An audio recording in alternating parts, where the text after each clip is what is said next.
Oh, I got a little. Good evening and welcome to the Leon Valley City Council meeting. Today is Tuesday, February 5th, 2019, and we're so glad so many of you could join us. As you can see, we do have a quorum. All city council members are present to do the city's business this evening. I would like to introduce, I've had the pleasure of meeting for the last about 45 minutes with Den 10, Pack 20, the Cub Scout troop from Trinity United Methodist Church, and they're led by Christina Quintero. If y'all would come forward, they're going to lead us in the pledge. These are our young future leaders. We have Timothy, Vera, and it's what I love about it. I never had a Cub Scout troop that was boys and girls. It's always been either boys or girls, but this is a future Cub Scout that has boys and girls. So come on in. We've got Timothy, Vera, Kyra, Jason, and Nathaniel. So if you'll just come in the front, and they're going to be leading us tonight in the pledge. We love to have Cub Scout participation. So if y'all would please stand, and if you'll continue, please.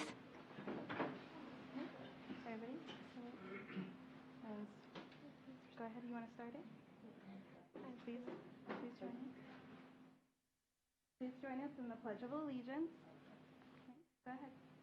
I pledge allegiance to the flag of the United States of America and to the republic for which it stands, one nation, under God, indivisible, with liberty and justice for all. Thank you. Okay, go ahead. Great job. Thank you, guys. Before we move to our presentation this evening, please, I want to apologize for my voice. I just seem to talk all the time, but I think it's allergies. I feel fine. I'm not sick, even though I do have some cough medicine if I start coughing, which I don't think I will, but thank you for your patience. I really appreciate it. If you'll please silence your cell phones, that's very, very important so that we don't have disturbances. And then also just a reminder that our local City Council rules do allow you to participate in our agenda items. As you all know, there's many of you that have been here over the last many meetings.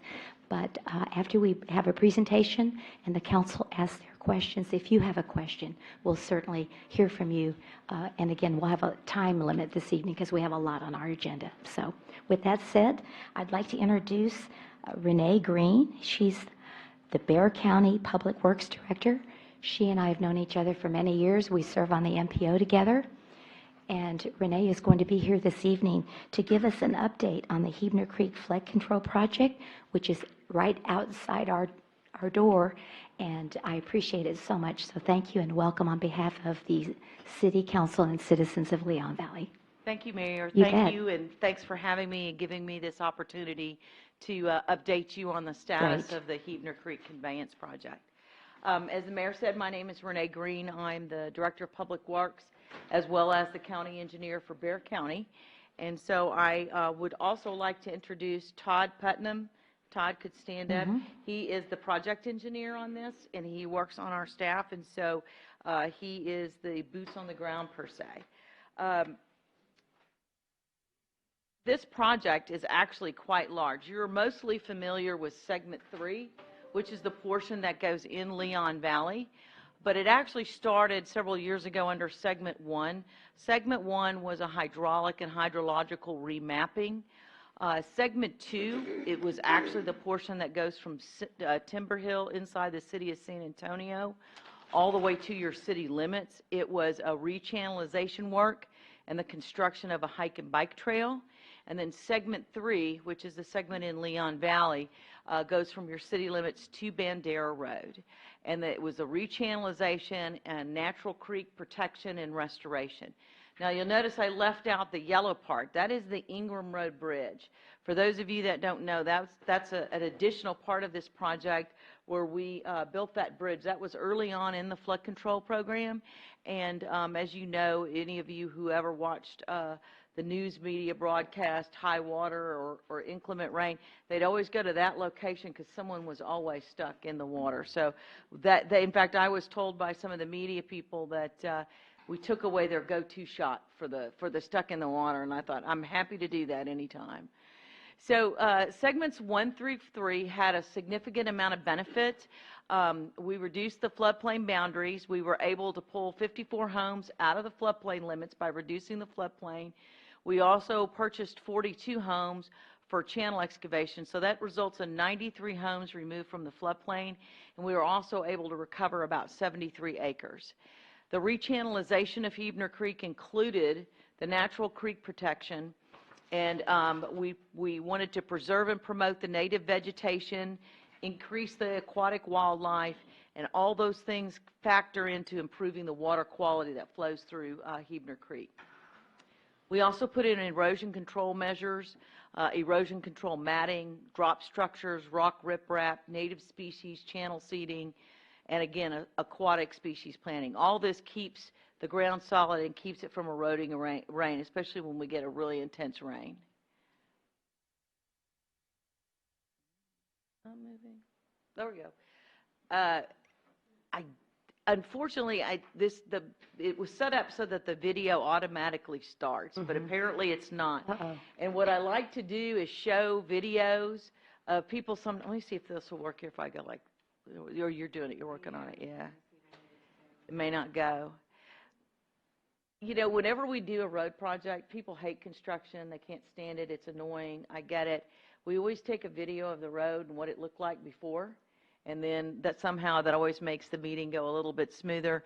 This is actually on YouTube. If you go on YouTube, this is in 1998. This was the flooding on El Verde.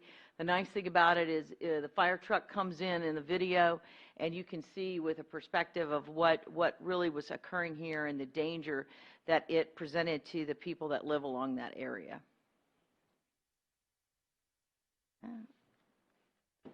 So this was a very expensive project. It was one of the most expensive ones we did. Bexar County did a 10-year, $500 million program. These 3 segments cost $48 million total cost. When you add in the $9 million for Ingram Road Bridge, we were essentially $57 million is what we invested in this segment of Heebner Creek.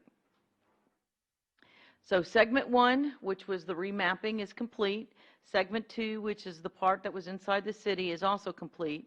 We started construction on segment 3 in March of 2017, and we anticipate being complete by late March, early April of this year.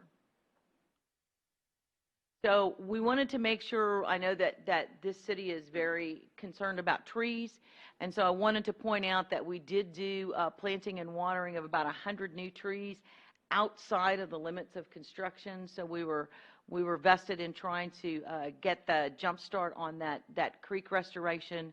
We utilized a number of different native plants, grasses, wildflowers, shrubs, all within the impacted area, and we hope that it promotes the species diversity.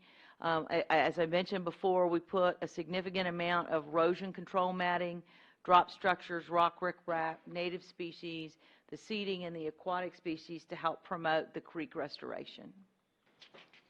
So this is a rendering of what we're looking at on the segments.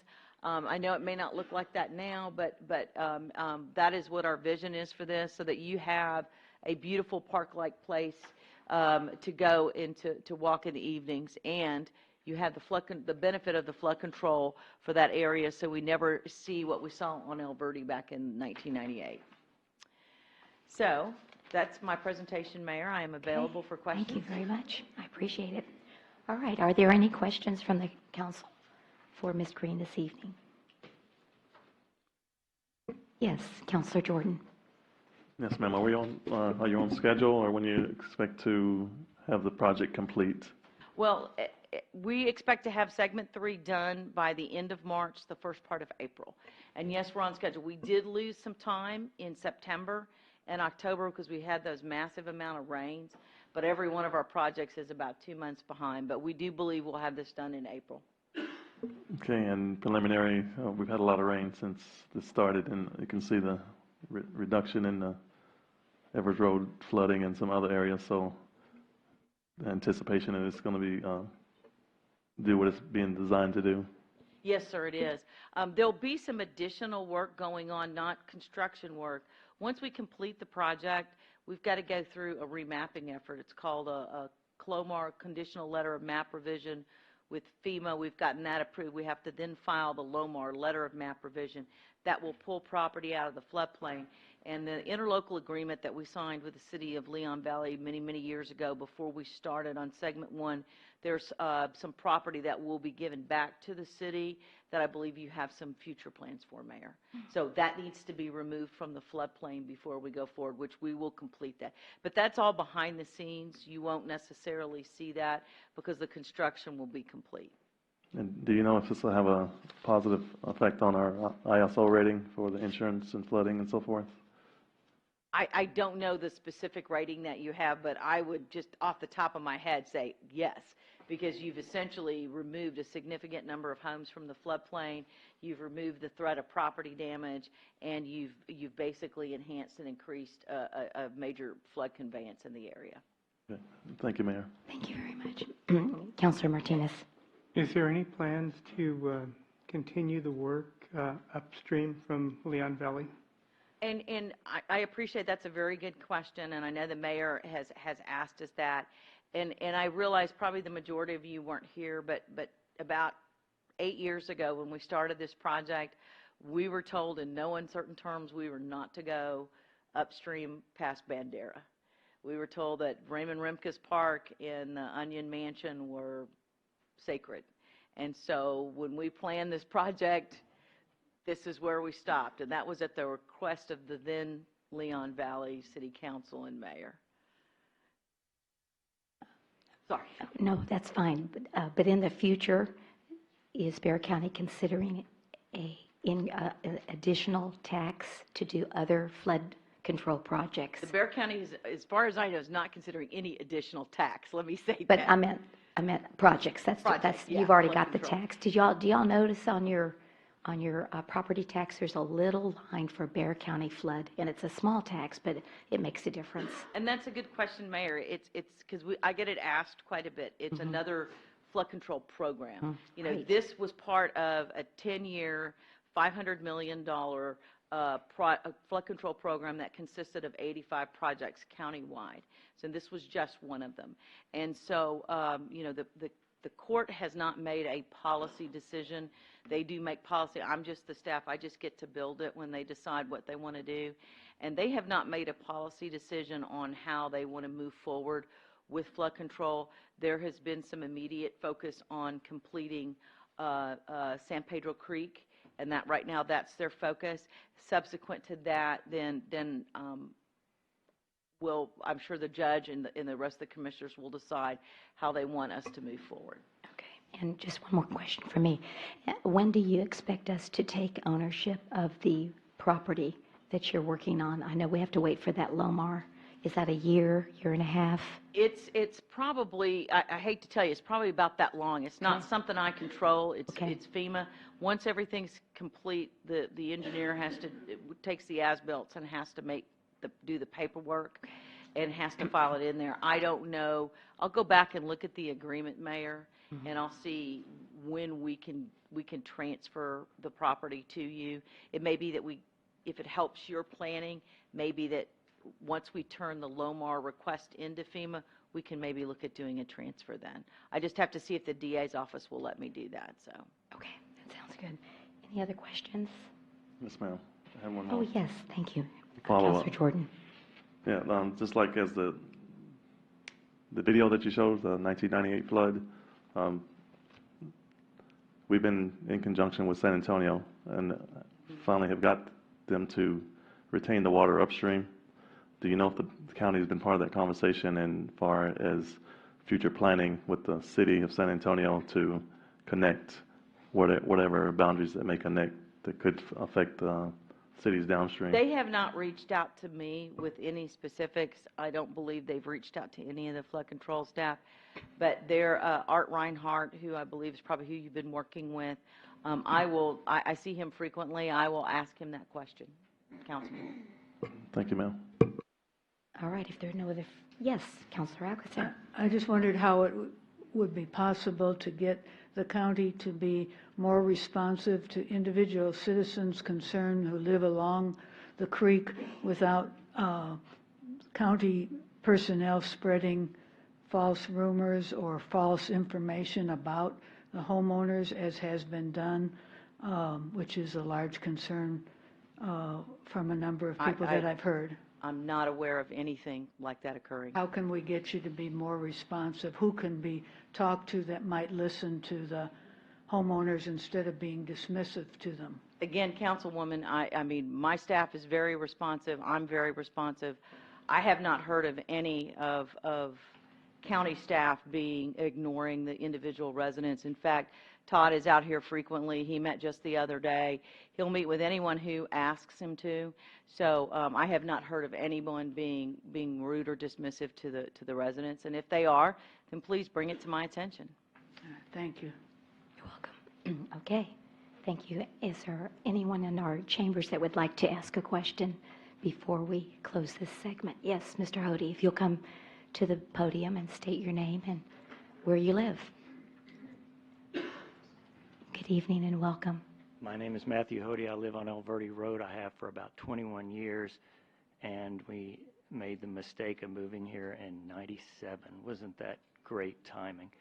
I appreciate what the county is doing. I think this is money well spent. There's a lot of, I'm trying to think of what the word would be.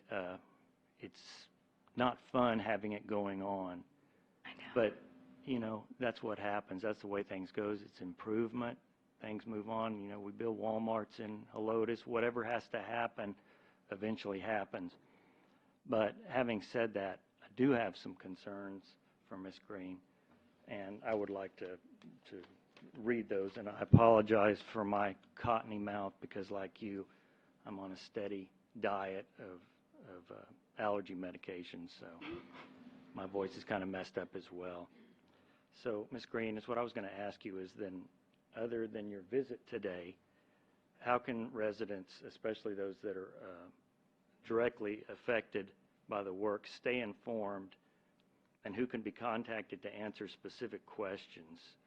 And does the county welcome dialogue? Mr. Leonard Adami with AECOM was extremely helpful to me in answering just basic questions because I mean, we do live on the street, and we want to be familiar with what's going on, and we have questions because it's in our front and backyards. So that's my first question. So thank you, Mr. Hody. Let me first say that I know that you had some issues, and Todd and I were talking about them, and I know that your front of your yard was pretty well torn up, and he's indicated to me that we've made assurances to you that that's going to get taken care of. The Great Inlet's going to be lowered. Todd, when did you say that was going to happen? Hopefully the next couple of weeks. So anything, you know, one of the things, and if you just bear with me a second, when we did this 10-year, $500 million program, we did it through program management where we hired an outside engineering firm to augment the staff. So Leonard Adami was part of that augment staff. And so for 10 years, we had them on, embedded with us in our building as if they worked, they were Bexar County employees. And then the program ended last year, and we didn't renew the contract because the projects had been completed down to a level where we could handle them with our own in-house staff. And this was done as a taxpayer savings, so we didn't have to hire 22 engineers at the peak and then let them go. So Leonard Adami was part of that, and that's why Leonard is still with AECOM. He's just not with the county anymore. So there's been a little bit of a transition. Todd is, in fact, the person that you can before we leave here, I'll make sure that you have Todd's email address. I will give you my email address. I'm very good if I get emails that I follow up with the staff to make sure they've been responsive and that they've asked. And so we are the people that you would talk to on a day-to-day basis. The superintendent from Oscar Renta, who is the construction manager out there, and we have our construction inspection management team out there. I'll make sure that Todd gives you both those names and those numbers so that you have me, Todd, and those two other gentlemen that you have the ability to reach out to. Okay? Yeah. Yeah, I had a pretty decent relationship with Mr. Adami, so when I found out that he was leaving, it was really a bummer for me because he was able to answer the majority of my questions. We liked him a lot, too. We hated to see that staff go, but, you know, it was a matter of economics. So other than speaking with Todd or yourself, how can we be assured that the damage is repaired satisfactorily? And in my case, it was the driveways, where they had to dig into the yard to reroute the sewer line. And again, I understand all this stuff, and it's been going on for a long time, and that's not what I'm concerned about. I'm concerned about it being taken care of in what a resident would consider a reasonable way. Well, again, I've given you the county contacts. I also know Mayor Riley quite well. I serve with her on the MPO policy board. If she's not happy, she'll let me know. And trust me, she'll let me know. You know, there's always that opportunity for you to talk to me. If you're not happy with my performance, talk to the mayor. You know, you have your new county commissioner that you can reach out to.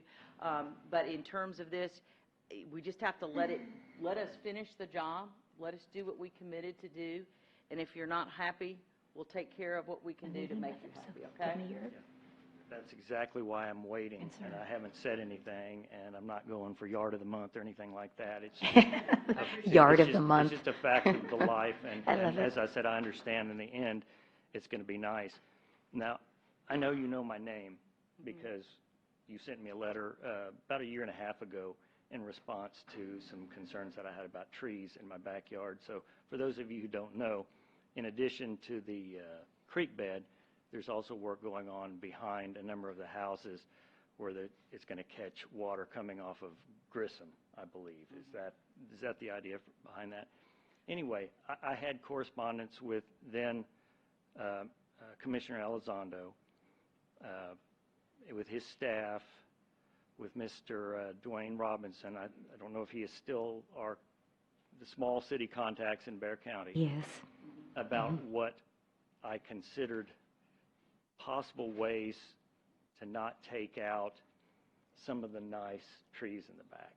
And you sent me a letter that pretty much told me in no uncertain terms to cut it out, that this was going to happen, and too bad. I don't think I used the words cut it out. Well, in so many. I'm almost positive I never used the words cut it out. In so many words is what I said, ma'am. Okay. So, I have also come to find out in the meantime, and you'll probably deny this just like you did with Ms. Alcacer.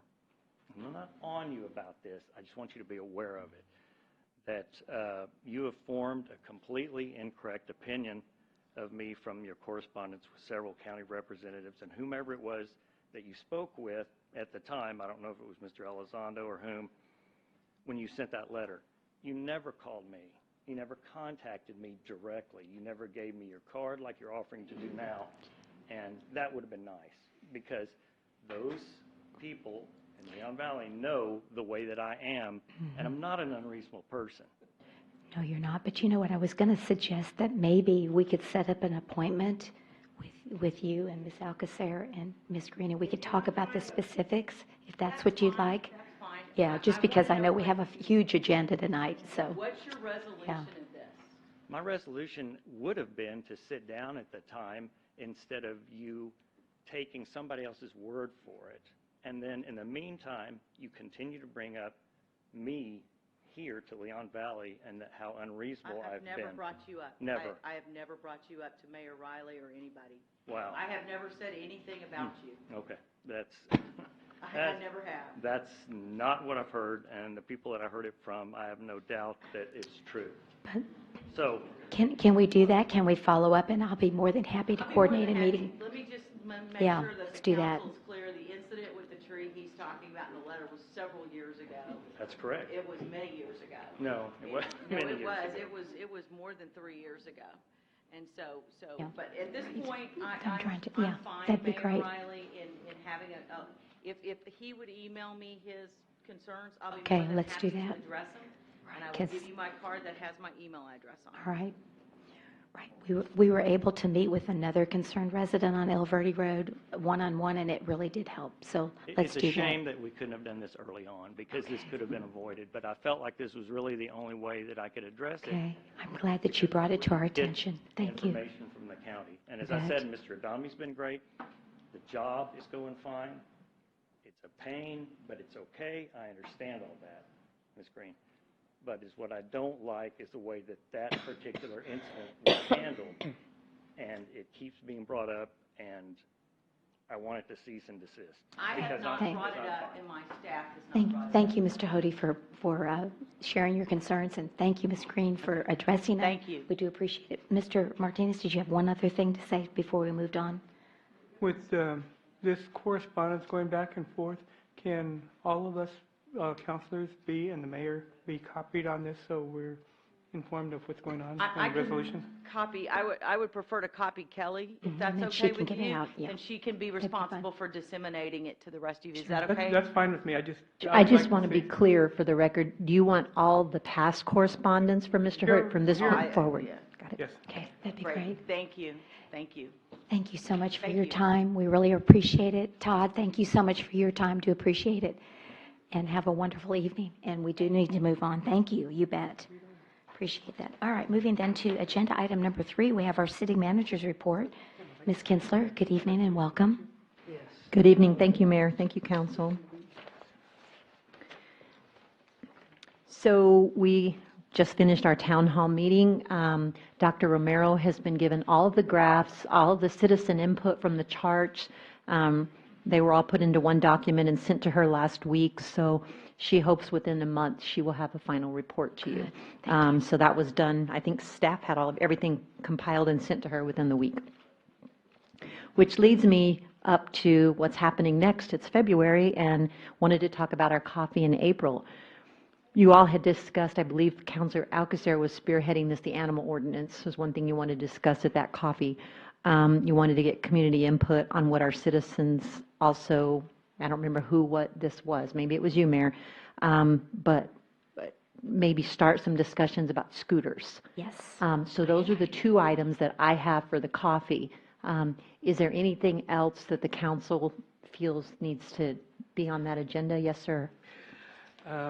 Perhaps it was, undoubtedly it was a communication breakdown, but at the town hall meeting, what I had really wanted was a chance for the citizens of the community to share their viewpoints about what the Economic Development Advisory Committee should kind of evolve into, because I felt that, I wanted to get more feedback from the community at that time. And the slide that was put up about stop order data, I had not asked for. So I would like to see placed, in the next meeting, an opportunity for there to be some discussion about what the citizens of Leon Valley want the role of the Economic Development Advisory Committee to be. And that just did not happen. It's a communication issue, I assume. So I would appreciate that if that could occur. Mayor, Dr. Edwards, I think it's already going to occur because next meeting, we actually have that particular resolution that you all passed on the agenda because we have to add alternates. I thought we had 2 alternates on that committee. We don't. So we have to add 2 alternates. And there's some other language, like they wanted quarterly reporting done instead of annually. So we're putting that on the resolution. And so that's actually a perfect time for input. So that'll be at the next meeting. Do you want it? Which meeting is that? The 19th, February I thought- 19th. I think he's saying he wants it at the coffee. Is that Yes, what the you're coffee saying? is what Yeah. I wanted. Okay, so you want it both places? Yes, Okay, all right. thank you. Yes, sir? There's a legislative bill out there right now. It's Senate Bill number 77. It's actually filed by Governor Abbott. And it's what we're going to call our red light camera bill. And I have some really good news, actually. We got the draft of the bill as it stands today. That does not mean there's not going to be floor amendments, Senate amendments, House amendments. We don't know what's going to happen. But as it stands today, if you compare that bill and our contract with ATS. The city attorney stopped everything she was doing today to compare those two for us so we could know what we need to do if we need to take some quick action. It's not going to affect our contract. Our contract has, we've safeguarded ourselves from that. It's not going to even impact our operations with regard to citing or processing the red light camera violations. We have a 9-year contract right now that still exists, and we also, we believe, we're checking right now, have the ability, if this council desires, to extend that contract before June 30th of 2019 in case this law were to go into effect. Huh? Oh, I'm sorry, June, what did I say? Oh, June 19th, I'm sorry, June 19th, okay. So anyway, overall, it's really good news. Unless there's an amendment and we're watching it, I'm getting a daily scan watching that thing, and so we'll see what happens with it. But we are keeping our eyes on that one. I want to congratulate Shadow Mist. I don't know who's here from Shadow Mist tonight. There's Miss Charles, the HOA president. Very proud. They received the Best Small Community Award from their management company. And so congratulations. That's really great. Wanted to let everybody know that your police department is going to be doing a neighborhood by neighborhood citywide sweep for code violations. So that will be coming up. Also, Google Fiber, as you probably, many of you already know, is on our doorstep. They mistakenly put out signs in the Forest Oak neighborhood. Was it this weekend, Mayor? It was last Friday. Last Friday. So they're going to have to go through the permitting process before they can come into Leon Valley. But I just wanted to give everybody a heads up. We will attempt to have not only neighborhood meetings, but we'll also have social media outreach in advance of them coming into your area. So we'll try to stay on top of it. Of course, before they come into Leon Valley, they'll have to be permitted. So we'll have notice. But they were in the wrong area. Well, I don't know if they're going to start in Forest Oaks, but the concern that Chief shared with me is that they have a large easement, and that means that they can dig in your yard. So all that'll have to be worked out through the permitting process, and we'll just make sure we're keeping really close contact with the neighborhoods that it's going to affect. But just wanted to throw that out there so we can start getting conversation and the word out there that that's coming and it's going to happen. We finally have all the Leon Valley fire trucks up to date. They've been pump tested, and they've all now met standards. So very happy with that. Tomorrow, and I actually assigned this to Crystal because I want her to get this experience, but we have a Legislative Finance Committee hearing tomorrow in Austin on the revenue caps, and they really want to hear from the chief. So Chief Naughton will be attending, and Lieutenant David Anderson, who's very well-spoken and has been monitoring this, actually are going to go and stand with TML against those revenue caps tomorrow. And probably the only ones that will be allowed to speak are going to be Chief Naughton and Lieutenant Anderson, but Ms. Caldera will be there from the administrative side so that she can at least sign up. I don't know if you've ever been involved in the process, but she can sign up. I know you have, Mayor, and show that she's against it as the Assistant City Manager, which would basically speak on, our behalf. I know you all take the TML position. So that'll happen tomorrow. I have no idea what time our group will be home because, as you know, those things run late. The next regular City Council meeting is scheduled for Tuesday, February 19th at 6 o'clock p.m. We have an 8-week yoga session that's already started on February 3rd. UTSA Economic Development Breakfast is February 19th from 8 till 10:30. And actually it's not a success story, but the UTSA Economic Development Department has been helping one of our local business attempt to try to stay in business. They have not been successful, but they did tap in to them when they knew about them, so I was happy about that. They're in Leon Valley trying to help our businesses. The Leon Valley Public Library is going to be closed Sunday, March 3rd for carpet cleaning purposes, and they'll also be closed on Easter Day. The 2019 Volunteer Appreciation Dinner is Thursday, April 4th at 6 o'clock p.m. at the Leon Valley Conference Center. May 4th is the general election filing period, January 16th through February 15th. Movies in the Park is scheduled for February 15th, 2019 at dusk. I do want to make sure that the citizens know that at the February 15th Movies in the Park, we're going to have a group there from the Bandera working group, and they're going to be soliciting your input on what you want on Bandera Road. So they're going to try to come to various community events. Mayor Riley has invited them to Earthwise Living Day as well. But they're going to try to go as many places as they can to try to get some input. So even if you don't stay for movies in the park, it might be worth your time to go at the beginning and make sure your voice is heard regarding Bandera Road. Park Commission will meet February 14th. That's a nice Valentine's dinner. 6:30 at the Conference Center. Library Board of Trustees will be held on February 14th, another Valentine's Day. 5:30 at the library. Citizens Police Advisory Committee will hold a meeting on February 20th at 6 o'clock p.m. right here at City Hall. Zoning Commission meeting is scheduled for a week from today at 6:30 here at City Hall. Earthwise Living will hold a meeting February 12th at 5:30 at Public Works. The Board of Adjustment is tentatively scheduled to meet on Wednesday, February 13th at 6:30 at City Hall. And one more item I wanted just to mention to you. We are involved in that HEB fitness thing right now, and I'm logging my activities because I want Leon Valley to be in the top 10. Where's Maddie Bell? Is she around here? There she is, back there. You see her with a black, raise your hand and wave at everybody, the red shirt. She can sign you up for that, and you can get points for Leon Valley just by eating healthy or exercising. But she's doing something really cool. It's a free 60-minute total body workout on February the 12th. It's Tuesday at 5:15 in the afternoon at Raymond Rimkus Park. And Camp Gladiator is actually the one who's going to be, leading the workout. So it's fun, it's healthy, it's free.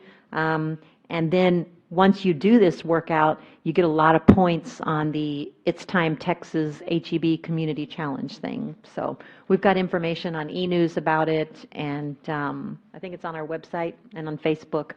So anyway, we would encourage you to sign up so that Leon Valley can, I'd love to see Leon Valley win. I looked today, and we're in 12th or 13th place, I forgot. So we need to step it up. And with that, I would stand for questions. Yes, I just had two agenda items that as I was reviewing the packet. The soapbox derby decision, will that be on the next city council meeting? We were going to get a cost analysis. I just looked back there to make sure that I was correct, and Marty Bell is shaking her head yes. So that's her item, and it'll be on the next agenda. agenda. And then the next one is video conferencing. We're going to take that up, and I didn't know when that was going to be.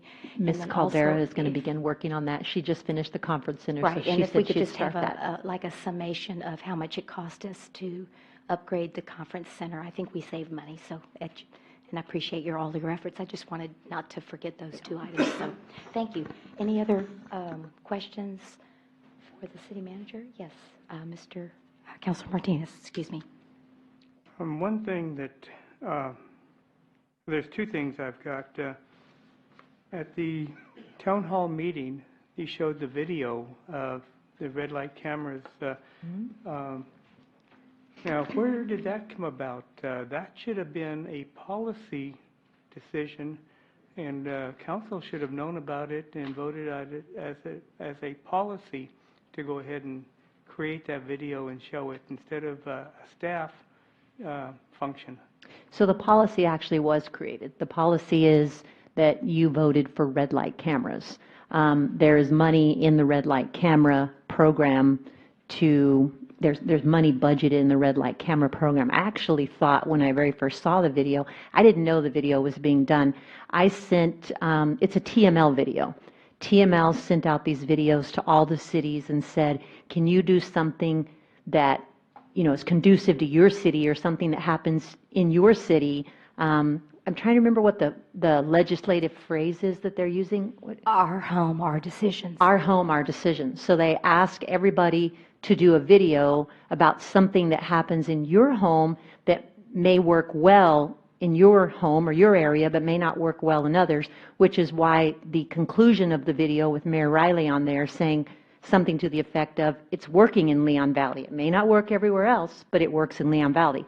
So that tied it all up into the our home, our decisions idea. But it's just like, that's a social media. We do social media all the time on your policy decisions, and that's exactly what this was social media outreach on your policy, on a policy decision that was made long ago. Yeah, I just feel that is a policy It should have been brought to us as a request to be done, and City Council either decide as a policy group to authorize it or not. My second point is I have requested for several months now that I would like a complete data dump of all the proposed zoning changes, and, you know, I would like to get familiar with what's coming down the pike. Our packet tonight is over 400 pages. It's very, very hard to get the packet on a Friday afternoon or Friday evening and try to go through 400 pages and do the research and follow-up that is necessary to be able to come to informed decisions. So I would like to get that data dump of, you know, all proposed changes and zoning changes. Even Friday at the town hall meeting, Brandon put up a slide with months and different things that are coming down the pike. I would like to have advance notice on all of that information. Thank you. Mayor, Council, actually, let me ask Brandon and Sandra, when you send out the packets to the zoning committee, I thought the council was getting the same packets. We are. Okay. Okay. All right, thank you. Is there something different than that you're not getting? That Well, I you just wanted want a it? data dump of all the proposed. We had several, even before Brandon. We had a couple other community development directors that have gone through the zoning regulations and made changes, or wanted to make changes, or proposed changes. And you know, Nina spent a lot of time. I think the last 2-3 weeks that she was here, going through it and revising it. Right. And, you know, I would like to have all this information, you know, within the next couple of weeks, so we could start at our leisure. We can get familiar with it, and then when the item comes up, it's not, we don't have 300 pages to go through in a couple of days. Okay, thank you so much. Mayor and So Council, noted. thank you. Yeah, I just wanted to build on what Councilor Martinez was saying and draw a distinction between zone changes to a property, like changing the zoning classification, versus actual code amendment changes that are comprehensive in our code. So I think, you know, draw a distinction between that, two separate things. And so right now, the city is in the process of having discussions to potentially amend the zoning code and make comprehensive changes. There has been some work done on that by my predecessors, but there is by no means comprehensive changes to the code that are finished and ready to be reviewed and that just haven't been forwarded on. That's not the case. There has been initial work that's been done, and we are going to continue working with the Zoning Commission and the council and the community to build upon those changes to the comprehensive, or to the zoning code. And as we discussed at the town hall meeting, the first step in continuing to do that is to revisit our comprehensive plan and make changes to the comprehensive plan to guide the development and the continued building upon future changes to our zoning code. And as those changes begin to take shape, and once we finish the comprehensive plan changes, as we talked about last night, which inform the zoning code, as we finish those changes, then we'll be bringing those forward. But there are not comprehensive changes to the zoning code that are completed and have not simply been passed on to the council. That's not the case. So I just want to draw a distinction between those two. Okay, so does that answer your question? I would just like them as far in advance as Okay. possible. Even the That's all I'm draft, requesting. you know, and I'm sure you give it to the zoning commission, you'll give it to the council, right? Whenever you give it to the zoning commission, do you'll now. give it to the council. I think that's a good rule of thumb. Absolutely. Okay, Yes, ma'am. Thank you. that'd be all right? Thank you, Mayor. Thank you. Do appreciate it. All right. Oh, I'm sorry. Yes, Councilor Edwards. I just wanted to maybe seek some information about the video. Was it sort of an indication of TML guided or suggested indication of what an example of what would be good in our area and might not be good statewide? Or is that, it almost sort of looked like either a public information video or like a lobbying video that could be used sort of in opposition to any red light law changes coming out of Austin. I just, wonder what the impetus to the video was, so I could further understand it. Sure. Mayor, Dr. Edwards, if I can for a minute, I just got word that my mic is not working in the back. Can you all hear me in the back? Okay. So, yes, the impetus was to follow TML's lead and get the video done on something that Leon Valley was already doing, that was working in our city. So that, but in my opinion, and I said this at the town hall meeting, that video was done so well, and I'm not sure how, I really wasn't involved. I just tossed the project off to Monty Bell, so I'm not even sure how she, ended up coming up. I just know she got UTSA for help because it's cheap doing that. You don't have to hire a professional person. But it's my opinion, it still is, that the end product of that video could be used for legislative purposes. Absolutely. I thought the video was that good that it could be used because they're trying to get those dual messages across in Austin that you all should decide what's best for your community. And I thought Mayor Riley was very strong in that video in the end when she expressed that. And so if I had to guess, when we go to our committee meetings about red light cameras and we show them that video, I think they're going to ask to use it. I think it was that good. Maybe I'm wrong. Maybe they won't. No, I thought it was good. I just didn't know if there had been like a decision to produce it in order to use it kind of as an information tool or a lobbying tool against, the push to eliminate red light cameras. Mayor, Dr. Edwards, that's a good question, and I'll tell you, it can't be used that way. You can't use money to lobby like that. That was a video that TML sent us, that they asked us to put our own ideas in, and by the time she completed it, I didn't have anything to do with it except I said a couple of sentences on it. I saw it for the first time, no, the second time on practice day. I'd seen it the day before, so I saw it 2 days before you did and was amazed by it. I just think it's that good that it might end up being used. Right, it was well done. I would just like to add that 3 counselors, or the mayor and 2 counselors, were involved in the video. The other 3 were not.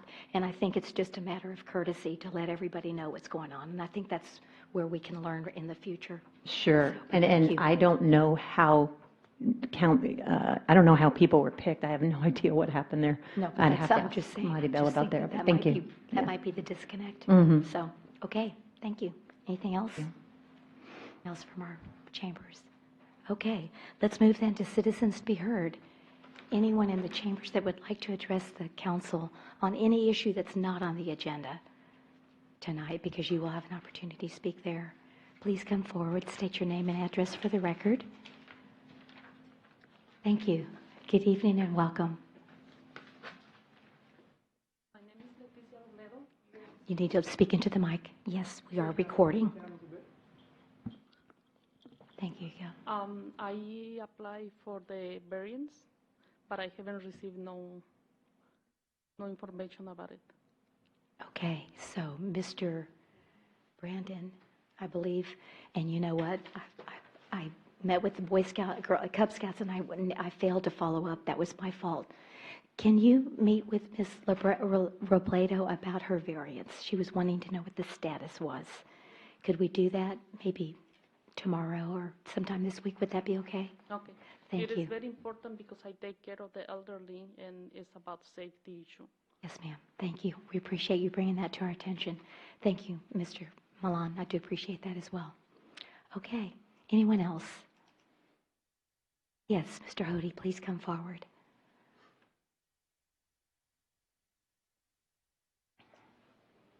And welcome back. Number 2, Matthew Hody, El Verde Road, 21-year resident. I wanted to thank the city council, mayor, and the city staff for what I think is an outstanding job. 21 years ago when I moved here, I was running into things like I did with the county, and that has stopped. Y'all are responsive. You listen. You don't deny. Wouldn't it have been nice, or isn't it nice, when folks say, I'm sorry there was that misunderstanding, Mr. Hody. Let's sit down and talk about it over a beer, whatever, something, instead of just automatic. Maybe I was wrong. I've been known to be wrong from time to time, but there's no need in being rude, and y'all are not, and I appreciate that. Thank you. Thank you, Mr. Hody. Do appreciate it. All right, anyone else? Okay, let's move then to announcements by the mayor and city council members. Maybe I should start over. I always try to, in fact, let's start with Councilor Rodriguez, and we'll go that way around. Let's do it that way, round robin it. I was ready to start. Yeah. Just want to tell everybody thank you. It's good to see citizens and people from the different churches here. Hopefully we can come to a positive resolution for everybody. And as a family of, or a sister of a law enforcement officer, I just want for us to keep our thoughts and prayers with our officers because they've been ambushed left and right. So let's keep them in our prayers. Thank you. Thank you. Councilor Alcacer. Just happy, excuse me, Happy New Year to those that I haven't seen. I unfortunately missed the last meeting because I was taking a granddaughter who lives with us to the University of Notre Dame, and we had a nice bit of cold and snow. On the way back, I did get the opportunity to listen and view the entire 6 or plus hours of the last council meeting. I'm sorry, but I was kind of glad I wasn't here. But nonetheless, I did listen to it in several parts a number of times. My suggestion for the council is to have maybe some scenery as we have the meetings, because to see all the snow and the other things, it helps you get through a long meeting with where there's a lot of tension in particular. I also appreciated the town hall meeting. It was the best that I've attended. It was very well run by the staff. I appreciated everything. There was so much professionalism in it. I thank Crystal for getting the videos that you could see from anywhere. The screens were really good for all eyes. The input was terrific, and I hope we get good results from it. I saw the Ridge Park Playscape is in for those who live in that area. I was trying to go down the slide, but the police tape was still around it, so my husband wouldn't let me intrude, but it's gone now. I also went to the first yoga workout, and it was a workout. So it's for any age. The youngest, I think, was 15 or 16, and the oldest was a 90-year-old lady. And she stayed and participated the whole event. So it's a good thing, and it's free, and it's at our library. And thanks for being here tonight. And smile. Thank you. Councilor Martinez. Well, I agree with Councilor Alcazar about the town hall meeting. I was really glad everybody showed up. We had a pretty good showing, and we got some pretty good responses to some of the questions that are going to come up during the year and help us make informed decisions. Also, on the 20th, the Northwest San Antonio Chamber of Commerce are going to have their monthly meeting at the courtyard, San Antonio SeaWorld on Westover Hills. They're going to have a speaker that Steve Traubman. He's going to talk about characteristics of the $1 million habitude warrior. And it should be a pretty good meeting. And if anybody has any questions about the meeting, feel free to contact me. I'll be glad to let them know about it. It's 11:30, courtyard on Westover Hills on 151. The food there is fantastic. Okay. Thank you. Councilor Jordan. Yes, I'd just like to thank everyone for coming out tonight. I attended a class through the Texas Municipal League on January 31st, February 1st for grant writing for municipal programs and projects. So part of my continuing education. It was really a very informative class, and it helps me understand how the grant writing process and funding and monies are available for our community to bring it back to our community. So thanks again, and enjoy the meeting. Councilor Edwards. Yeah, I agree with everything said up to this point. Great turnout tonight. There was a fantastic turnout at the town hall meeting. It's good to see the citizens who are our bosses attending and giving us great feedback. So keep up the good work, and thanks for coming out tonight. And I'll just ditto everything that everybody said, so I don't have to use my voice anymore. But anyway, thank you all for being here. All right, moving then to the consent agenda. Is there anyone on the council that would like to remove consent agenda items 1, 2, or 3, 6, 1, 2, or 3 for discussion? Yes. Number 2. Number 2. Okay. All right. So, anyone else? All right, so may I have a motion to adopt consent agenda 6.1 and 6.3, please? I so move. A second. We have a motion by Councilor Alcacer and a second by Councilor Rodriguez to approve consent agenda items 6.1 and 6.3. All those in favor say aye. Aye. Aye. Any opposed? The motion does carry. At the request of Councilor Martinez, 6.2 will be discussed. I'm not sure who will lead that.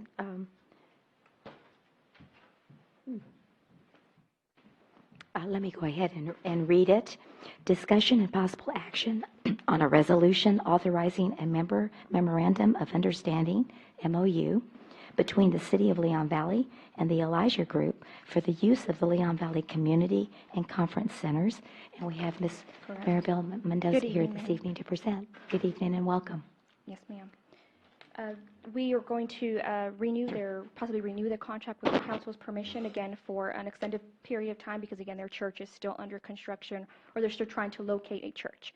The venue, our community and conference center, is right in the middle of what their supporters are, so they just like the facility so much they want to continue using it at a reduced rate. And did you have a specific question? Yes, my question has to do with item 3 of the MOU. It states that the MOU will be extended through March 31st of this year, and then it can be extended through May of this year. Correct. And I would like to have it added on there that this MOU will continue instead of May 31st, continue until the end of the year to prevent the fiasco that happened in January with them. And if there any way possible that if at the end of December 31st, since it is the staff is on vacation, or we close down the city, that it will continue month to month until another contract is ratified. And then the other part is on item 5, that I think it's very reasonable that they should be able to have a little bit of storage. We have room in the back room of the center where they can keep a little bit of items that they need to use on a regular basis. So currently, they do have their stage in our back room where we will have our tables and chairs. If they have any more items than the stage, it blocks the books, and then the seniors aren't able to get a hold of the books. So they do have their stage there currently, which they can continue to store that because it is a big stage, and they can't just bring it back and forth every Sunday. But everywhere else, I know they also had equipment up by the air ducts in the community center, which is not a safe place to store any of the items because of the new AC that we did install. If anything would come to rip or tear, it will mess up the air ducts, and that was a public works safety concern that was brought to our attention. But they do currently have a stage there in the storage facility. Okay, then it needs to be added to this that they can store their stage there. And also, I'd like to see the the term extended to the end of the year. I'm sorry. I've been, the manager and the city attorney were saying that we needed to go into executive session to talk about this because it's a contract. But I wanted to do that at the end of this meeting and not right now, if that would be acceptable to you. That's fine with Is that me. all right? Because I know we've got a lot of people waiting. So if that is acceptable, then I would like to move consent agenda item 6.2 to executive session at the end of this meeting. Okay? All right. Thank you. All right. So then we move to, we move to ordinance 7.1, our second reads. And Ms. Pasale, if you'll please read ordinance 7.1. An ordinance of the City of Leon Valley, Texas, City Council, amending Section 15.02.314, Residential Use Table, and Section 15.02.381, Permitted Use Table of the City of Leon Valley Code of Ordinances regarding institutional uses in the B1 and B2 zoning districts, providing for repeal or severability and savings clauses, and providing for an effective date. Okay, very good. Hi, welcome, Mr. Milan. I do appreciate you being here again. Yeah, thank you. And I know this is our second read, so we usually ask what additional information you have. And as I read the minutes, we had left last meeting with Councilor Jordan and I believe Councilor Edwards moving to table because we had some questions, and I was wondering if you had those answers to the questions. Maybe we could start off with those.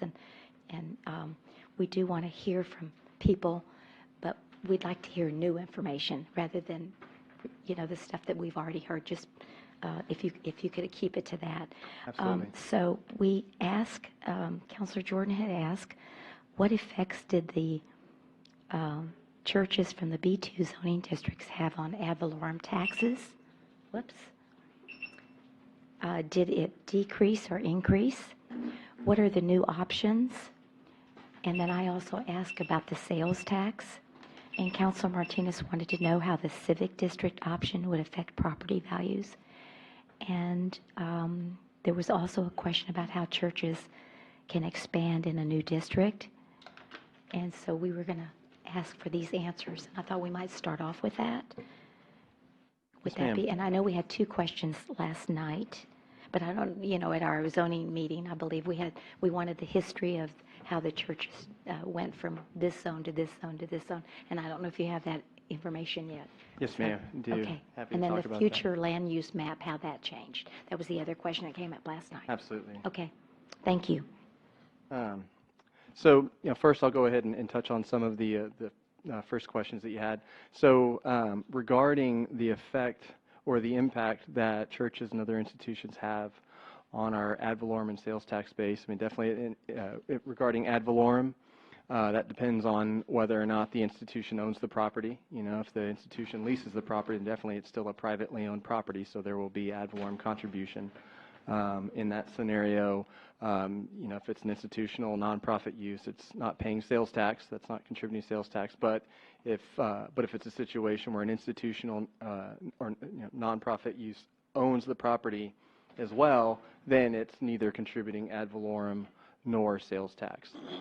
In terms of, I think the question was asked, what are the potential impacts for additional institutional uses throughout Leon Valley if, say, the code were amended to allow for institutional uses in the B2?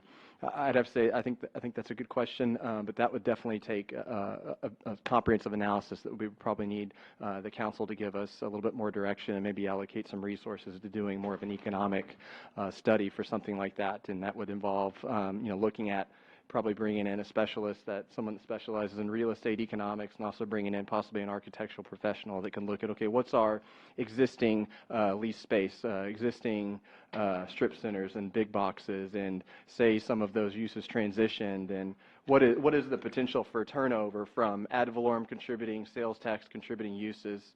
What's the potential there if there was a turnover to more nonprofit? So that would take a pretty comprehensive look. So frankly, we don't have an answer. There isn't a magic number, a round number that we had developed for tonight. So that kind of takes a little bit more looking at it and saying, okay, defining a scope for something like that. So hopefully that addresses that, and we can continue to work on that. And kind of like last night, we were talking about future land use planning. I'd say that fits into that future land use planning category of looking and saying, okay, what's the impact? Brandon, yes, can I ma'am. just interrupt with regards to the economic development piece of the question? I actually called the Economic Development Department asking about a study to see if we could get one done, and their answer was, you need to define your variables. You have variables all over the place. There's so many what-ifs in there, we can't give you a responsible answer, a responsible study. And so we really would need to narrow the scope in order to answer your question. Basically, the answer was it's very vague because there's so many variables and so many what-ifs in there. What, was that at a university or the state or? UTSA, Economic Development Department. Okay. Madam Mayor? Yes, Just, please. right, Thank when I you asked for- that thank question, you. I realized that, you know, it was kind of a broad question. It was really probably not measurable or attainable to, what I was trying to do is determine when institutions and churches was no longer allowed into the B2 area, and then kind of get a timeline or a window of maybe an estimate that way. But I realize that that's a pretty broad question. So it would be a good project for somebody's master's program, though.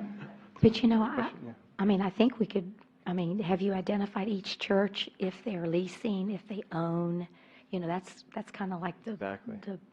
the foundation that we need first in order to get that information, I would think. Right, well, but we'd have to go before, you know, what the zoning was before and who the tenants were before, and then look at the tax Yeah. rolls before and then after the change was made and so forth and so on. So I understand, after I thought about it, that's a rather large undertaking. Okay, so we're not going to get the answer tonight, it sounds like. Okay. All right, as I read the minutes, I thought we probably ought to start off with these questions. Ma'am. Any other questions? Yes, I did. Yes, please continue, I can't remember. apologize. Thank you. I can't remember exactly when the churches, not churches, when the zoning was changed for the B2 to be prohibited. Are you going to talk about that? I've got a timeline here that Okay, I great. worked with Great. with Mrs. Melinda Moritz, who's been here and has a lot of history in the city. She was really helpful, so coordinated with her to develop a Okay, so timeline. you do have that new Thank you. information. Yes, ma'am. Very good. My first two slides here are a real zoomed up future land use map and a zoning map, so I've got those Okay, on there for very good, thank you. resource back to that later as well. And so here's kind of a little bit over 20-year history of churches and institutional uses in Leon Valley. So from about 1996 to 2006, churches were permitted in all zoning districts with specific use permit approval. And so within that time period, approximately 25 specific use permits were issued throughout the city. And among those specific use permits has included the LDS Church located on Hebner Road. They are zoned B2 right now. And of course, as the code at that time required, a church needed an SUP as well, so they obtained that SUP in August of 2005. And also noteworthy is an SUP that was approved for the Horizon Church, which was the previous church that occupied the St. John's Baptist property. And they had an SUP approved for the back portion of their property that's zoned R1 currently. And as you know, Horizon Church has left, and St. John's is there now, and they're operating under that SUP on that piece of property. That was approved in August of 2006.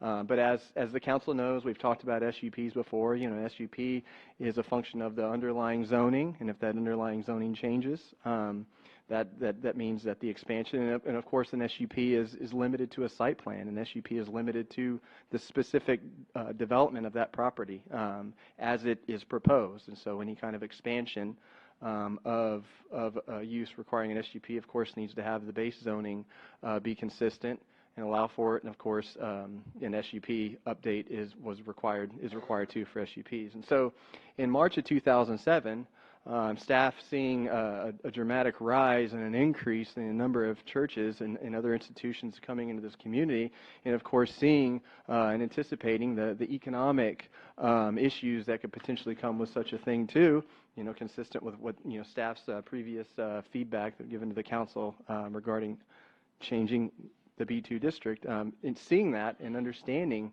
what this meant for the community, initiated a code amendment to remove churches and other institutions from all of the zoning districts but the B3 zoning district.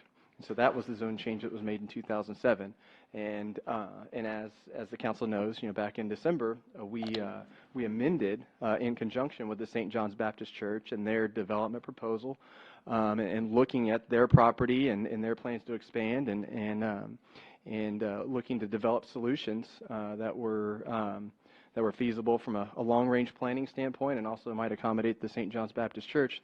The council amended the code to also allow for churches in other institutional uses in the R3, the R3A, the R4, and the R5 zoning district. So that is the history of institutional uses, including churches, which is a large part of our conversation, the history of how they are regulated by the zoning code in Leon Valley. I thought last night we also said that churches were allowed in the industrial. Went back and looked at the Right, code. No, I think there was some sort of, I think there's some other uses, but churches are no. Are Right not. now in our Okay. zoning code, I'll churches are not allowed in scratch the that out industrial. because I had it down Yeah, there. just in the B3. I-1. Okay. Just in the B3. Thank you. Yes, ma'am. Okay. Did you have anything else And on your again, slide? Okay. in terms of, I think, going back to Councilor Jordan's and Councilor Martinez, some of their questions about looking at the impacts. Again, I think it's important as we move forward with this discussion to really make sure that that we're looking at what the issues are here. And I think throughout the conversation, I think that the concept of the current issue versus more of a next step, longer term, or more long range issue. I think those two issues have kind of been mixed up or combined. And so I think it's really important to look at this from both a current, what's our current issue. There's really two questions I think to ask tonight and to analyze and discuss and possibly decide on is what's the current issue, and what is the more longer range, the more long range planning next step issue to address. And I think the current issue is how to address the St. John's Baptist Church, because that's our next two zoning cases that we're going to discuss. That's the current issue. We have an existing property owner here that has requested a zone change and has imminent plans, immediate plans to expand. And they've submitted applications. And obviously when you submit an application, it's our job to discuss that and decide on that. So that's the immediate issue here. And kind of through the process of our discussions in the past few meetings, I think we have other members of the community, other churches here, and I think the other question really has been kind of lumped in with the current issue. And the other question is, okay, how do we address existing non-conforming institutional uses, including churches that are not currently planning to expand, but maybe you're concerned by the fact that they're not zoned properly? How do we address that? Because that's not an immediate issue.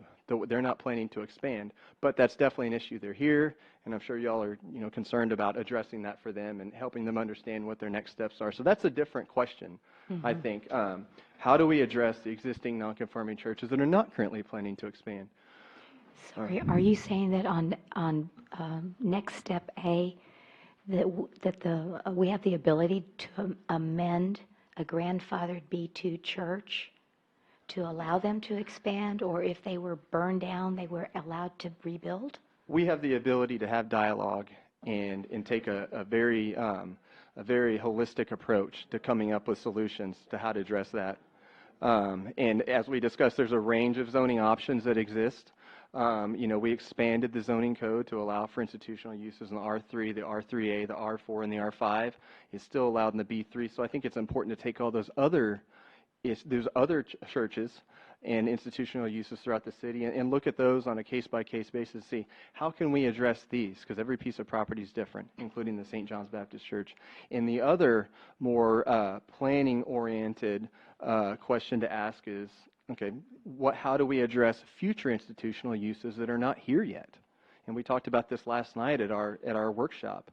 That's the purpose of future land use planning, is to say, and looking at the community getting together and say, where do we anticipate having future institutional uses throughout our community? It's one thing to say we've got these existing ones that maybe work with to come up with tools for how they can expand, but for the institutional uses that are not here yet and maybe are desiring to come into our community, how do we want to address that? Where do we anticipate institutional uses? So that's where the long-range planning comes into it. So I just really wanted to point out that we really have two issues here. How do we address the St. John's Baptist Church, who is a current immediate issue, and how do we address our other institutional uses throughout the community and make sure that we take a balanced approach and come up with the best solution possible for how to address that, rather than just making a global change to address everything at once. So again, as your planner, I wanted to bring that forward to you as we discuss the options. 7.1 entails A to a certain extent, doesn't it? 7.1, which is to amend the code to allow for... Yeah, and so that's what I'd like to have an answer to. It would affect them, but the important thing to remember is that we've already gone through a process to amend the zoning code to provide additional zoning options for the St. John's Baptist Church to expand, which is allowing them an R3, R4, and we've created a solution. Right, I meant specifically the B2 churches that are grandfathered. You know, how do we address that in the future? And I understand it's a non-conforming. It's a separate, but it's kind of melded into that. That's how I look at it. It is a part of maybe it. my counselors see differently. But Right. It definitely has a part of it, and of course, you know, I need to reiterate then, you know, staff has, you know, not getting back into the last discussion that we had at the last meeting, but you know, staff definitely is recommending that we not amend the zoning code to allow for institutional uses in the B2, given that the majority of our major economic lifeline of Bandera Road is zoned B2, and going back to possibly having someone outside do an economic development analysis of what that could mean. Changing the code tonight to allow for institutional uses in the B2 would maybe be a decision that hasn't had the analysis performed yet. right. So. Okay. And also the last thing to add on to, you know, we left off the last meeting discussing potential tools to address existing non-conforming institutional uses. One of those possible tools being creating a new zoning district, such as a civic zoning district, that could possibly be a solution for some of these existing non-conforming institutions. And so the council had asked staff to look into that. Frankly, that's a large endeavor if we're looking at the entire state of Texas. The staff has made some progress looking at that and looking at nearby cities which have such a zoning district. And so, you know, looking in our area, some of our peer cities, in a preliminary analysis, the city of Schertz, city of San Marcos, city of Selma, city of Austin, city of Fredericksburg, and the city of Seguin all have a similar kind of zoning district. They don't call it a civic district, but they do call it a public district. That's kind of the more typical term. And so just you know, want to offer that to the council and say that would definitely take some code writing and looking at all the different factors for creating a zoning district such as that. But definitely for the council, this is not an uncommon district to create, and it's not an uncommon zoning tool for a community to create in their code for certain institutional uses. Okay. And I'd we'll like to hear continue to from move my forward with that. colleagues, please. Councilor Martinez, and if everyone would please weigh in My on it. first question is, well, initially, Mayor, you asked about 6 or 7 questions. Were all questions answered? Well, I thought what we kind of concluded was it was very broad, and really to get into finding the answers, we'd have to probably hire an expert to do the research, and so we're not going to get the answers tonight on Okay. this, is what I heard. I thought Unless y'all heard some of something the else. questions- For what, for, Right. yeah. But I think you said property, you said ad valorem taxes, well, sales taxes in there, that's what I added. And then the civic district option is, you just addressed that. And the timeline, he addressed the timeline Yep. when different. Address the timeline, that's Yes, ma'am. right. Mhm. So a we lot got- of those so we got that, questions. yeah. Okay. I Have just been want to asked. verify. I just want to verify. Sure. You know, I wish my questions, my email were answered, but, you know, obviously it hasn't been. That would have answered some of my questions that I have. But what I have tonight is, I believe the solution to this is a very, very simple solution. We have, and I've looked at, there's a federal law called the Religious Land Use and Institutional Persons Act. One of the first things... Excuse me, Mr. Martinez, on this particular one, 7-1, or is it on one of the Yes, others? all involved in this. Oh, okay. I just want to be sure, because we're only talking about the B2 Yeah, institutional part uses. of it. I just It's want part to of be it. sure. It's part of it. Okay, thank you. One of the general rules of this federal law was the no government shall impose or implement a land use regulation in a manner that imposes a substantial burden on the religious exercise of a person, including a religious assembly or institution, unless the government demonstrated that the imposition of the burden on that person, assembly, or institution.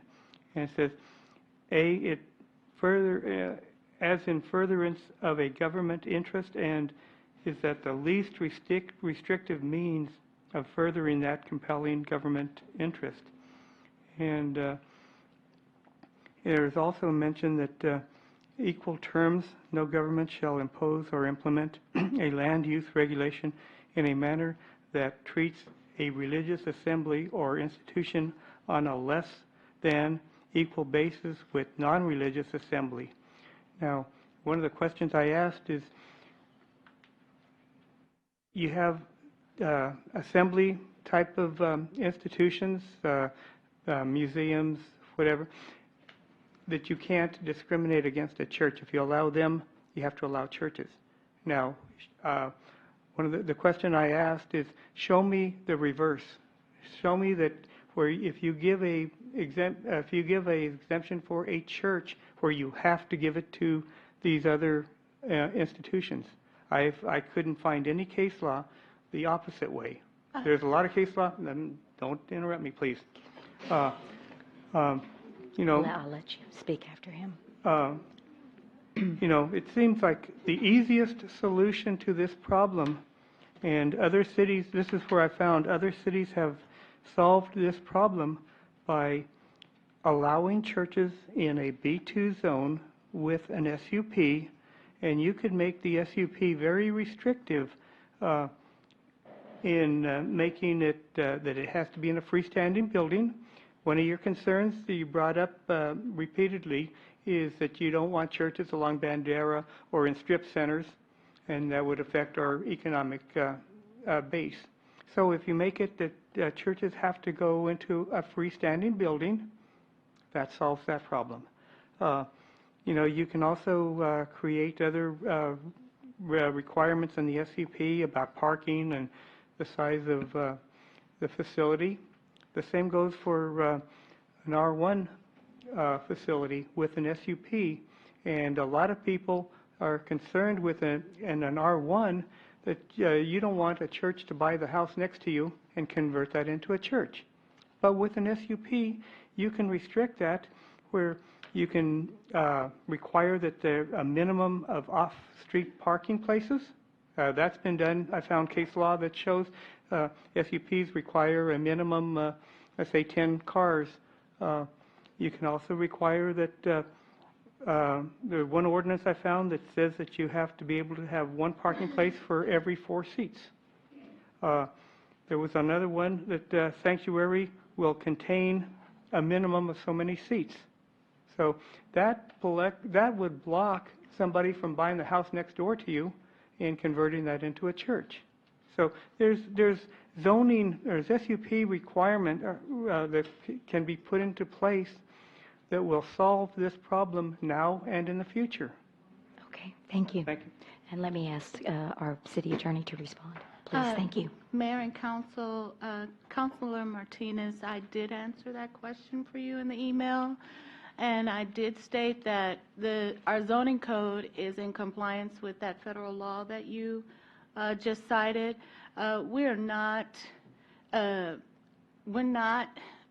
stopping churches from using land based on their religion, based on religious activities, based on anything that has to do with religious purposes.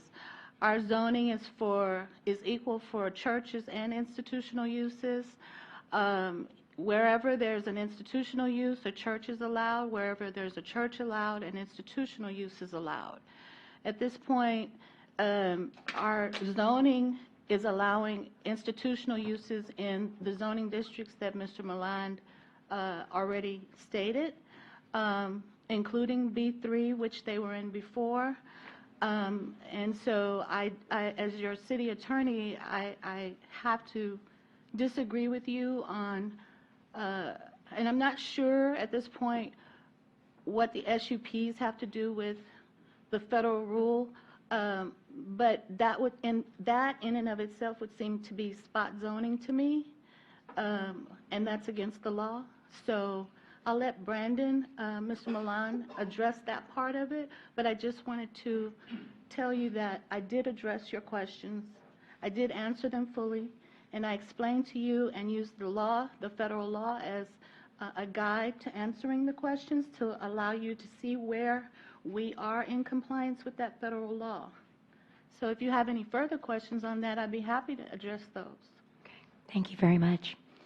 Mr. Milan, do you have a response? Yes, ma'am. Okay. Thank you, Mayor and Council. I think I understand your question, but I think again, going back to the larger question is, it's important to take a longer range planning look at what the impact could be for all institutional uses, including churches. At this point, having a long-range look at that, someone would possibly be able to advise the zoning commission and the council of, okay, what institutional uses are more likely to locate in the city than others. We don't know what the demand is for churches versus museums, and so again, there may be a larger amount of churches that would locate within the community as well. And so what's the impact on that? And so if you still set up a process to allow churches, only churches by SUP, that's still not addressing the larger question, is churches as an institutional use, what is the likelihood of a number of these SUPs being approved throughout our B2 zoning district, similar to the reason why the code was changed to begin with, which was because the city was seeing a number of institutional uses, including churches, receiving SUPs, and there was concern about the impact that would have on the tax base. So I understand your question, and I would definitely advise that churches are among many different institutional uses, and if you create a process through SUP, number one, that's not answering the larger question, what's the economic impact, and two, when you allow a use by SUP only, you're setting yourself up for equity issues, and that's why a lot of cities, I would say, are moving away from SUPs, because especially as you pointed out in the Religious Land Use and Institutionalized Persons Act, you need to be consistent with not only all institutional uses, but you need to be consistent with all churches as well. You can't require more development requirements from one church in an SUP just because of this surrounding single-family district. You can say, okay, we want 30, trees spaced at 30 feet along this fence line just because of this situation here, and not required over here, and maybe be more stringent on parking for this church than other churches. That doesn't answer the larger long-range planning question of, do we want churches and other institutional uses in our B2 district? Do we want these institutional uses or not? And if you do, then the answer is allow them by right. Don't treat each one of them differently. And that's what an SUP technically does, and that's a larger question this community asks, whether it wants to keep moving forward with SUPs or other types of approaches. So I hope that kind of answers your question. As your staff, I'd say that that doesn't answer the larger concern that staff has voiced to the council, is what is the impact of all institutional uses, including churches, in our B2 district. We don't know that because we don't have the analysis. I don't think it does answer my question, because further down the agenda, item number 8.3, we're going to have a discussion tonight about restricting non-chartered federal institutions, and one of the requirements is a space. They can't be within 1,000 feet. We just did this with massage parlors. There's been several other instances where we've added requirements to our ordinance restricting these businesses coming in. So, you know, we have the tools, we can use those tools to satisfy this issue right now. Thank you, Mr. Martinez. Let me hear from other counselors as well, if you don't mind. Who else would like to speak on this? Yes, Counselor Edwards. Well, I know that the data is not complete on the issue of civic or public special districts, but how do you see that as resolving this conflict between trying to come to an accommodation to, you know, provide for what the churches or institutions want versus the, you know, economic needs or concerns of the city? I think the civic district fits into the larger category of the city creating zoning tools to address all of the existing land uses that are throughout the city. You know, we've already taken a first good attempt at that by, you know, amending the code to allow for churches and other institutional uses in R3, R4, and R5. So there's 4 new tools. I think there may be some circumstances where maybe that's not going to be a perfect fit for everything. So maybe a civic district can be another fit for institutional uses, like the Huebner Onion House, or what that was brought up at the last zoning meeting.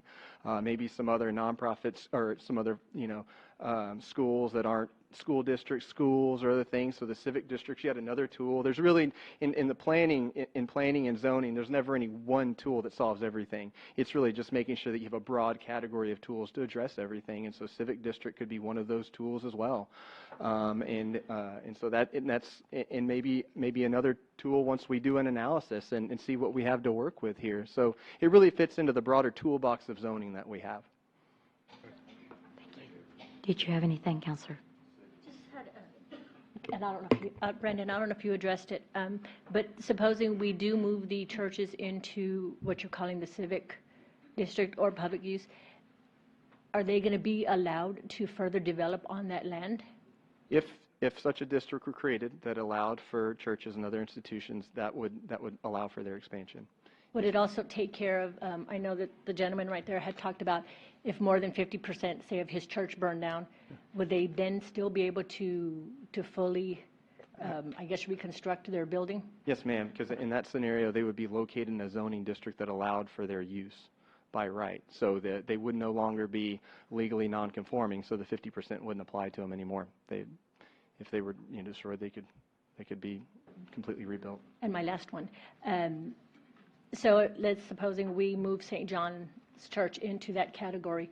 What about the other churches? Would we have to move them then into that same type of category? Again, I would could say be universal.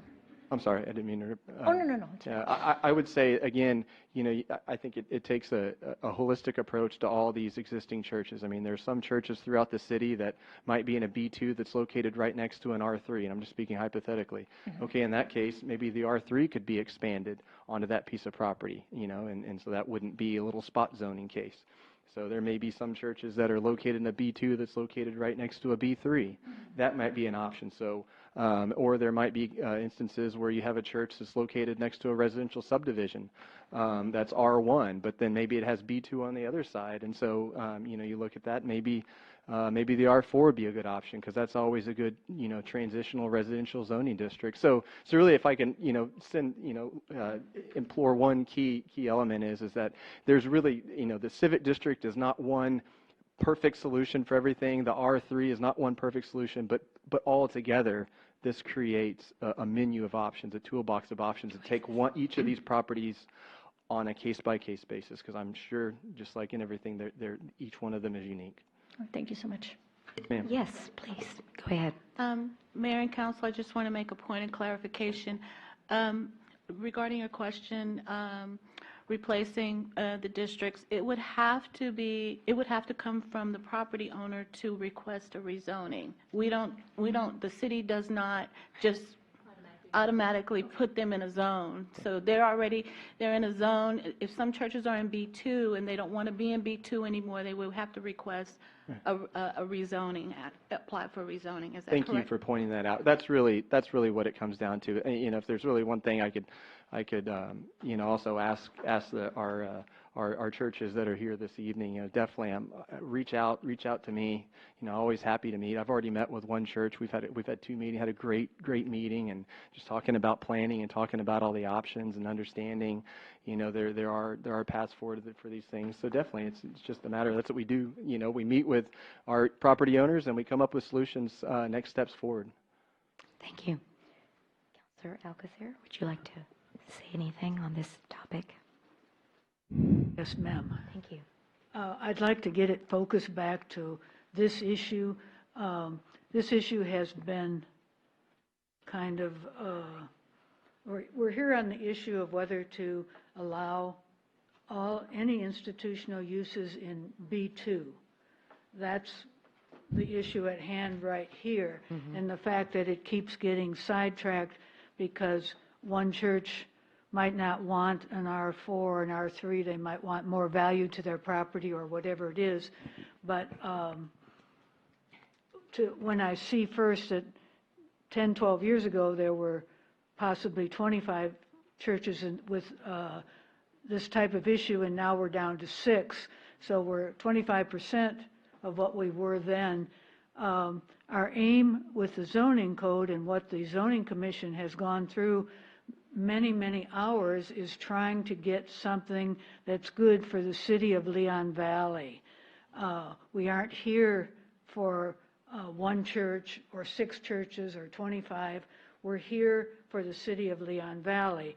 I think God looks on all of us as equal, and whether we're in this church or that church or whatever, but anyway, we're here on the issue of B2. I think it behooves us, the purpose of our zoning commission is to work with our city staff and look at what's good for the city of Leon Valley. The city staff and the zoning commission has said that permitting institutional uses in B2 retail district is not the best thing for the city. I think that this needs to be considered as its own issue and not every other need that might be or might come up, or who's doing this and who's doing that, going around to churches and saying, come on into the meetings because this might affect you at some date, even though you had no clue it was going to affect you, is a little bit unfair to the citizens of Leon Valley. And if you listen to what's happening, the Leon Valley residents are the ones that will be most affected, and those are the ones that this issue is here for. We're trying to improve. If somebody else wants my place, I'll let them. Otherwise, Yes, we need to show respect, both on the dais and in the chambers, please. Thank you. If you'll continue, please. We need to keep the retail that we're trying to work toward as being retail, and not every institutional use can now be anywhere. That was the past. We're going to the future. Let's work with the future. Let's do what needs to be done one step at a time and take each issue as it comes up. I'd like to deal with the issue of the B2 and institutional uses and stick to that and then get to the next issue. Thank you. I believe, Councilor Jordan, did you have anything to add? Okay. I had one. Yes, you certainly may. Councilor Edwards. Okay, despite, that refocusing, I did have one question about this proposed civic district or public district. Now, I can see where that would be appropriate to some institutions, including churches. But the other issue that's floating out there is how these institutions may affect neighborhoods that are you know, largely single-family homes, and their concerns about that. Does the civic or public district offer any protection or way to make them feel more comfortable? Absolutely. You know, with a civic public institutional district, you know, as I talked about last night at our workshop, you know, zoning in zoning districts usually consists of, you know, about 3 primary areas. You know, the uses that are allowed, the activities allowed in those districts, and the development design standards for how those uses are developed, and how they're, what the impact is. And so in the creation of a possible civic district to address these, that's a community dialogue. That discussion, your staff will do work on that and have discussion with the zoning commission and determine, okay, you know, you can look at size, you can look at all the different development aspects and write that into the ordinance. And that's another part of the utility of a civic or institutional district, is that with the RLUIP, you have to treat all institutions the same. And similar with that, you know, when you have a district, such as if you're allowing institutional uses in a district that you allow other uses like office, you can't impose design requirements just on institutional uses, but not on the office. In that zoning district, you have to be consistent with how you apply design standards also. That's part of something that would be a utility of a civic district. Is you can say in this district, institutional uses, civic uses, public uses are permitted, and this is how all of them consistently will be designed.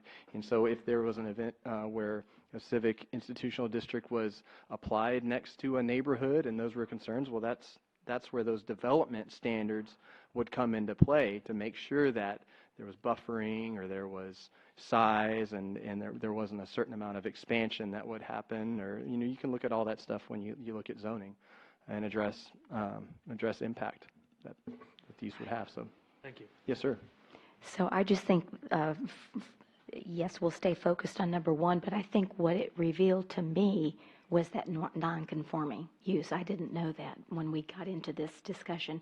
So to be able to try, if however the council votes on this one, to be able to address that for for churches or institutional uses that were grandfathered that need relief, I guess you would say. That's what I would be hopeful that we would be able to address.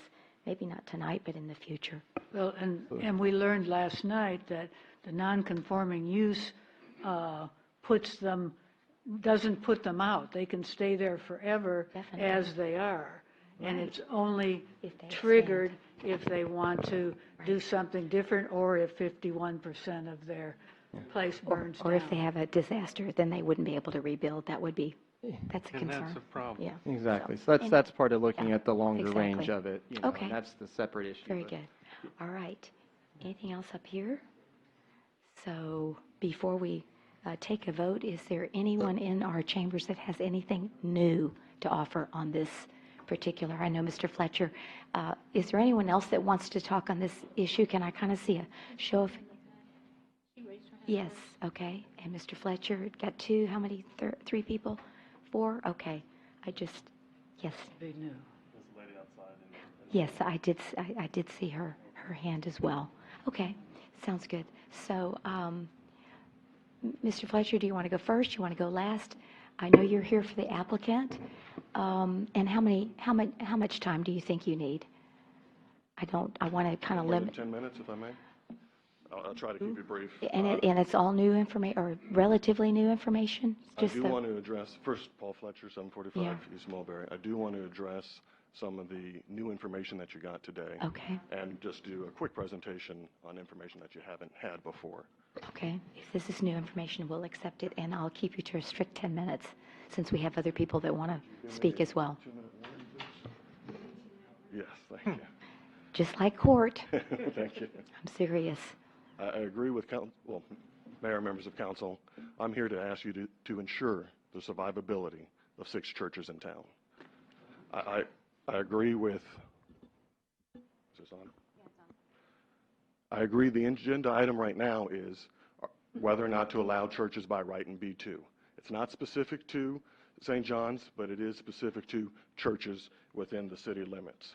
What you've heard is that you don't have a lot of analysis on the impact of what would happen if churches were allowed in B2. You've also heard that in 2009, because of economic reasons, you removed churches from every district. You would think there would be some basis today to say we can't allow it today because we have some data, we have some facts that say it's going to be a negative impact. You don't have that. You've been told you don't have that. You've took action before. You allowed churches in R3, R5, and R6. You didn't have any data to say that, oh, if we allow it here, it's not going to have an adverse impact on the property values or on the economic development of the city. You didn't have that before Zoning Commission when they made that recommendation. I submit you don't need that today. You just need to allow churches to become conforming. You were told that churches just need to come talk to you and come talk to staff and work it out. Well, we did that in March of last year. In September, the Zoning Commission got a recommendation to allow churches by right in B2 with an SUP. They also got a recommendation to allow churches in R1. That recommendation was pulled, not because it was illegal, but it was pulled because they were not, I'm told it's not legally required, but not because it's illegal, and I think that's an important distinction. The recommendation was made, and it was withdrawn. The point is, staff is not withdrawing that recommendation because it's not incompatible. They're just withdrawing it because they say it's not necessarily legally required, but it's not prohibited, which is important. You're here to look at institutions as a whole, not St. John's, not a case-by-case analysis. You didn't do a case-by-case analysis when you told the churches that bought property that you have to go. We can't ensure you're in survivability. You can't expand. If you burn down, you can't rebuild. The future plan doesn't address institutions. So any reference to your future land use plan, your comprehensive plan, is silent. The only thing it mentions is libraries, which you own, and you're not subject to zoning. So you can't look to your future land use plan, but you can look in the future land use plan, and it does say to look at existing uses and patterns and plans. I'm going to read a section from the Comprehensive Plan, Chapter 14. A specific use permit is a form of amending the Leon Valley City Code as sanctioned components of the zoning code. After receiving a recommendation from the Zoning Commission, the council may authorize city development staff to issue an SUP. An SUP is a zoning tool that's used to protect the health, safety, and welfare of Leon Valley citizens by ensuring that the location of uses is compatible, the proposed use conforms to your master plan, and the proposed use is the highest, best use of the land. Your own master plan says you can use SUPs for zoning purposes. I will disagree, just for the record, that I don't believe the zoning code is in compliance with the Religious Land Use and Institutionalized Persons Act. But your actions today, and what I'm asking you to do, is to protect these institutions that are up here. These institutions are property owners. They're in B2 and they're non-conforming. Church of Latter-day Saints off of Huebner, Love Family Worship Center, Trinity Grace, Lutheran Church, CJC Life, B2, your museum. The Huebner Onion, we haven't heard anything on how that's going to be fixed, but that's located in B2. In the St. John's Baptist Church, we have R1 and we have B2. All churches at once were allowed by right. Y'all changed the code. You said, look at the code. People look to this master plan. Developers look to that to know what they can do with their land. When they bought these churches and they developed them, and you'll see 3 of them have subdivision plats, which means they gave land to the city. They went through your development process. The code allowed them to do that. You changed the code to B3, but you can't tell us, you haven't heard any evidence that that had some negative impact. Where's the rush of churches to go to B3 if they're allowed there? B3 is on Bandera. You have several B3 corridors. But now you have 6 churches. 3 of them have told you in the last meetings that they wanted to expand. One wanted to do a basketball court. One wanted, I believe, a gazebo in the back. And of course, you know what our plans are. And I will mention that our plans are not immediate. There's a 2 to 5 year horizon. But we're starting early because churches are not for profit. They have to raise funds. and they have to go through that process. So we would ask that non-conforming uses become conforming in churches, because what happens is they can't be enlarged, can't enlarge the square foot, feet, you can't expand them, you can't go up, you can't go down, you can't extend it, you can't add structures like a basketball court, and you can't restore it if it's damaged. We just want the churches to survive. They help create a diverse economic environment. They improve the quality of life for the residents here. They provide social services to the citizens here. They add employment. They hire lawyers. They hire accountants. They hire the police to do traffic on Sundays. They pay utilities. They buy permits. They pay visit fees. They attract people here on a Sunday when there's not a lot of people driving down Bandera. And they contribute to the development of the property. We had asked that you help these churches pass a legacy on to their congregation, allow them to become stable and expand and invest in their property, as opposed to not ensuring their survivability by not voting in favor of allowing churches by right in B2. I'll stick to my time. Thank you. That was 5 minutes. Very good. Yes. Yes, our city attorney would like to make a comment. Sure. Thank you. Go ahead. So just to clarify and just to correct you, Mr. Fletcher, the city of Leon Valley did not remove churches from all districts in the jurisdiction. That would be against the law. Sure, B3. Thank you. Thank you for that. You're welcome. There is a woman outside. Yes, you raised your hand. Would you please come forward and state your name and where you are located, and we'll...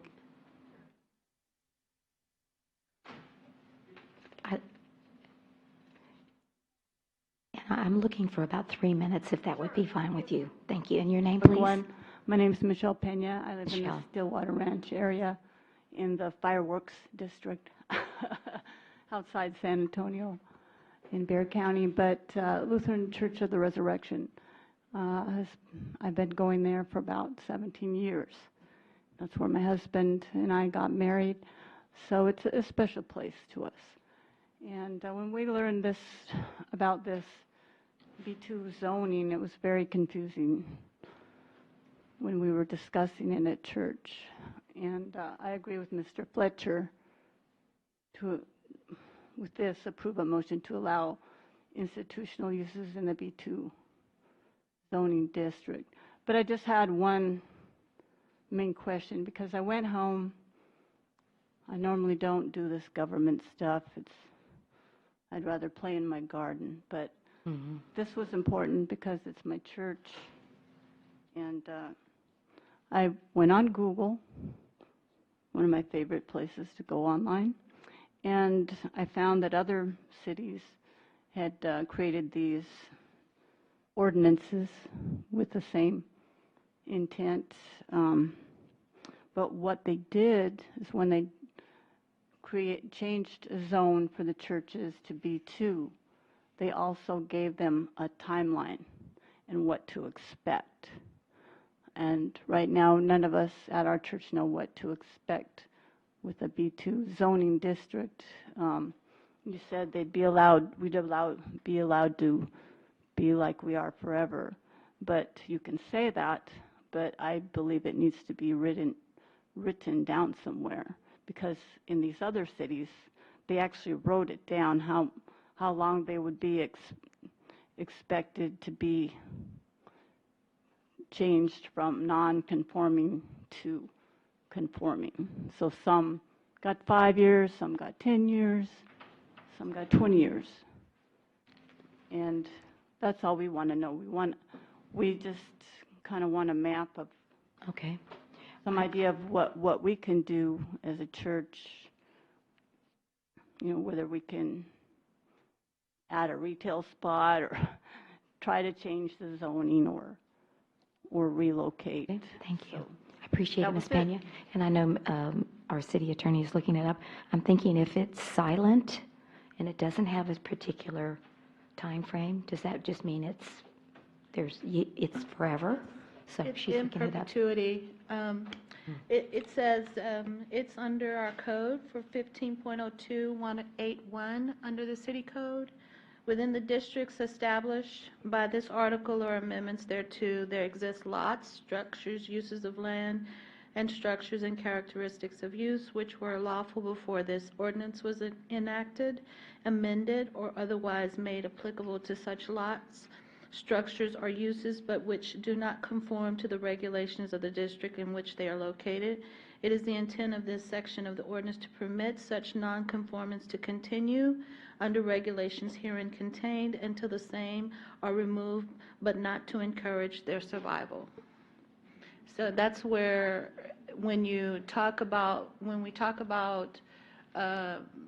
if the 51% of the structure gets damaged, then you're no longer non-conforming legally. You can't rebuild, because the purpose of rezoning that district is for another use, for B2. You're in a B2, so the purpose of having B2 right there is for retail purposes, not for institutional uses.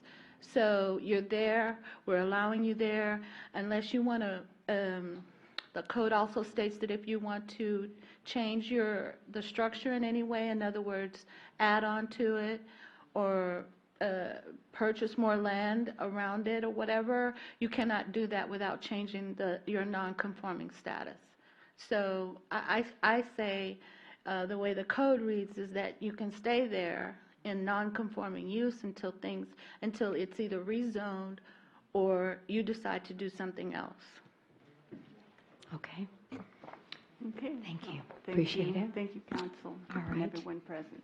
Now, who else? Yes, Tommy Branson from Pavona Place, if you'll please come forward. A packet? Yeah, and I'm going to be using it all through the Okay, and how much time do you need, Mr. Branson? about 3 minutes. About 3 minutes, on that'd be this great. issue, 3 minutes. Thank you, sir. I do appreciate it. No problem. I'm Tommy Branson, and I live in Pavona Place. Mhm. It's not the church.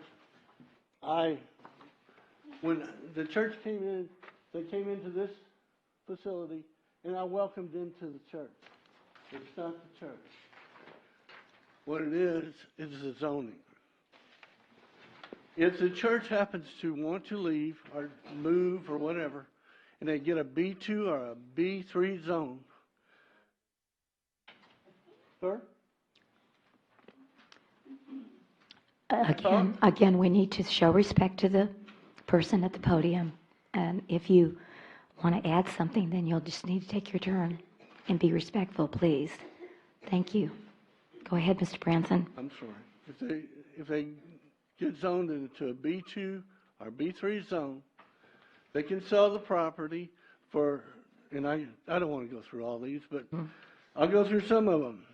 An automobile inspection station, an automatic car wash, a billiard parlor, a video game room, laundromat, non-chartered financial institution, parking garage, and self-storage facility. If you'll check, it's on page number 3 in my packet. Like I said before, I have nothing against the church, but I do, if something happens to the church and they decide to move, and it's got that zoning on it, they can do whatever they want with it, and that's right in the back of my house and a whole bunch of people on Pavona Place, on Lincoln Leah, and in the front on the Gumtree side. Okay. That's what I had to say. Thank you very much. We appreciate your efforts here. Okay. And who would be next? Oh, is it Mr. Smith?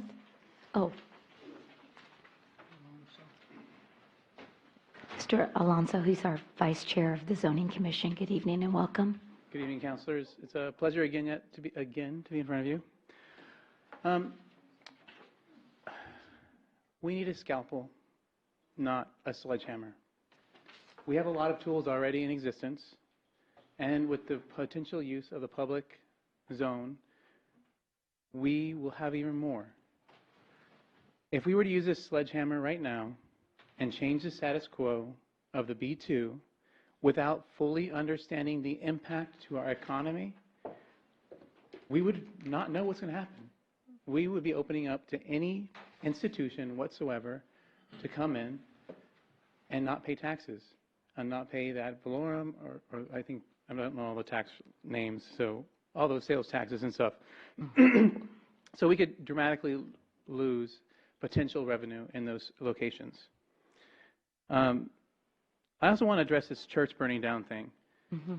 Should a church burn down tomorrow, the zoning commission and the city council would have plenty of time to ensure that the church had the proper zoning with the public use or with one of the pre-existing zones before that church would be rebuilt, because they aren't rebuilt overnight. It takes time to rebuild a church. It doesn't take 1 week. It doesn't take 1 month. It probably takes 6 months or more to be able to get everything ready to build. So I am not concerned about this church burning down issue that's going around whatsoever. I think it's a straw man argument to try to really just put fear in the minds of people when that fear shouldn't really exist. Because we're here to protect the people, we're here to serve the people, and we will make sure that it's right. Should a church burn down, we will make sure that they are able to do what is necessary. Now, that may require some zoning changes, and probably will, but we're going to work with them on that. And that's what I had to say. Okay, thank you. Thank you for that. Scalpel instead of a hammer. Okay. Who else would like to speak this evening? Yes, sir. If you'll please state your name and where you live, like Leon Valley or San Antonio would be fine. Yeah, Jerry McCall. I have a business Hi, Mr. here McCall. in Leon Valley. Mm-hmm. I attend Trinity Grace Church, have for several years. And would you please I'll speak be a into the few microphone minutes. so we can hear you? We are recorded. Thank you. I have a little trouble with the allergies. I too. understand. Sure. So, little history. O'Hare, the woman who got prayer taken out of the schools. I feel Leon Valley's trying to take God out of Leon Valley. You know, churches are meant to grow. Our Lord and Savior says, go out and spread the word. Grow your congregation. You're saying stifle it. I can't believe it. Can't believe what you're doing. That's all I had to say. Okay, thank you very much, Mr. McCall, for those words. All right, who else would like to speak?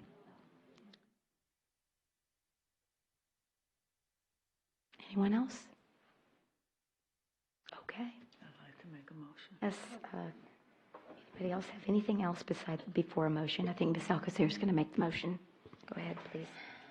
I'd like to make a motion that we follow the recommendation of the staff and the zoning commission and deny the proposed amendment to allow institutional uses, including churches, schools, libraries, private clubs and lodges, museums and universities by right in the B2 retail district.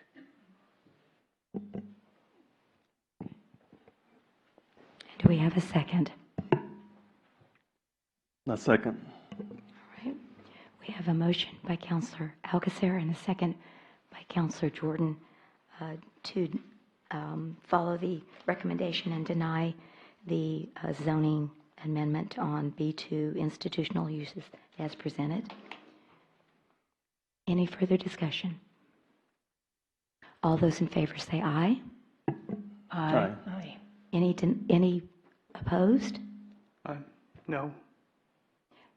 The motion carries. Is it 4-1? All right. You voted in favor. Okay, so the motion passes 4 ayes and 1 no. Okay, thank you very much. All right, then moving then to ordinance number 7.2. Ms. Bachelet, if you'll please read the ordinance.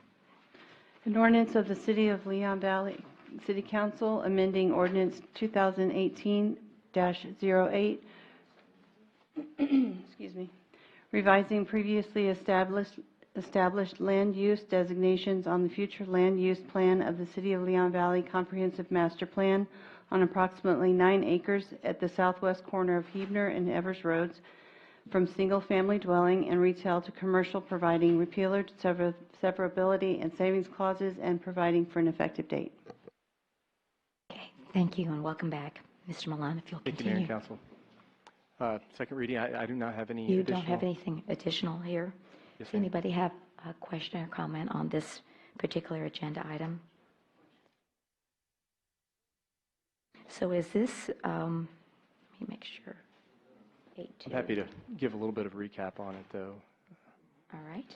If you'll just briefly recap us, not very. Yes, yeah, ma'am. that So, would be great. last night at our workshop, we discussed the relationship between the future land use plan, which is a component of a city's comprehensive master plan, and the relationship between that and a city's zoning code. And so, and Crystal, can you bring up that presentation? Got my enlarged maps here.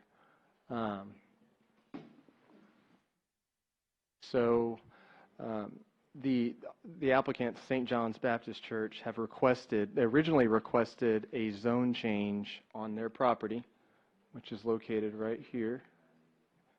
They originally requested a zone change on their property to a B3, because at the time of application, that was the only zoning district that allowed for churches. And of course, as Mr. Fletcher pointed out, they came down to talk with staff, and staff, worked with them to develop solutions. And one of those solutions was to allow for church to possibly amend the code to allow for churches in the R3, the R3A, R4, and the R5 zoning districts. So in working with the St. John's Baptist Church, we came up with some solutions that would apply to them. And as we've discussed, there is a solution available at this time for the St. John's Baptist Church to facilitate their church, which is the most practical fit is an R4.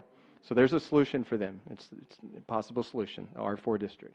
And so, but they were originally requesting the B3, and in that time period, they amended their request to a B2, pending the outcome of the last item that the council just decided on.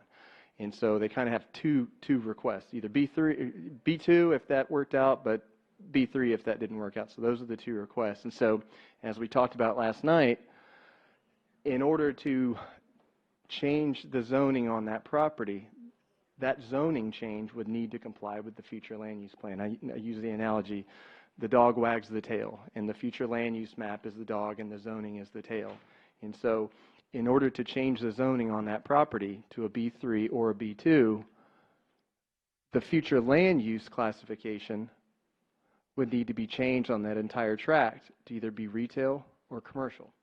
And so just to give a recap, that's why this item is here first, because you can't change the zoning on a property if it doesn't comply with the future land use classification on that property, because the future land use plan is the general land use vision that the community sets for a piece of property.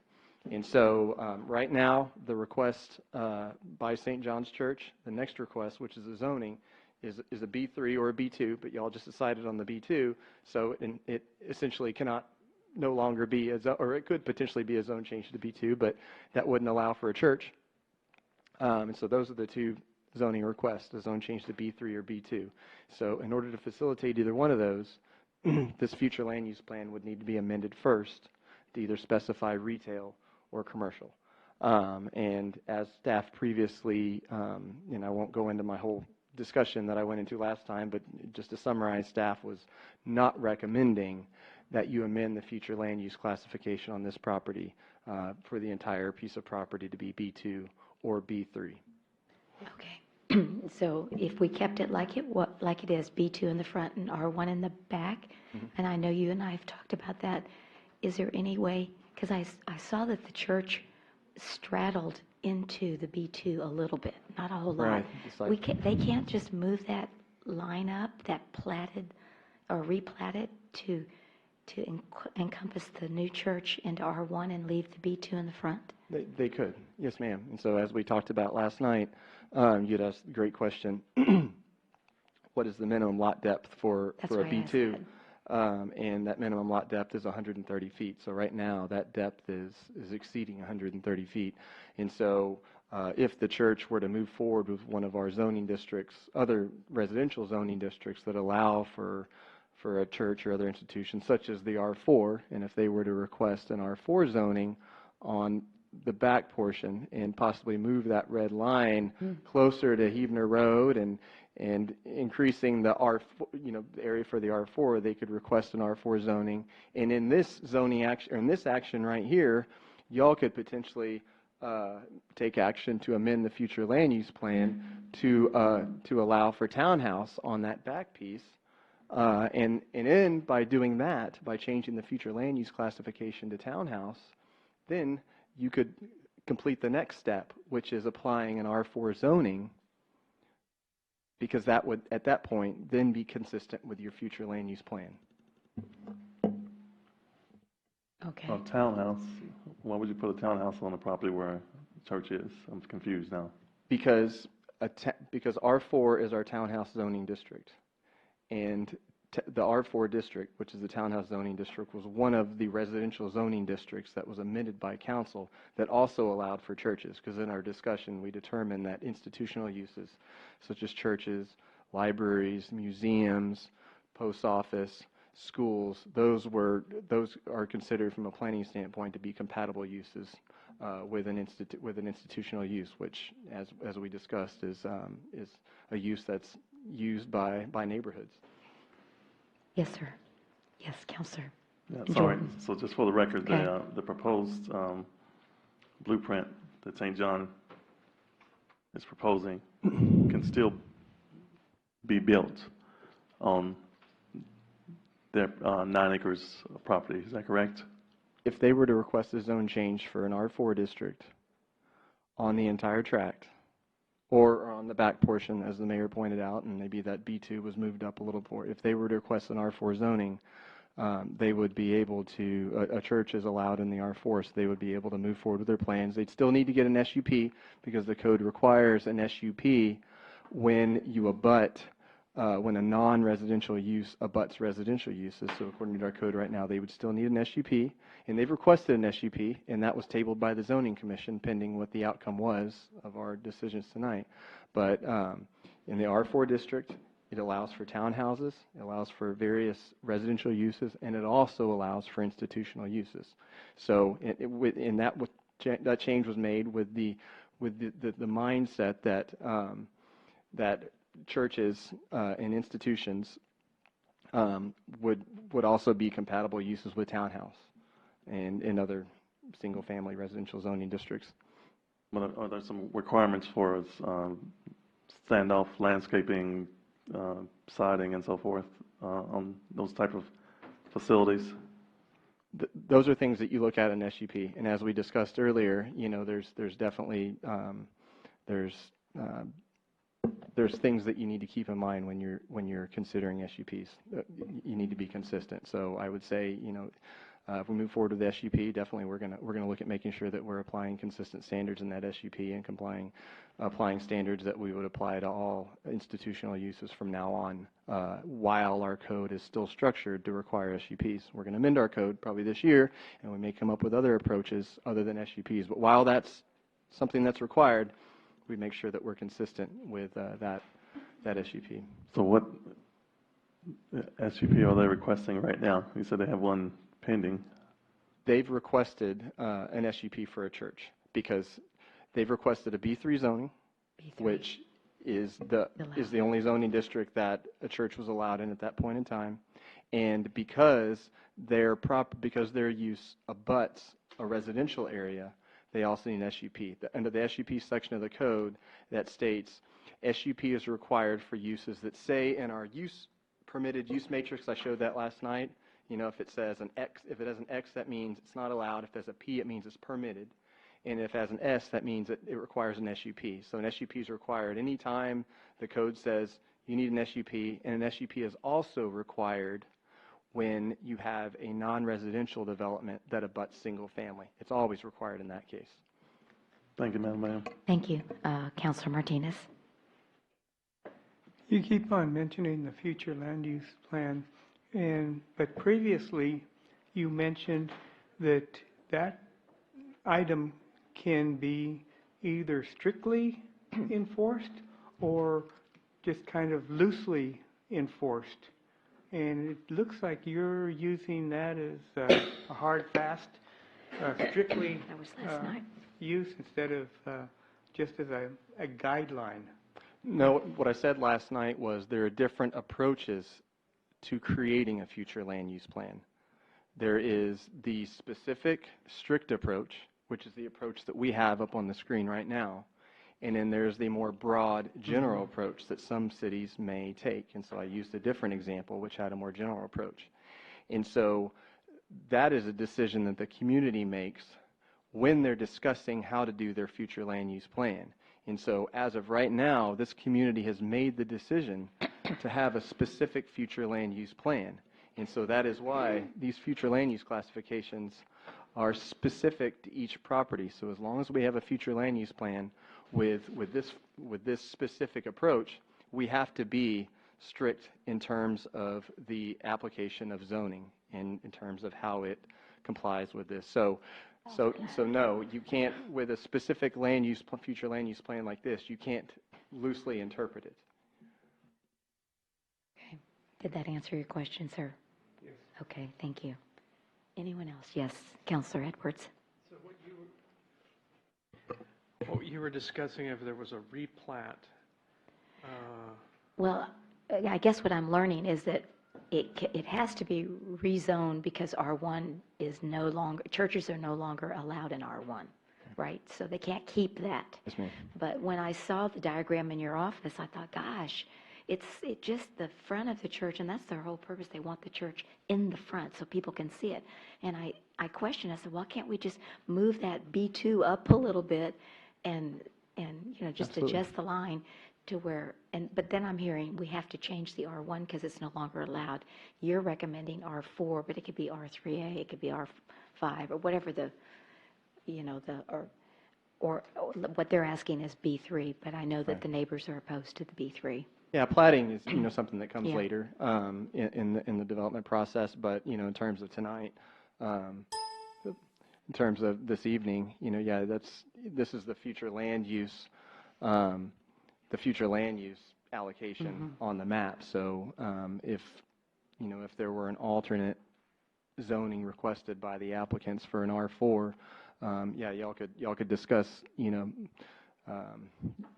moving the B2 classification on this map. I'd probably recommend, if that's something we start discussing, I'd probably recommend coordinating with the applicants, because we need to make sure we get the measurements right on that. It's really important. Since we have a specific land use map, we need to say, okay, why don't we, they can coordinate how much that's going to move, and then that way we can coordinate a very specific amendment to this before a final decision's made. It's hard to just draw it up there tonight, but definitely an option. Yes, ma'am.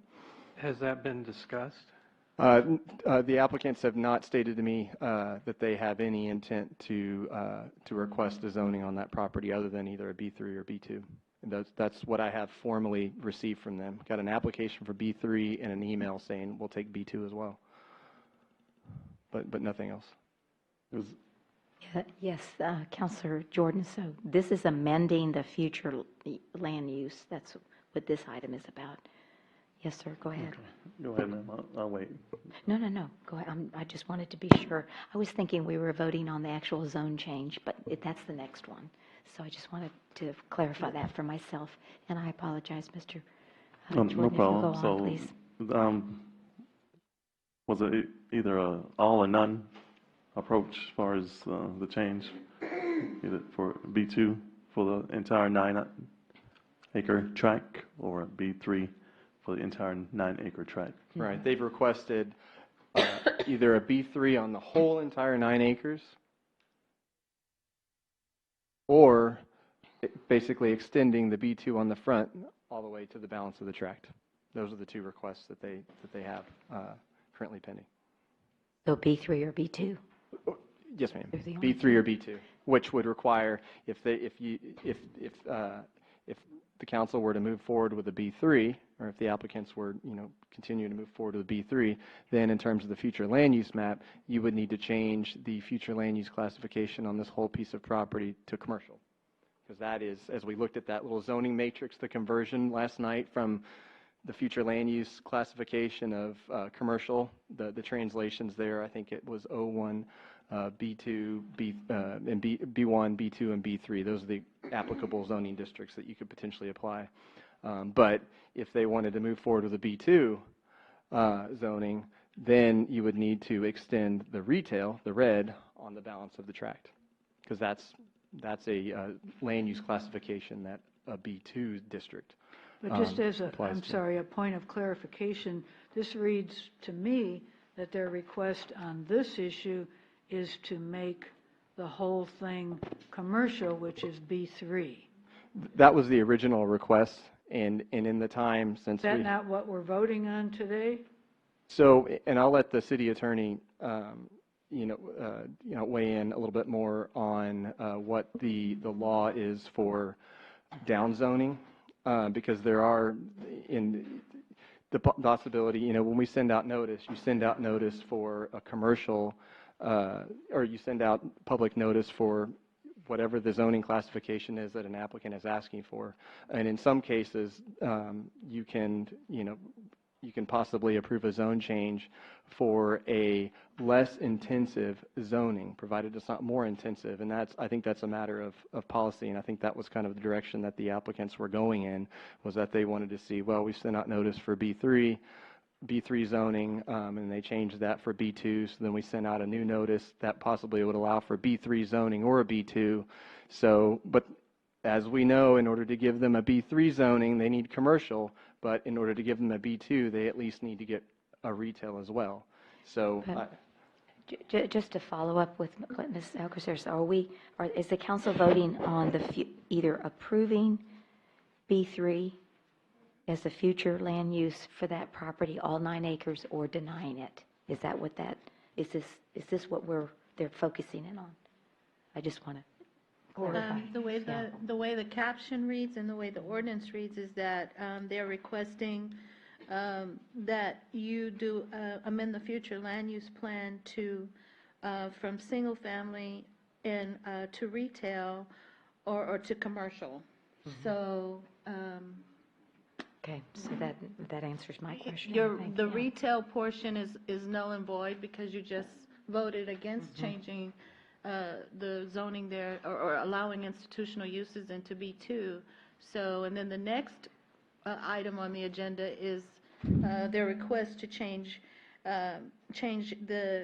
to grant a zone change to B3 because B2 is no longer on the board. Okay, So- a question.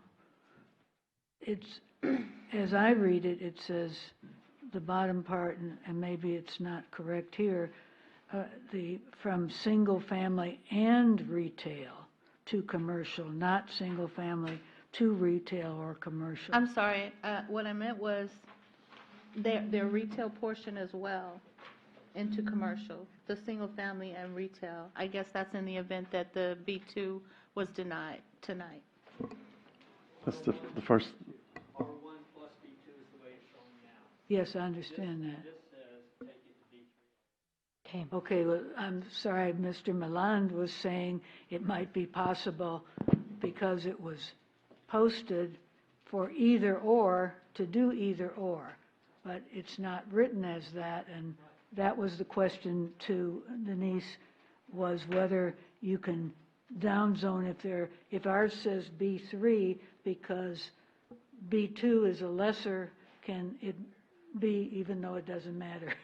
No, because we just denied it. Yeah, I know. But So no, because you just denied the B2. But it includes the other 9 acres. I mean, the other, they're what are 8 and 2 or whatever they are. it's 3 and 6, yeah. 3 in the front and 6 in the back. I don't know if I So answered the your answer- question. Go ahead, Mr. Smith. Short or- answer, David Smith, Chair of the Zoning Commission. The short answer to your question is the whole reason that B2 was on there, it was basically contingent upon the previous agenda item. It was kind of just knock 2 birds out with 1 stone. They're going for B3. However, in the event that B2 was approved tonight, then it was, at that fork in the road, preference. which way were we going to go? If you had approved B2, and correct me if I'm wrong, Mr. Fletcher, but then they would have gone to we've been here talking about B2, but since that was not approved for you, we're talking about changing the property to B3. And then to refer back to your question about the R4, we did specifically ask the question of the applicant at the zoning meeting asking, do you want to proceed through with one of these other options? And they specifically said no. They wanted to proceed with B3 or B2. So that Okay. was asked of them. Thank you. Appreciate that. Thank you. All right. Anyone else have a comment on this? Yes, Mr. Fletcher.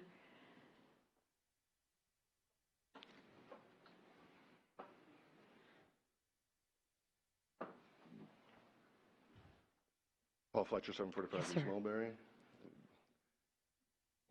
There's been some comments about the application, and I thought maybe I could shed some light on that. First, the point of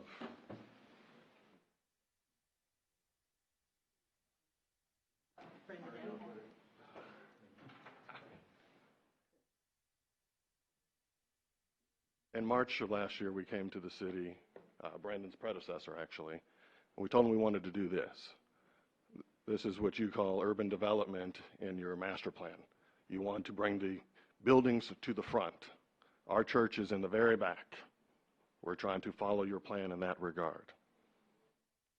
This portion of the property is zone B2. You can allow a gas station there, you can allow a beer store there, but you can't allow a church there. We've asked that it be zoned B3 for the entire parcel so that the entire 9 acres of the property can be used for religious uses and purposes. Your land use plan, the dog that supposedly wags the tail, is silent on institutional uses. So this suggestion that we have to follow this land use plan, and this land use plan is the gospel, is mistaken because it does not address institutions.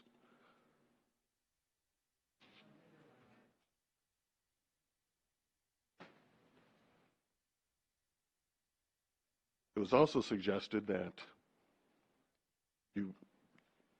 we worked with staff to come up with an R3, R4 resolution. No one asked us if that was our recommendation, if that was what we wanted. It was presented to you all. I remind you, the first recommendation was churches allowed by right with B2 and an SUP, and I think I stood before you all and talked to you about the issues with the restrictions that were imposed on the residential, the R1 component. It wasn't asked of us, do we want R3, R4, R5, or R6? That's what was recommended to you without our input.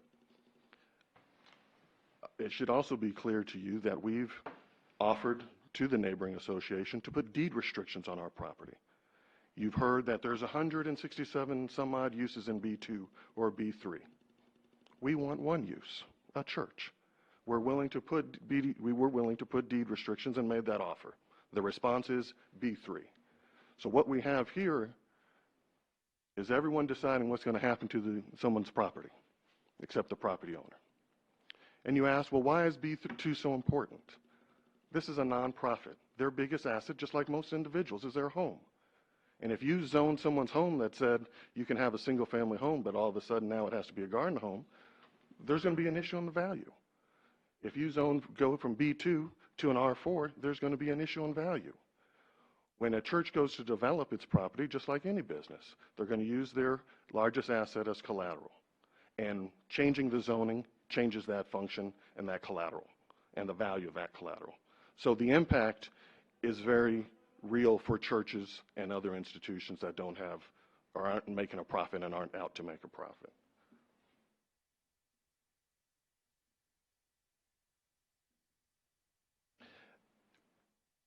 The church would not want to reduce its B2 component because I told you the value component there. It wouldn't mind increasing it. And perhaps 9 acres is too excessive, in your opinion, and I'm going to address the compatibility issue in a moment, but the church would consider that. We're asking for B3. We're still asking for B2, quite frankly. Because when we go to get loans and when we go to try to secure the property, we need to retain our value, not diminish the value. And we think that there will be a diminution in value by downzoning it to the R4. We haven't asked for R3, we haven't asked for R4 or 5 or 6. We've asked for B3 and B2 and asked that y'all vote on that. As I mentioned, your land use plan is silent on institutions. Now, what it does say is that the future of the city lies in being the best maintained and best served community. Well, we can't maintain our property because it's non-conforming. We can't expand it. Future planning decisions must recognize existing conditions and trends that help shape the development of the city. Churches in B2 is what you have. Last time I went through a laundry list of areas where there's B2 and B3 adjacent to residential districts. The staff recommendation says B2 is not compatible with single-family residential uses. I'm not sure how we can reconcile this when the future land use plan contains B2 next to single-family residential use districts on the property owned by the church. So if you're saying it's incompatible, your land use plan is incompatible. Okay. Here's a couple examples. I think you've shown that to us already. So This is yeah. new Is from this last new? time, yes. Oh. And this is from your, because last time I went to the appendixes down at the end, Okay. which I think show the current zoning. Okay. And thanks for the education last night. The future land use plan is what Okay, I'm showing thank you you for now that. to show you looked- how you it looked to propose be to the develop same. in the future. Okay. And red being retail, and you have commercial, and you have single family right back here. You have a kitty corner. We've got commercial adjacent to single family. And then here you have some more commercial adjacent to single family, as well as a hodgepodge of commercial and retail. Likewise, on the backside here, you've got retail next to single family, commercial next to single family. And this is just a quick example from your future land use future land use plan and map that shows your decision to put retail and commercial adjacent to residential. You did see this mixed use in the Huebner Road corridor. As you learned yesterday, mixed use includes residential and commercial districts. Commercial districts, B1 and B2 and B3 are included, which we're asking for. Pavona Place references proposed commercial development exceed open space and green space. So although institutional uses aren't specifically mentioned, there's certainly a suggestion that there can be commercial and retail development in the area. Not to mention, across the street, DPS, liquor store, car wash, another church. All we're trying to do is what's adjacent to us, literally 200 feet away, and just stretch this back to make it B2. You've got B1 right here as well, just to point that out. So we think you all should recognize existing conditions. Mixed use includes commercial and retail. The city has on its future land use plan, commercial and retail adjacent to single family. And we're just trying to be consistent with what's across the street. So we'd ask that you approve the land use plan for what was requested, one of the items that were requested, either B3 or B2. And I'll be happy to answer any questions y'all have. Okay. Thank you. Are there any other questions for Mr. Fletcher? Thank you. Okay. Thank you very much, Mr. Fletcher. Yes, Mr. Prophet. Good evening and welcome. I'm proud of being my endurance and all of yours. I'd like to point out to Mr. Fletcher that many of those B3 commercial zones were there before residential and not vice versa. They pre-existed the residential zoning, okay? So it's not that way. I think I pointed that out in a previous Mr. Prophet, can you speak into the mic, please? Sure. Thank you. I'm just trying to say that if you look at that, the B3s probably existed, most of them, the vast majority of them, before the residential was constructed. So to say that we allowed retail next to residential, it's really the other way around. Just, huh? Do you disagree? We're going to, Mr. Okay, I'll Prophet, keep going. I got my 3 minutes. you've got to direct the I am. the Okay, dais, here we go. please. Thank you. Okay. B3 is the most invasive business commercial code besides I-1. So when you voted down B2, in effect, you should vote down B3 because that opens up the residents to something that's even more invasive than B2. I would say that perhaps the compromise is, and I understand fully the value of the property, that a viable compromise, if they're going to remain a church, would be to zone it R something and remove the B altogether. Make it consistent. That takes away the non-compliance or non-conforming. Can you put up page 3 of that? Okay. Nobody's mentioned that March 2007 imposed non-conforming. The action in 2018 imposed non-conforming. Okay? They are non-conforming. The purpose of non-conforming is to hope that someday they'll be able to rezone and rebuild or do whatever they want to do. We already have precedents for not allowing reconstruction and renovation to do this. So it's non-conforming. So I don't see a compromise here. I see it B2 or B3 or else. And frankly, I have very mixed feelings about allowing commercial on that property at all. Thank you, Mr. Prophet, for those comments. Yes. Good evening, Geraldine, and welcome. Do appreciate it. Good evening, Geraldine Rodriguez-Smith, Leon Valley. So I think the one thing that was an aha moment for me in the conversation tonight was that it really comes down to, yes, you can expand, given that you're in the R's that we're saying, but really the question then becomes not so much will you allow me to expand, but will you please change my zoning so my property value goes up? And so what I want to call out is that any decision that you make sets precedent, and if it is a yes, then my question would be, where do I sign up because I'm a homeowner and I would like my property value to go up, right? So just keep that in mind when you're taking these decisions, because you are setting a precedent. And then what does that mean, and what does that then snowball into? So that was my comment. Thank you. You're welcome. Thank you. Yes, Mr. Branson.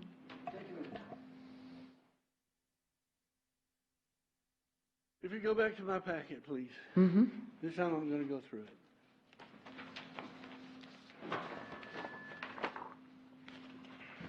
My name is Tommy Branson. I live in the Pavona Place subdivision.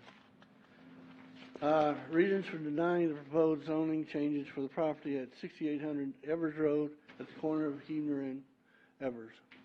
And I'm not going to read it. I'm just going to go through this with you. Okay. Okay. If by some chance you ended up with a B2 or a B3, B2 and B3, both of them have at least 107 to 167 uses if the church decides to sell their property, that they can sell it to and have any one of these uses. And I'm not going to go through and read them again because you guys know them already. Section 1502.322, Section D states, although it may occur in certain instances, it is not intended that the B3 district abut R1, R2, R3, or R6 districts. We're right in an R1 myself, and I live right next to the church. Another thing, in the event of a protest of this application comes up, we need 20% of the people within a 200-foot area to make sure that we opposed it. We have 24% of the people within 200 feet opposed it. So it's going to take at least a 3/4 of a majority to override a denial.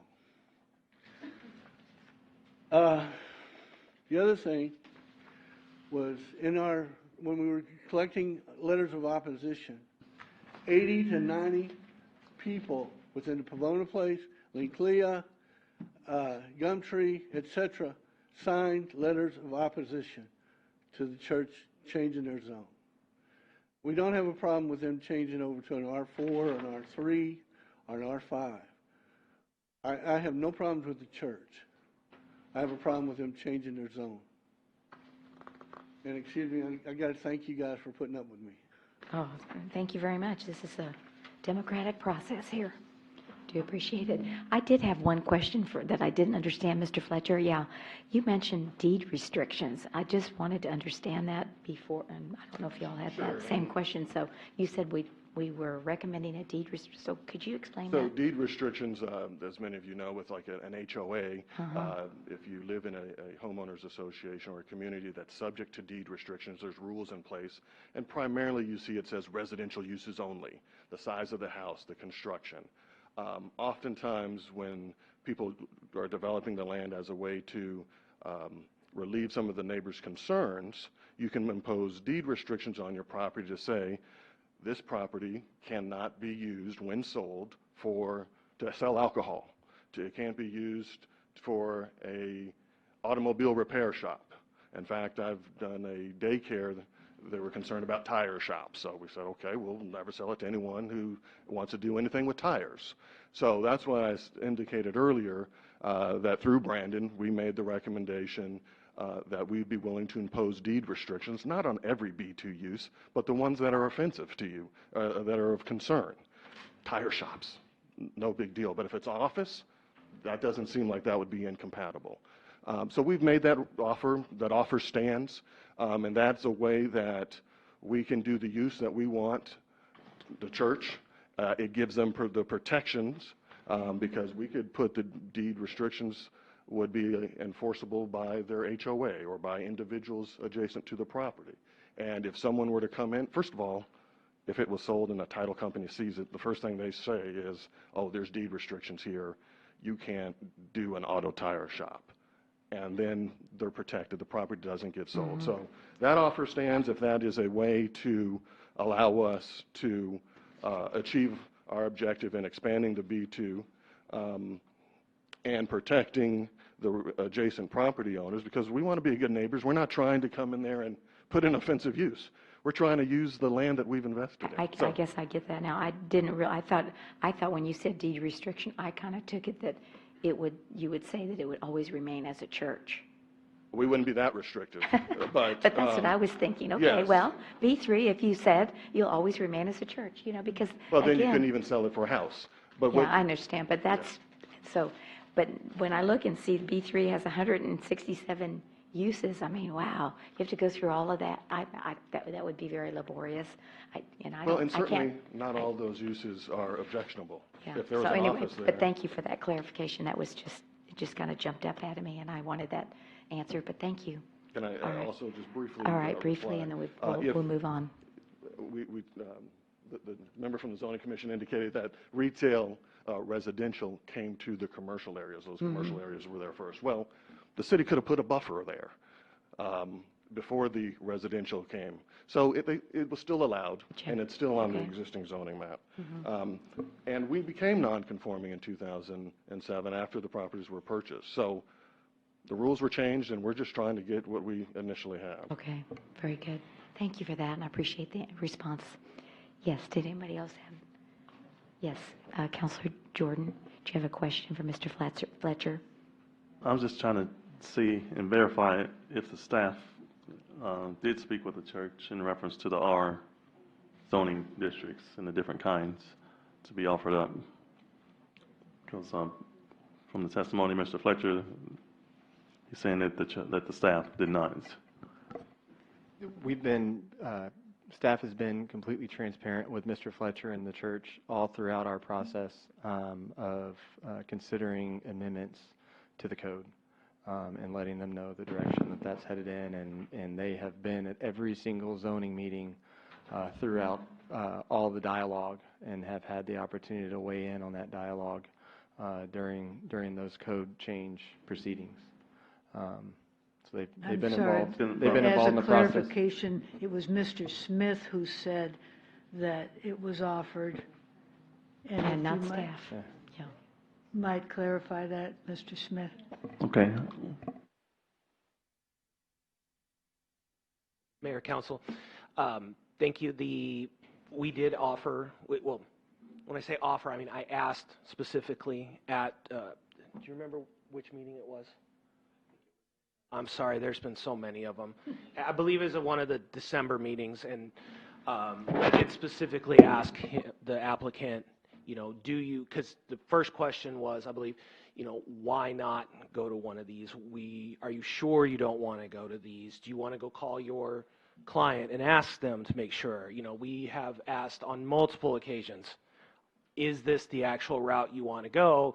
Because at the end of the day, there's a lot of opportunity here and a lot of avenues that we can go a different route.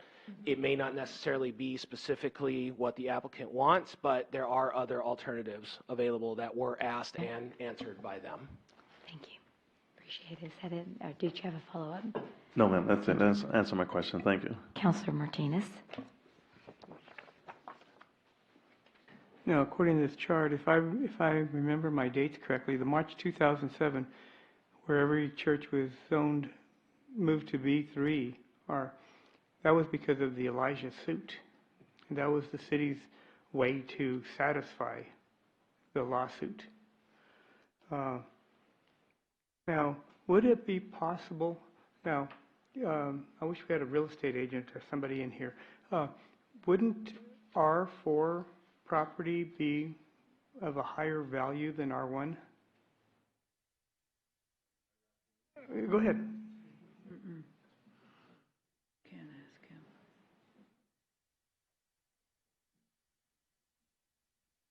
We have not done a formal appraisal, but we have looked at the issue, and it's been our conclusion that the proposed zoning, the existing zoning districts in the residential category would have an adverse effect, taking the whole property into consideration.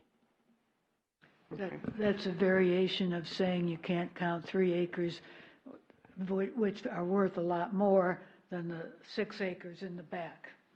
Right, and it's frontage on Hebner, so, it's zoned commercial for a reason, or retail for a reason. Sure. Now, would it be possible, and I think the mayor just alluded to this just briefly, to move the church physically on the property just back where it's all in the R1 section? We will have to go through the platting process because a portion of the frontage that is zone B2 is not platted. But in theory, yes, it is possible to move the church to the back, but the whole point that the church started this process is to do the urban design and come to the front because they are already in the back and they're not visible. We want to look like you saw the Church of Latter-day Saints. We want to look something similar to that. Okay, thank you. You're welcome. Yes, Councilor Edwards. I just want to pose a question. The suggestion that the mayor mentioned about replatting and moving the, I don't know, was that moving the church up? Well, either up or back, but I mean, when I saw it was just a little bit into that B2. I haven't seen it yet. I have Mr. Do you have it? Because I know Mr. Brandon Milan showed me, where you wanted to place the church, where the B2 was, and where the R1 was. And that was just my simple-minded solution. There it is. So right now the church, this is the unplatted property right here. It's kind of P-shaped, L-shaped.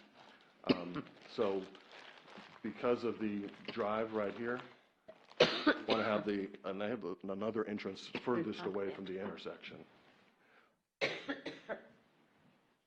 So if we were to move the church, and just to point to you, it would have to go back here. There may be some setback issues also with the property line being there. If we move it back, is it 25 feet? I'd have to look. I think there's an increased setback actually between the B2 and the R1. But in theory, yes, it could be moved back. Here's the existing church now, which unless you're in a souped up four-wheeler, you're not going to see it. But I mean, you would consider that as a way to resolve the issue. Well, I get the impression we're going to have to consider all of our options at the end of the day today. Okay, thank you. So we will consider. Thank you for that. I did. Were you able to catch it? For the interruption. Council, I just want to point out that whether they move the church back or not, It's irrelevant because the back portion is zoned R1 and an institutional use is not allowed in an R1. So regardless, they would still have to rezone that back portion, one of the other Rs or the B3. I understand that, but the value is in B2. So they might want to keep that. That's all I'm saying. So point of clarification from Ms. Frederick. Yes, Councilor Martinez stated that the change in 2007, in March of 2007, to put churches into B3 was a result of Elijah, and that's not correct. Churches were put in B3, and then and other institutional uses were in B3 as well, except for some lodges and some other institutional uses. When Elijah wanted to move into one of the areas where one of the other institutional uses were not required to be in B3, they filed a lawsuit against us because we didn't allow them to do that. So at the end of the lawsuit, when Leon Valley lost that lawsuit, in order to rectify the situation, all institutional uses, including those other two institutional uses that were left out of B3, were put in B3 along with the churches. So that came after all institutional uses, and all churches were put in B3 after Elijah, but churches were already in B3 only, and that was the cause of the lawsuit. You just expanded. Right.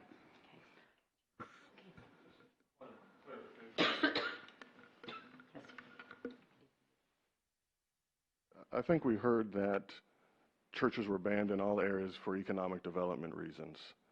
So was that and then I think now we're hearing because of the Elijah case, or maybe it's a combination of both, just for my benefit. I'm not saying that. I'm saying that I don't know the reason why churches were placed in B3, but churches were only allowed in B3 in 2007. And then after Elijah, then all institutional uses were put in B3. So I don't know the history as far as why they took churches out of being able to be everywhere in the jurisdiction, but that's what happened. I can clarify too, just to clarify, in March of 2007, it wasn't churches individually that were pulled out of the B2 and put into B3. It was the pursuit, that goal was to take all institutional uses and transition those all assembly uses into the B3 for purposes of looking at how many SUPs were being provided to churches and anticipating other institutional uses as well, and the impact that was having on our city and within our B2 district, which is our primary retail economic zoning district along Bandera Road. And so what happened was with Elijah was that Elijah sought to locate in the B2. And so there was a lawsuit over that, and it was determined through the lawsuit that there were still two, as Mrs. Frederick pointed out, there were still two other uses, which was a private club and a private lodge, which are technically considered by the court to be institutional uses as well. They were non-religious institutional uses. So the lawsuit said, well, you still have these two here, so technically you're not treating religious institutions the same as you are non-religious. So following that lawsuit, then we pulled the private clubs and lodges out too and cured the infirmity in the code. So it wasn't just, churches. I hope that helps. Thanks. Can I make a motion? Yes. I think the discussion is over with, so yes, Miss. Oh, did you have all right, in fairness, he has not. Let me give you a couple of minutes, sir, and you'll state your name. Yes, ma'am. It's Larry Hall. I live in That's Leon right, Valley. Mr. Hall. Yeah. Last week, I did ask for a counter decision on the variance for traffic study of the area. If the church is so concerned about the society, the area, the people, why would they want to go around something that conducts safety studies dealing with a major intersection such as Evers and Huebner? Secondly, the council just stated today that they'll take B2 because that makes the property valuable. Knowing that they can't put a church on it, he said he'd still take it to make it valuable, which looks to me as though he's just saying, okay, well, we won't put a tire center, all that, but we'll put an office building, which is still a lot of money, and we'll pick up and move because it's now valuable.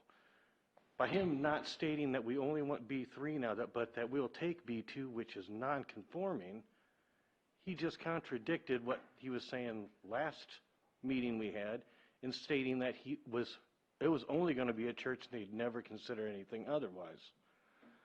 But the council just voted for B2 to not be allowed to have churches in it, non-conforming, which would allow only B3 for this decision, which would open it to anything industrial or whatnot. Even if they put deed restrictions on it, we could end up with a strip mall there. But I'm not going to sit there and rehash what all could be there. That's what ifs, and I don't live in a what if world. The fact of the matter is the safety, and if they're so concerned about the society we live in, I mean, Mr. Edwards, Councilman Edwards even stated that he thought it'd be irresponsible last week to not do a traffic study of the area. Right now, we have one lane closed down between Eckert and Babcock Road on Huebner, and if you drive there in the mornings, you see how it is a nightmare. Now, you do that in a 2-lane, whereas that's 3-lane at that time. Imagine the effect we have. And then we have a year's worth of construction doing it. I moved to Leon Valley for peace and quiet. I chose where I was because of peace and quiet. This is putting industry basically into my area, or possible industry into my quiet neighborhood. I just hope the council keeps that in mind. Would you really want construction and everything like this in your backyard? Would you like these bright lights in your backyard? Would you like to be able to sleep late on a Sunday without hearing loud music playing? Please keep these things in mind. I Thank would you, like Mr. to know Hall. about your decision about revisiting the variance about traffic study. Okay, thank you very much. Ms. Malloy, good evening and welcome. I bet it does. Speaking from my Fannie Mae, 30 years working for Fannie Mae, which is the largest mortgage bank in the United States, our church people are addressing actually not everything as far as the financing. When you have limited amount of down payment, the land has to have a better value for it, for the banks to look at it and say they'll want to give you a loan. The way that you counter that is to put down more down payment. That's all that they need to do. There's no reason to try to enrich the land so that it looks good to a banker in order to get a loan, which hurts everybody. If you have the land, you work up and you pay more down and you get your financing, the same as people do. And I have heard no consideration that they've given to going in that direction. So I really would suggest that the council consider that. Thank you. Okay, thank you very much. Mr. Milan, Mr. Hall had the question about the traffic analysis. I thought it was just at that juncture, it wasn't, you could postpone it, but it would still need to be done if the property were redeveloped. Is that what I understood? Or would you please address that? Yes, ma'am. Mayor and Council, thank you. I think what he's referring to is the fact that the St. John's Church requested a variance to have to provide a traffic impact analysis at the time of application. Our zoning code very specifically says an application must be complete before it can move forward. And so when they submitted all the application materials, the one thing that was missing from that submittal was a traffic impact analysis. So in implementing the code, it was technically not complete, and the purpose of that being, I need to bring everything to the zoning commission and the council so you're prepared to make a decision based on what's the impact of this decision we're about to make. And so they requested a variance to not have to provide a traffic impact analysis. So the purpose of that variance, what that accomplished was having their application be classified as administratively complete, and so it could move forward. But in talking with the city attorney, we've talked about that. That variance in no way binds the zoning commissioner, binds you to not be able to ask for that information to make an informed decision that's in the best interest of the city and frankly the surrounding area and the surrounding citizens, because the purpose of a traffic impact analysis is safety. So I think that's what he's referring to, is that traffic impact is yet to be submitted, and the specific traffic impact of this development is unknown at this point. Okay, but I guess my follow-up is it will need to be done, right? Absolutely. In order for this property to be rezoned? Yes, it will need So to be it wasn't, done. even though he got a variance at the beginning, he still needs to somewhere before the end. Right. As I mentioned at the last meeting, it's a traffic impact analysis is required at the time of platting. It's required at the time of zoning, and it's also required at the time of site development and say an SUP. And so, at all these different stages, it's gonna be necessary to be reviewed, especially with the SUP, depending on if that process moves forward. Very good. Councilor Martinez, let's say just that what you just said, isn't it kind of duplicitous, requiring, what you just mentioned, it could require 3 different traffic analysis impact statements, and those can be very costly. So, I don't know why we have to do either 2 or 3 of them to develop a property. We should be flexible enough to, at some point in the process, require that. It's not 3 different studies. It's one traffic impact analysis that's required at different stages of a development. When someone's planning for a development, depending on what they do first, if they do platting first, if they do zoning first, or if they're already platted and zoned properly and they can move right to the site planning stage, you have to provide a traffic impact analysis. And traffic impact analysis is always directly a function of that specific proposed development. So if they start with platting, they provide a traffic impact analysis. It just gets done once, and then when they moved on to the site planning, it's the same traffic impact analysis. It's not a new one. It doesn't cost any new money. They just submit the same one. And provided they didn't change the variables that they originally proposed, it's just the same PDF document. So it's not a different traffic impact analysis. It's just that same one being required at different stages of development if it's the same development. All right. For that. Thank you. Yes, Councilor Jordan. Yeah, I know you want to make a motion. I've got more dialogue, though, so let's see what we can do. No, maybe this is just processes and procedures, but I don't understand how, we can get all the way to this point, and then you say, well, the package is incomplete. It's like me running a race. I get to the finish line, and then I don't have the baton, and they turn around and tell me to go back and get the baton. So it seemed like to me through the process, like I said, maybe it's what we need to do, look at as a policy or procedure to make sure all the steps are done properly.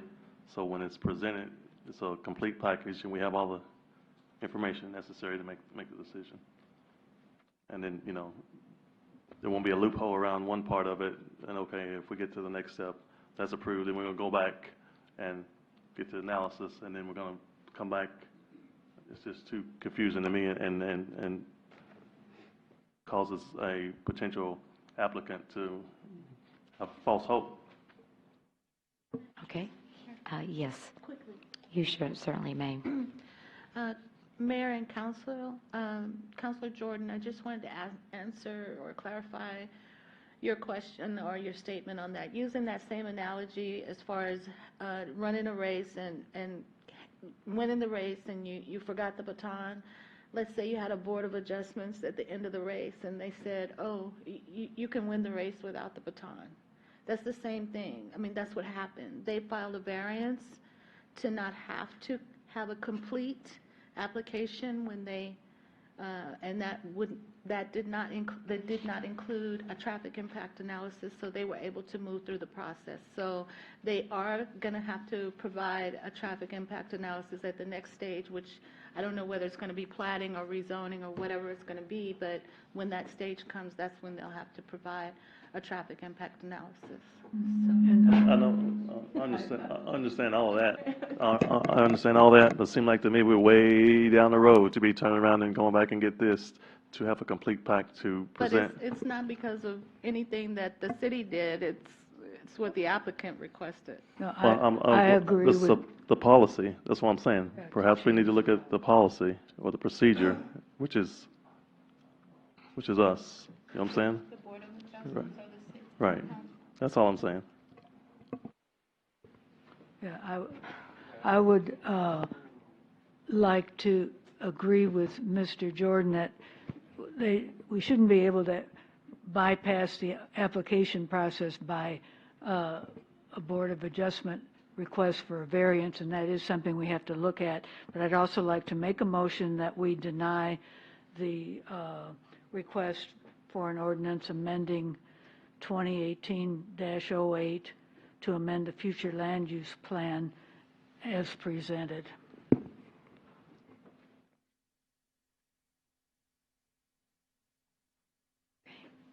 Do we have a second? Second. We have a motion by Councilor Alcacer, and we have a second by Councilor Jordan to deny the request in 7.2 to amend the future land use plan for B3 as presented. I believe that was for B3. Am I correct on that? The motion would be for commercial. Just for commercial? 'cause Thank it's you not- for that yeah. clarification. Yes, When I ma'am. said B3, I thought, okay, for commercial. Yes, ma'am. Okay. Any further discussion? All those in favor say aye. Aye. Any opposed? Opposed. The motion does carry. So we have 4 ayes and 1 nay. Okay.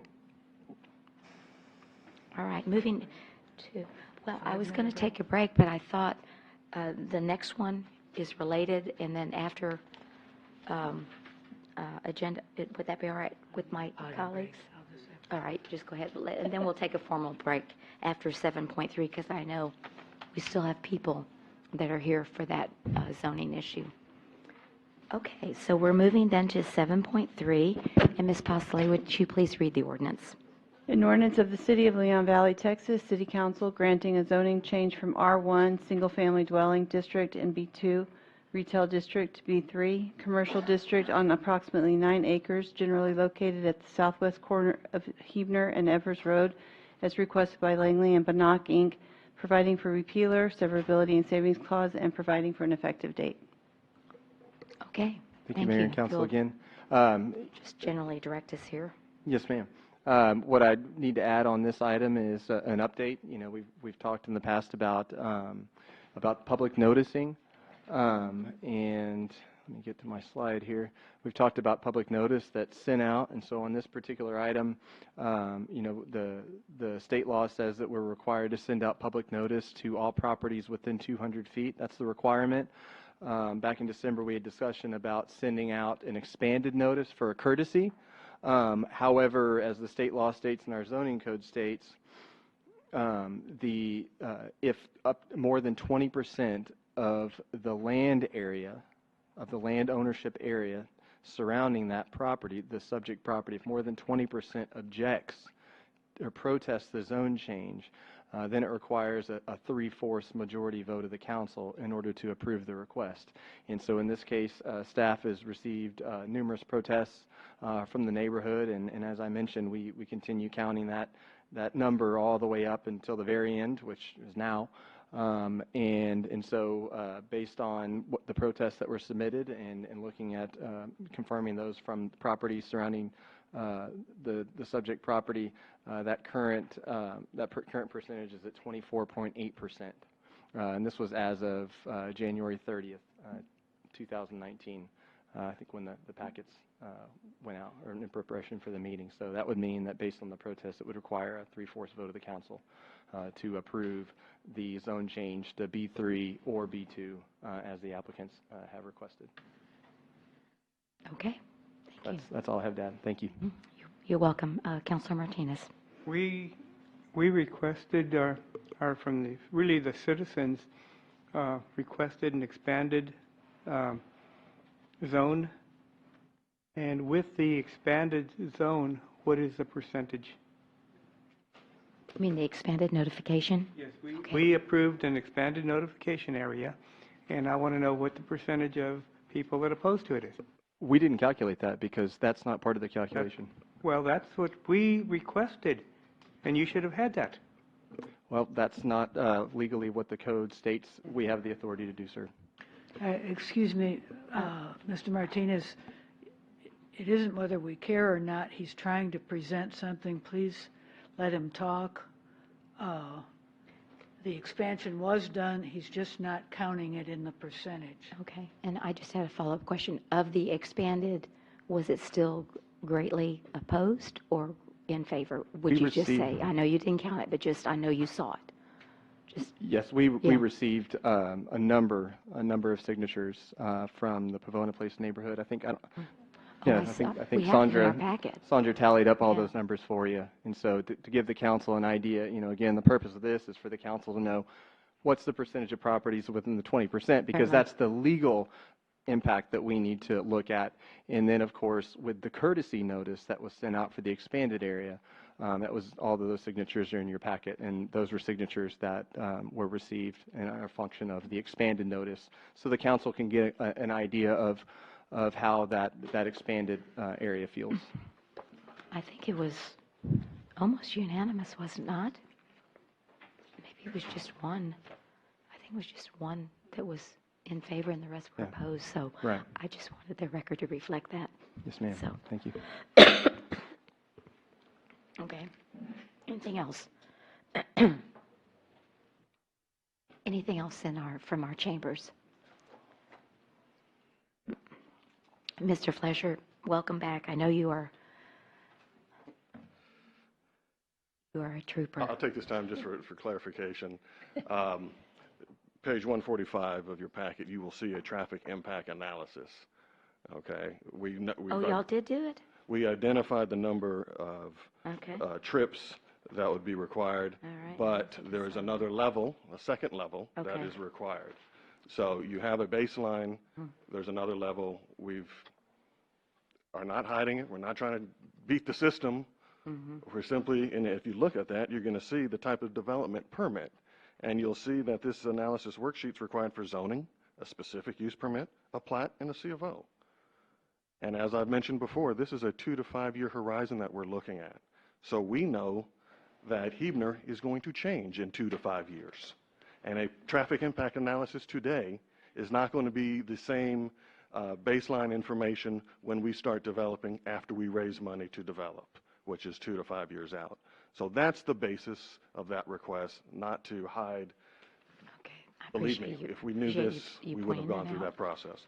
Secondly, the reason I asked for B2, I still believe there's a B2 option available. It's not because we want to sell it. So I just want you to be clear that the church wants to build. They invested in this community. They want to stay. And we may have a disagreement on how they do it, but I think at the end of the day, hopefully it'll be a win-win situation. So we thank you for taking these 9 months and considering this option. Obviously, this is not the end, but at least this is the end of this chapter. Okay. Thank you. Thank you, Mr. Fletcher. Yes, Mr. Alonso from the Zoning Commission. Good evening and welcome back. Good evening. Thank you. I wanted to you guys were talking about the traffic study, so I would like to just give my perspective on it. It was brought again before the Zoning Commission, and we believe that we were not, we could not conscionably overturn the, or not advise differently than the Adjustments Committee had, the Board of Adjustments Committee had. And so we believed that St. John would have plenty of time to actually submit that over the whole process. So that was our perspective. Okay, thank you. Yes, Mr. Branson.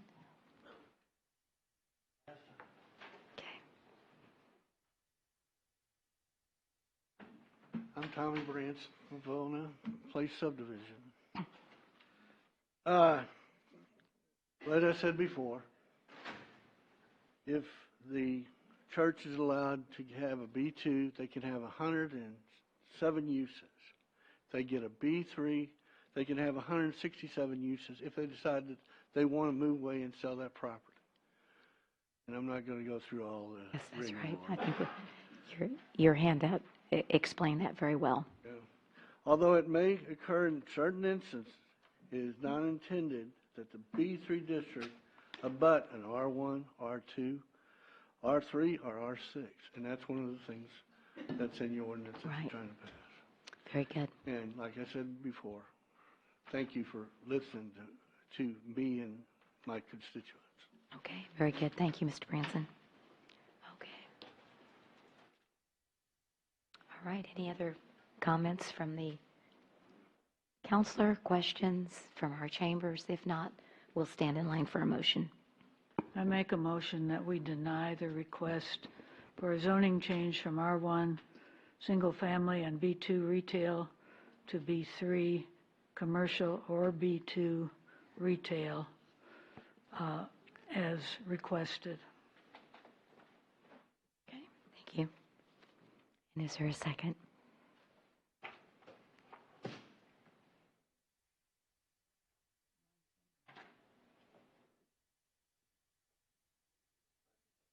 All right, we have a motion by Councilor Alcacer and a second by Councilor Jordan to deny agenda item 7.3 as presented. Any further discussion? All those in favor say aye. Aye. Any opposed? The motion does carry. Okay, thank you very much. Now we will take a break. It's now 9:15.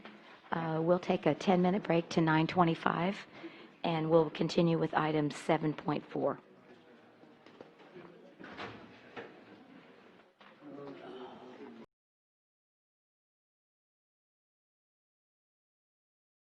After a 10-minute break, and I want to thank everybody for your cooperation. We're moving then to agenda item number 7.4, and Ms. Bosley, if you'll please read that ordinance.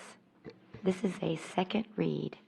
An ordinance of the City of Leon Valley, Texas City Council authorizing acceptance of 2018-2019 solid waste grant from the Alamo Area Council of Governments in the amount of $19,149, authorizing an amendment to the general fund budget for fiscal year 2018-2019 in the amount of $24,565 to provide proper funding for the general fund, providing for repeal or severability savings clause, and providing for an effective date.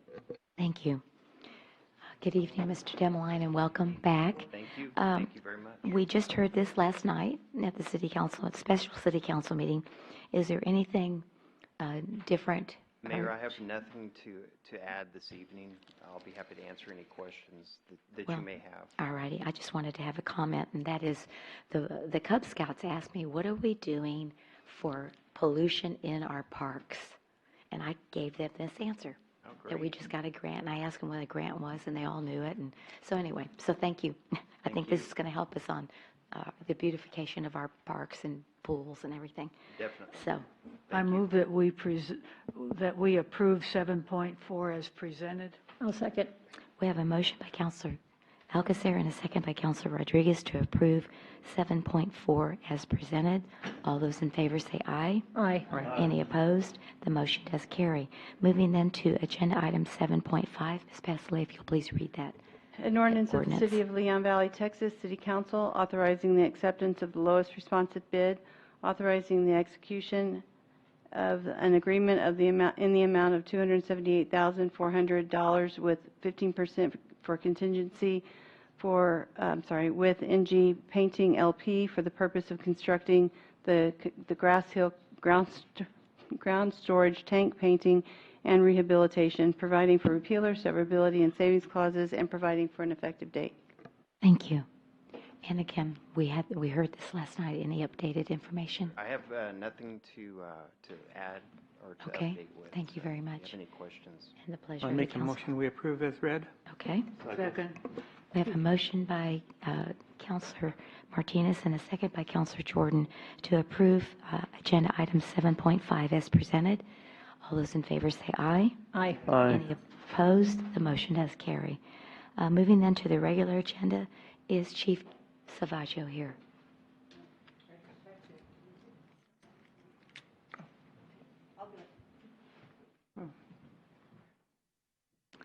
All right. Agenda item number 8.1, discussion and possible action on the creation of a policy providing security at council meetings and other official city functions. Point of privilege. Yes. If I may, Mayor, reading the packet, this item has been greatly enhanced by staff. I feel that this is not an issue with security at city council meetings. This item is about boundaries. I believe that as a policy board, we should set policy, and I don't care if it's in the personnel manual or what staff believes. I believe that we control policy, and it would have been preferable for staff, if they wanted this, staff should have come to city council and recommended it, and we could have voted on it as a board. And I'm sorry, but that's not a point of privilege. Done the presentation. It had Mr. Martinez's name on the packet, though. I think that's what he was trying to clarify. Okay. Is that what you're understood? I'm not sure. I'll have to look up and see what a point of privilege is, because I'm not familiar with all Robert's Rules of Order. Yeah. But to answer Councilor Martinez's question, that's what staff is doing, is bringing it to City Council for you to decide on. Okay. I'd like to just clarify. I had asked if we could discuss wanding as a policy, and I understood, I mean, the manager and I had talked about that, and she said, no, that's administration under the personnel security, chapter 8 or something, right? Mayor, Council, what I said was that this is policy. The personnel manual was approved by you as a council, and the personnel manual clearly states that your chief of police is in charge of security for city buildings. And so my position is it already is policy. And as you know, the history, the chief of police started this practice with the threats to some of us during the summer. And after discussing policies and what other cities did and how they protected their staff. I've also heard from several city managers that Council Martinez has been calling city managers around asking what their policies have been. So I know Councilor Martinez is doing it, and Chief Salvaggio is doing it as well. And Chief Salvaggio's findings are in here. I don't know what Councilor Martinez's findings are. Okay. I don't disagree with you. It's just that we had about, I think I had about 4 people that had called me and said that they didn't know what was going on.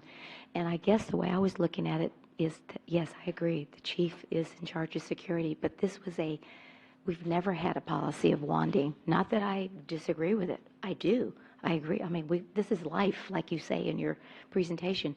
So it was just that the way I looked at it was the council, because we never had done it in 65 years here in Leon Valley, ever. Just bring it to the council, present it, and let us vote on that particular specific policy of wanding.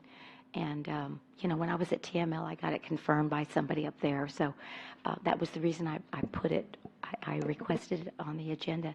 Now, we postponed it, and I believe, Chief, you had asked if the council wanted it to be expanded, and I believe the council had said yes, and that's why it's expanded. Because I had said I only had asked for wanding, and that was the first. This is before we postponed it. We've postponed it at least once, if not twice, I think, right? I think twice. So that's all. That was just the background. So anyway, so this is, yes.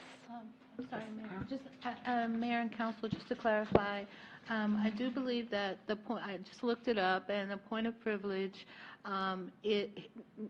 Councilor Martinez was correct. He can raise a question of privilege, but it would have to be in the form of a motion.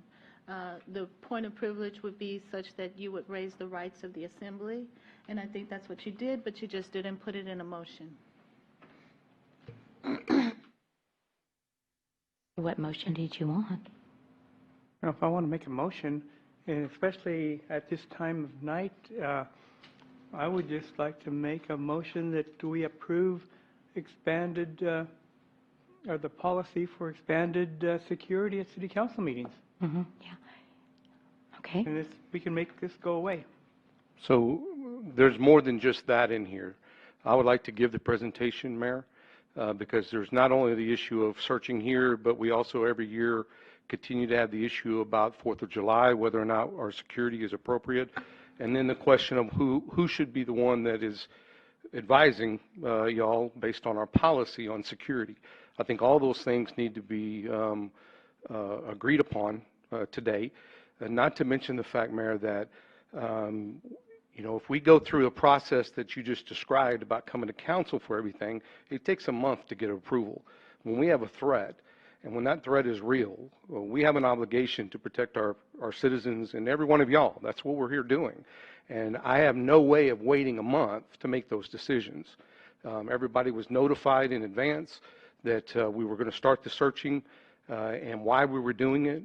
But as far as having to come to council and get it approved, we're talking a month, and I'm just really trying to point to the fact that a month of waiting in a dire circumstance I is agree. not appropriate. But I would think that that would be an emergency, and so we'd only need one reading, right?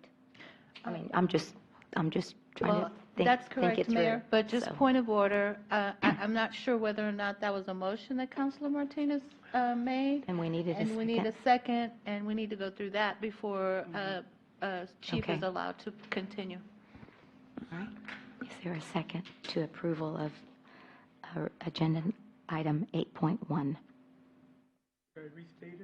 Should I restate it, or did everybody understand it? Well, I think I thought what you said was just to approve it as presented in the packet. But we Unless should there was somebody approve that thought something. enhanced security Mhm. at city council meetings. Are you motioning to approve? We don't he need was any clear. more He was motions, clear. that's it. Nobody has seconded, amen. Let's move on. Did you ask for any action, or? Well, Ask for a it's a motion, second. so we need a second. If there, Second. okay. We have a motion by Councilor Martinez and a second by Councilor Edwards to approve agenda item number 8.1 as presented in the packet. Any further discussion? All those in favor say aye. Aye. Aye. Any opposed? No. Nay. Okay.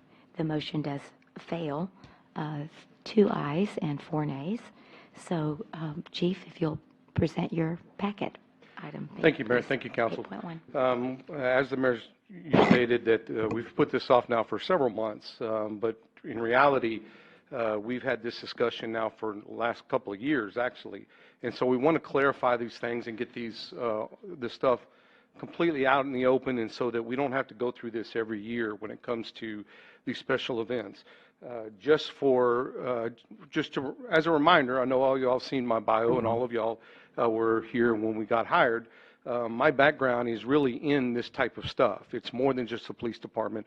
It is in security of large events, and I've been doing this for 15, 20 years at least, running those types of events, from fiesta events, from the Final Four, from the Spurs celebrations, you name it, for large events. If it was happened here in this local area, I was involved in either the planning or the execution of the security plan. I was also on the City of San Antonio's incident management team and was responsible for going out and making assessments of locations for threats and for utilization during a crisis. So I've been trained in that, not to mention the military, who spent lots of money to send me to classes, and that I went around the world actually assessing military installations and security issues across the world, not just the Texas, United States, across the world. So this was something that you guys hired, somebody that has this level, and it's not to pat myself on the back, it's just to remind you that I come with this level of expertise. I'm not a used car salesman or a shoe salesman or, sell telephones. My thing is security. And so I would hope that by the end of this, we understand that, hopefully when I make a recommendation, that it would be considered favorably in understanding that this is for the intent of the security of our residents and the security of y'all here on this council. So hopefully I can go through this. I know there's a lot, but I want this information to be out there for everybody to be able to see. I'll go through this as quick as possible. This was a discussion that the mayor had and that Councilman Martinez on numerous emails had brought up the issues and his concerns that we were doing these things, and that there was basically that somebody was winning versus doing the right thing by our citizens. And so this was due to numerous threats that we decided that this was in the best interest. This was done based on the Personnel Manual, Article 8, Section 1, which was approved by the council in 2017. So we're asking for direction so that this doesn't happen and this concern doesn't happen again. The last thing I want to do is disappoint y'all and do something that you don't want done. So I'm actually asking for that so that we don't have this happen in the future. This is what the Leon Valley Personnel Manual states in paragraph I. Security of City Hall and other city properties is a direct responsibility of the Chief of Police. Violation of this section reported to the Chief of Police. So you have instilled that upon me as that right and that responsibility. And so under the circumstances that we were presented and continue to be presented, this was the decision that was made. So prior to 2016, and we'll go back to the Independence Day celebration, we've had this discussion now every year since I've been here. There was minimum security. We had lots of complaints from the public. I was given the responsibility right away as one of the first things by our city manager is to look at the security and find out what we should do. There's normal standards that are out there that most organizations have gone to because of the tactics, techniques, and procedures that are being utilized against large events today, and we'll get into that.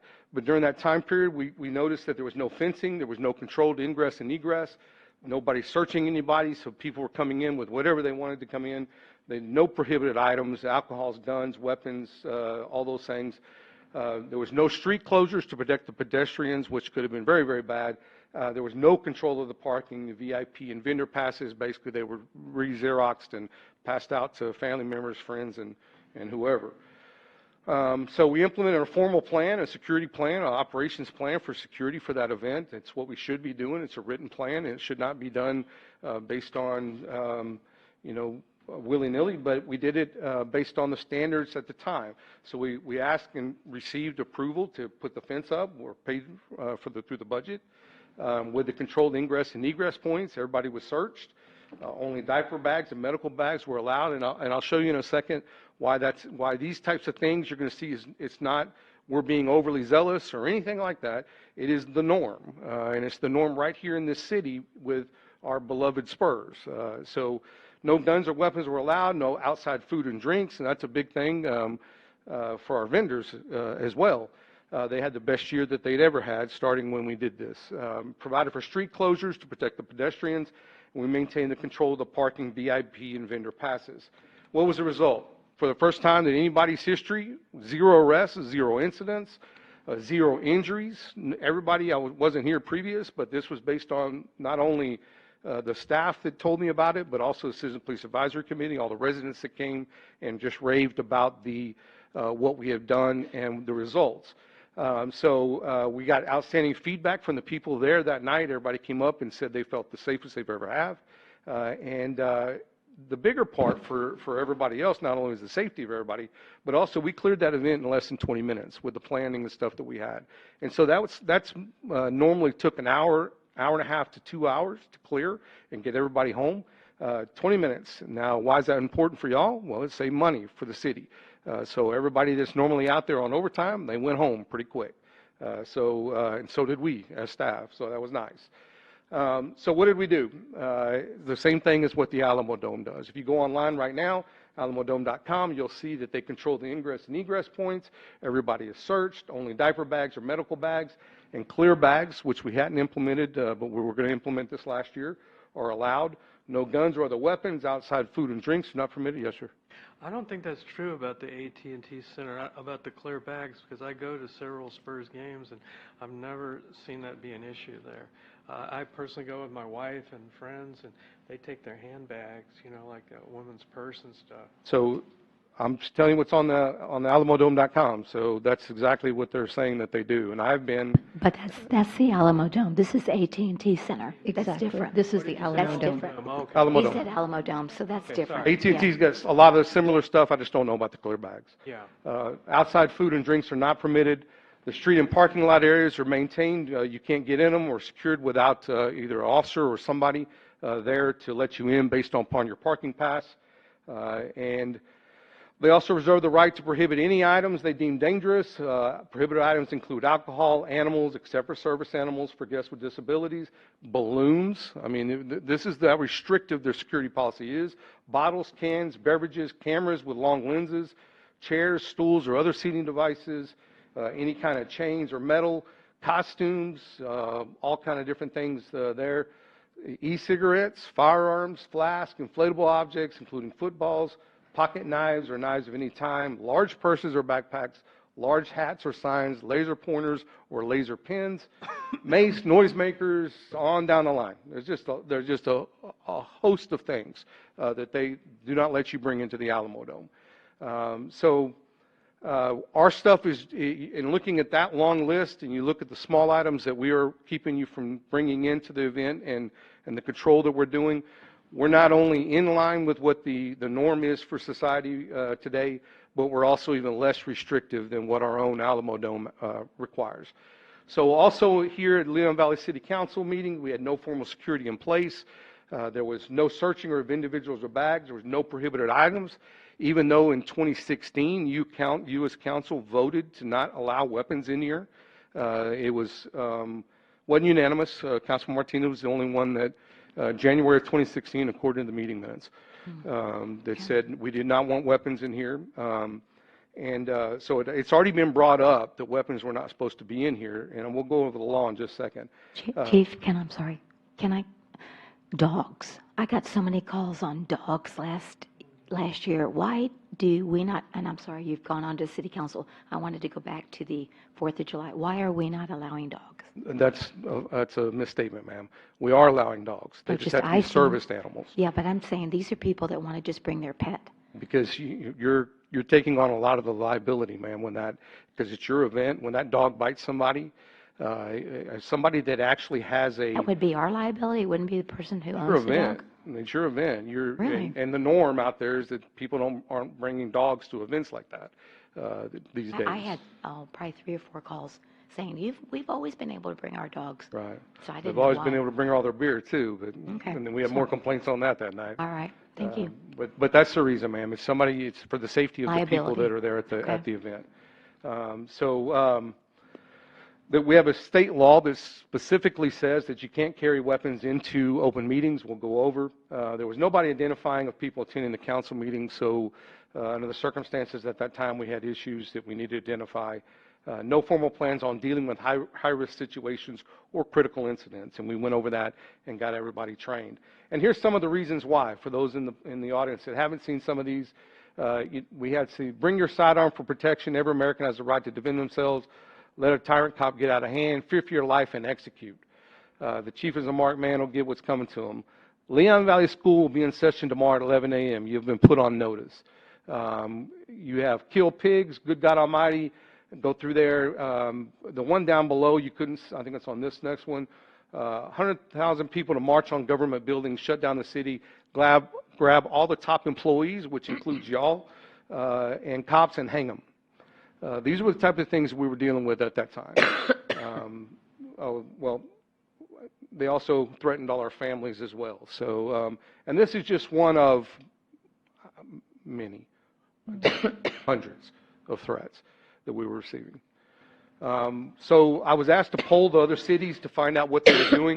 75% of those that responded, it's not a scientific poll, 75% came in and said this. Castle Hills was the anomaly, said yes, they have it approved, but they normally don't. There was some discussion about they are going to start doing it soon, but they haven't started yet. So you can see most of the other cities, including our big brother to the south of us in San Antonio and Bexar County, both of them do. Some of your smaller cities, Alamo Heights, Live Oak, Lytle, Terrell Hills, and Von Army said no. So the vast majority of the cities, this is the norm. And again, being outside the norm for liability reasons is not where we really want to be. Surprised about Live Oak because they're larger than I we am are. too. I am Okay, too. when you said smaller cities, no, Yes, they're larger yeah, than they we are. are. They are. I was surprised as well. Some of those cities that answered are general law cities, so they can't make these rules. But Live Oak for sure was kind of surprising to me, definitely. So what did we ask and what did we start doing? We posted officers at the doors during the meeting, searching of individuals and bags upon entry. We said no prohibited item, alcohol, guns, weapons, and enforcing the state law that prohibits the handguns in open meetings.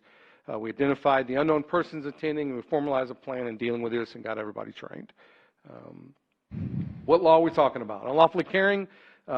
This basically is if you don't have a concealed handgun or a license to carry, and oh, by the way, for 8 to 10 years, I can't remember, I've been a licensed to carry instructor as well, so I've taught this a lot to a lot of people across Texas.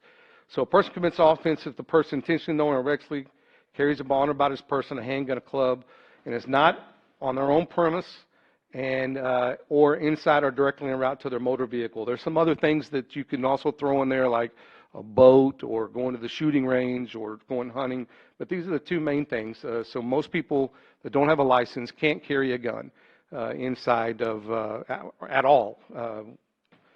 So there's the exception, and those people that go and get their concealed handgun license are taught this, expressly taught this, and it's beat into their head completely. And as far as when I teach it, I really, really emphasize this because this is where they're going to get in trouble. Those people that should know better, but they're carrying a gun in an open meeting and should know better, they're going to get convicted if they get caught. So exception says the actor possessed a handgun and was licensed to carry a handgun under subchapter H, chapter 411 of the government code, or better known as a license to carry a handgun. So it does not pertain to police officers, judges, and a whole host of people.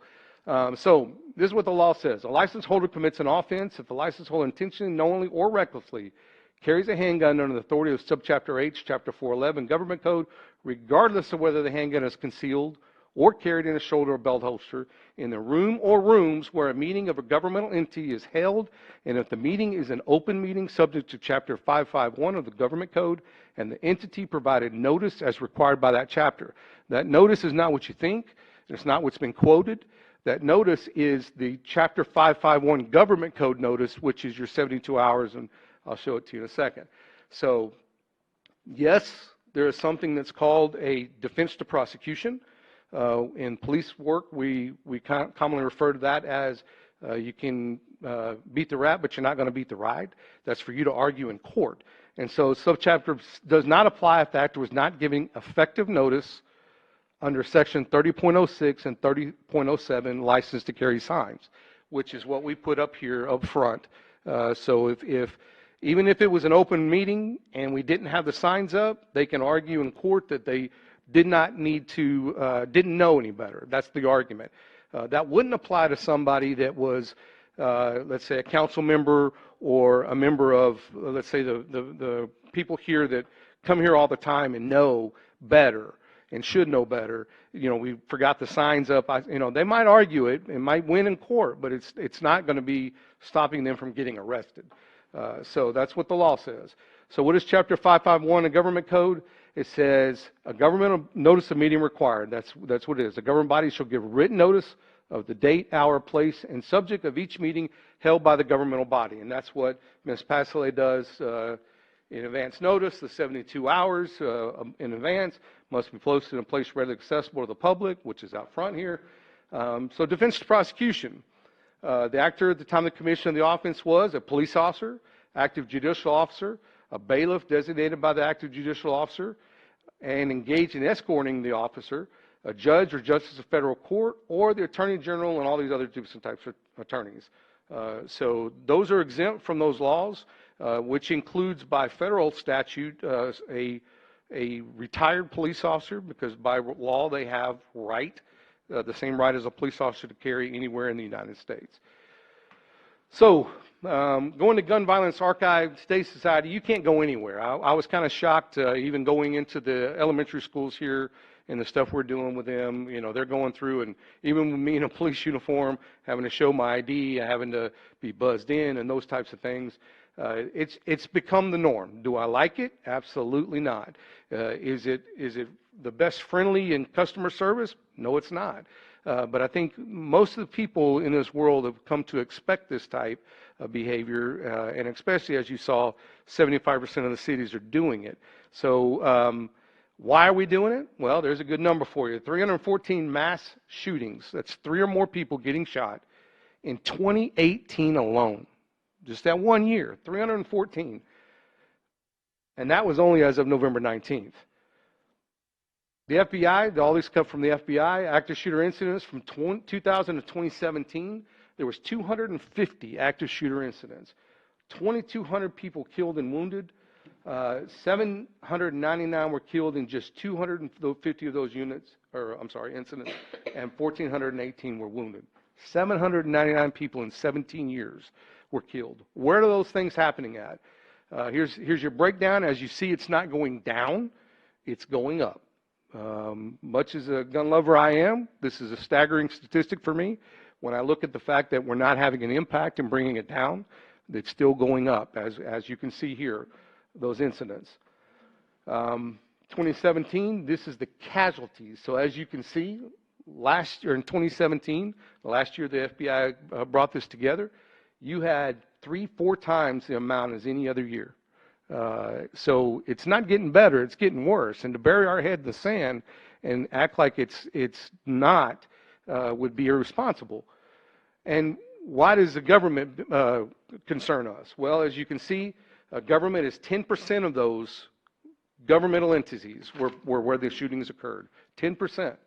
As you can see, the rest of them are just open places like schools, residents, healthcare facility, houses of worship, those types of things. Businesses were a big one as well.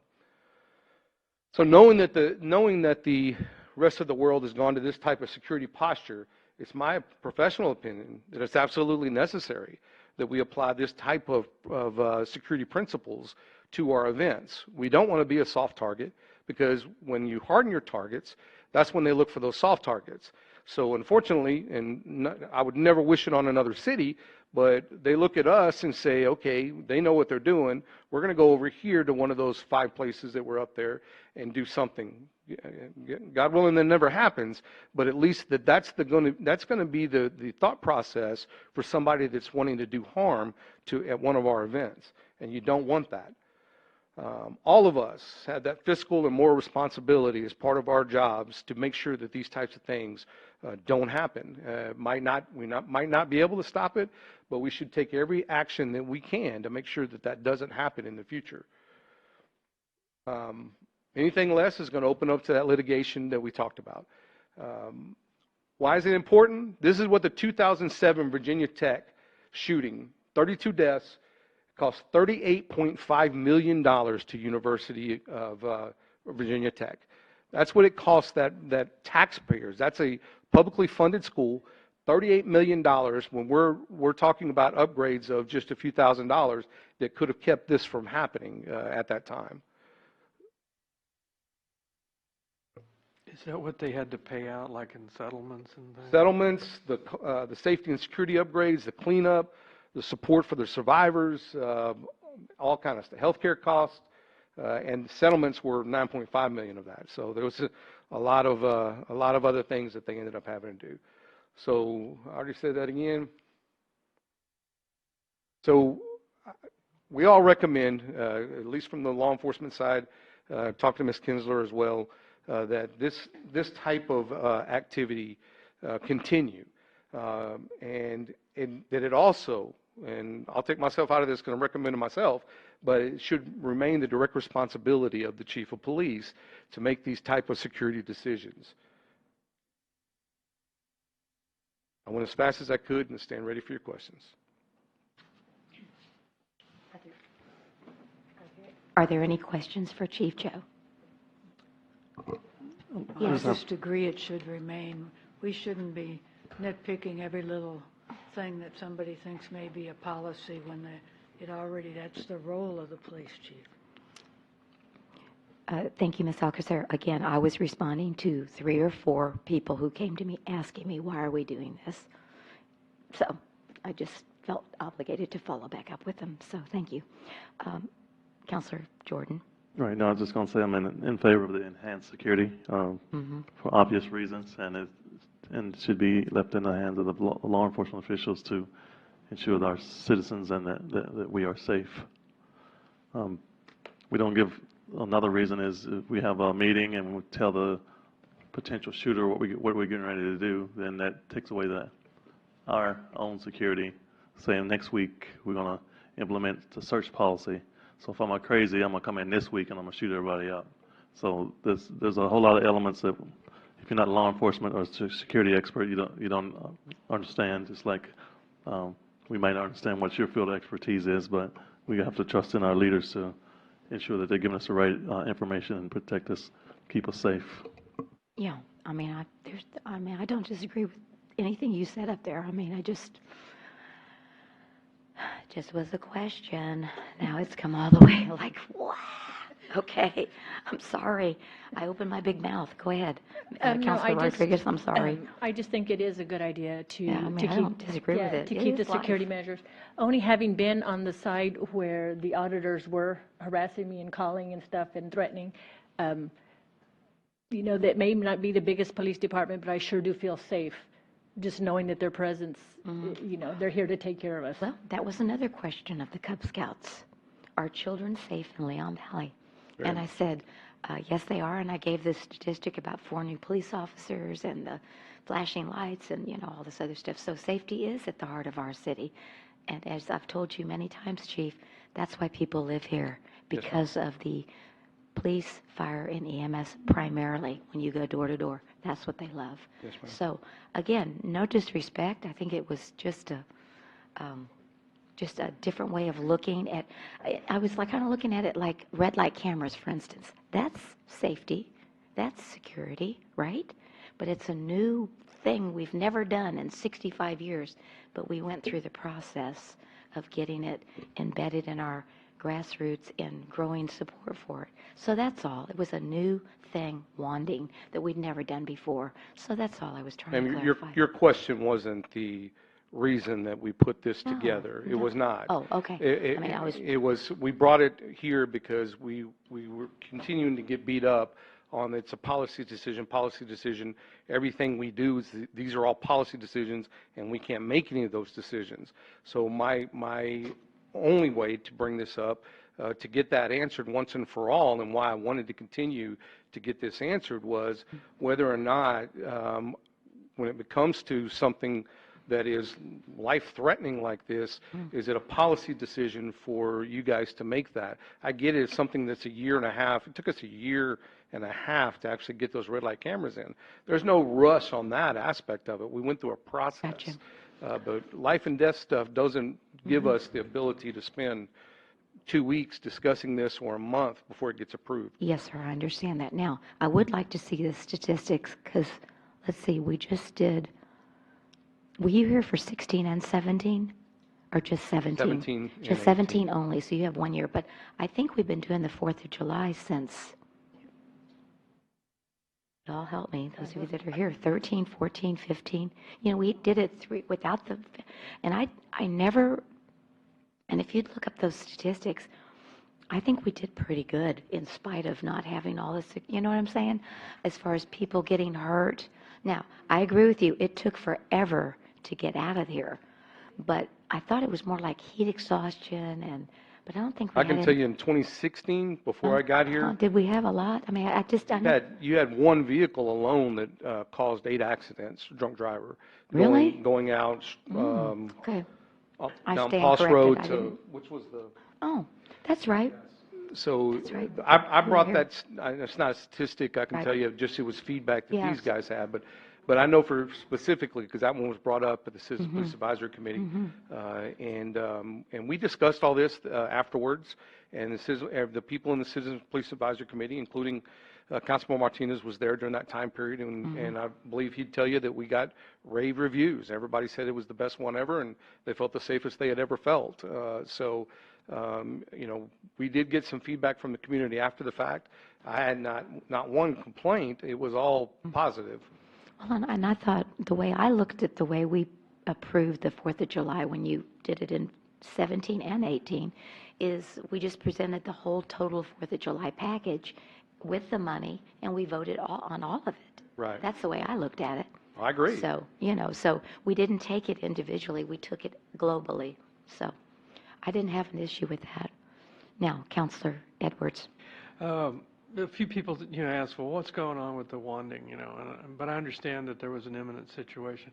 I just think the only thing is, like, maybe if you could have, like, given us a heads up, we have to do this, that would have been appreciated. I'm pretty sure I sent an email out, sir. Maybe I missed it. Maybe I Yes, missed it. I'm pretty sure we sent out saying this is the policy Okay, that well we're, or then- the process that we're about to put in place. Then you did it and I missed it. Yeah, I'm pretty sure, sir. Okay. You've been known to Yeah, I missed miss it. an yeah. email or two. I'm not trying to beat on you. Yes, Cassie Rouse from the Zoning Commission. Good evening and welcome. Hi, Cassie Rouse. I live in Grass Valley. The citizens that came in when they started wanding, Chief and the officers that were here were very kind in explaining to us why we were doing it and very kind of explaining how the process worked so that we weren't like freaked out. So I don't know what notice you guys got, but the people that came into the meetings when it was brand new, we were told at the door that it was happening, and we were explained that it was for safety reasons, and they were very kind to us. They didn't rush anybody. They didn't get awkward. So that's a new thing, because I've been through a lot of wands that are very awkward. If you've been to an airport too many times, you know what I'm talking about. And I personally, even without the extra safety of the wanding, it's nice to meet more officers because they're such nice people, and it just humanizes them for you and lets you get to know, especially her, she's awesome.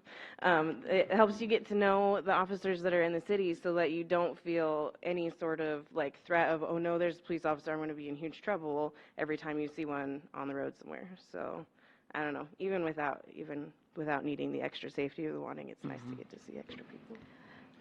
These letters or calls that I got were not at City Hall. It was going to pay their water bill or something, I mean, and again, it was a change that our citizens, and it was usually on a municipal court, and it was always around right after we had that incident So actually, with the ma'am, First Amendment.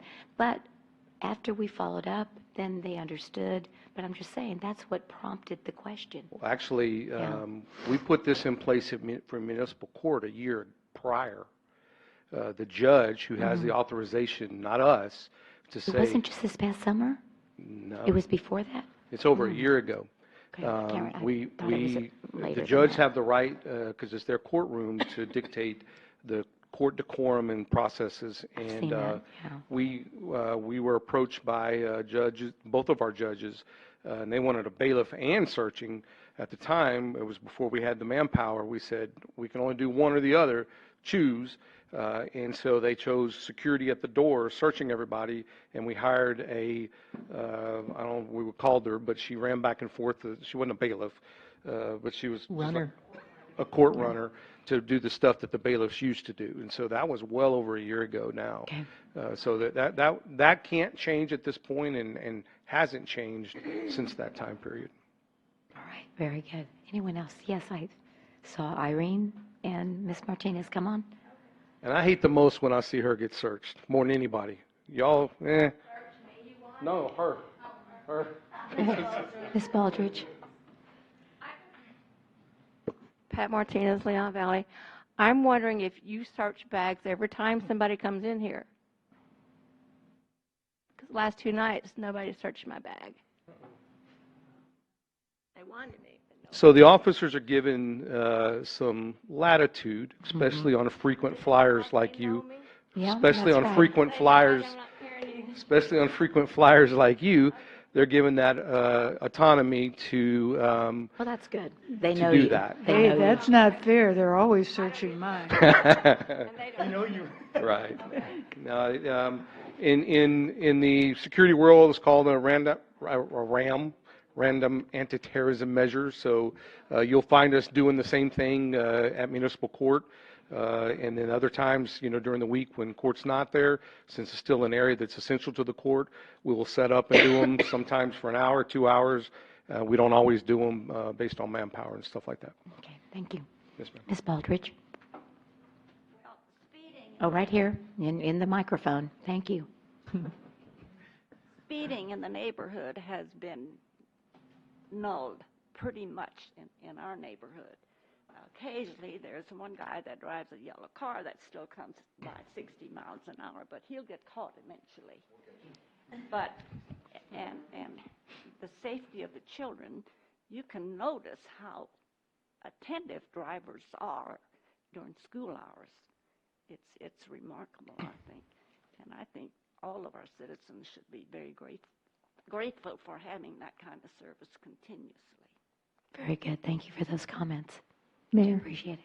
if I Yes, could, I just sure want to may. compliment the citizens because I've been watching the body cameras because the officers are wearing body cameras as people are entering and exiting. And they've been severely abused at times, which makes me very angry. But for the most part, the citizens are so kind and nice and understanding and develop a relationship with them. And so I really want to compliment the citizens because I've watched those videos and they make me smile because our citizens are really nice. Well, I think we all realize they're doing their job. That's right. Right? I hope everybody realizes that. Sure. Okay, so Chief, you want a motion and a second to approve everything you've presented this evening? Okay. I So move. Second. Okay, we have a motion by Councilor Alcacer and a second by Councilor Jordan to approve the creation of a policy providing security at council and other official city functions as presented by our chief this evening. Any further discussion? All those in favor say aye. Aye. Any opposed? The motion does carry unanimously. Thank you, Mayor. Thank you, Chief. Council. Okay. Moving then to agenda item number 8.2, presentation, public hearing, and discussion on an ordinance amending Article 1502, zoning ordinance of the City of Leon Valley Code of Ordinances regarding procedures, findings, and criteria of the Board of Adjustment for approving and denying requests for appeals, special exceptions, and variances. And this is our first read. Yes. Mayor and Council. Excuse me. Sorry. Oh, I'm sorry. I wasn't supposed to. Oh, I know. It's getting to be the bewitching hour, and I just keep forgetting. Yeah, excuse me. So, Ms. Postley, if you'll please read. And I even have here SP to read. I have it noted, and I ignored it. I apologize. I'm so sorry. It has to go in red. That's right. Okay. An ordinance of the City of Leon Valley, Texas City Council amending Section 15.02.722 of the City of Leon Valley Code of Ordinances regarding procedures of the Board of Adjustment and criteria for evaluating requests for appeals, special exceptions, and variances, providing for repealer, severability, and savings clauses, and for providing an effective date. Thank you. Good evening and welcome back. Thank you again, Mayor and Council. So it's getting late, so I just want to make sure to remind the council that we previously considered this particular item, and so at that point in time, staff gave a little bit more of a elaborate discussion about this particular item and the nature of the item and why it's before you this evening. And so I'll probably not go into as much detail on the Board of Adjustment and the Board of Adjustment's role in comparison to the Zoning Commission and Council.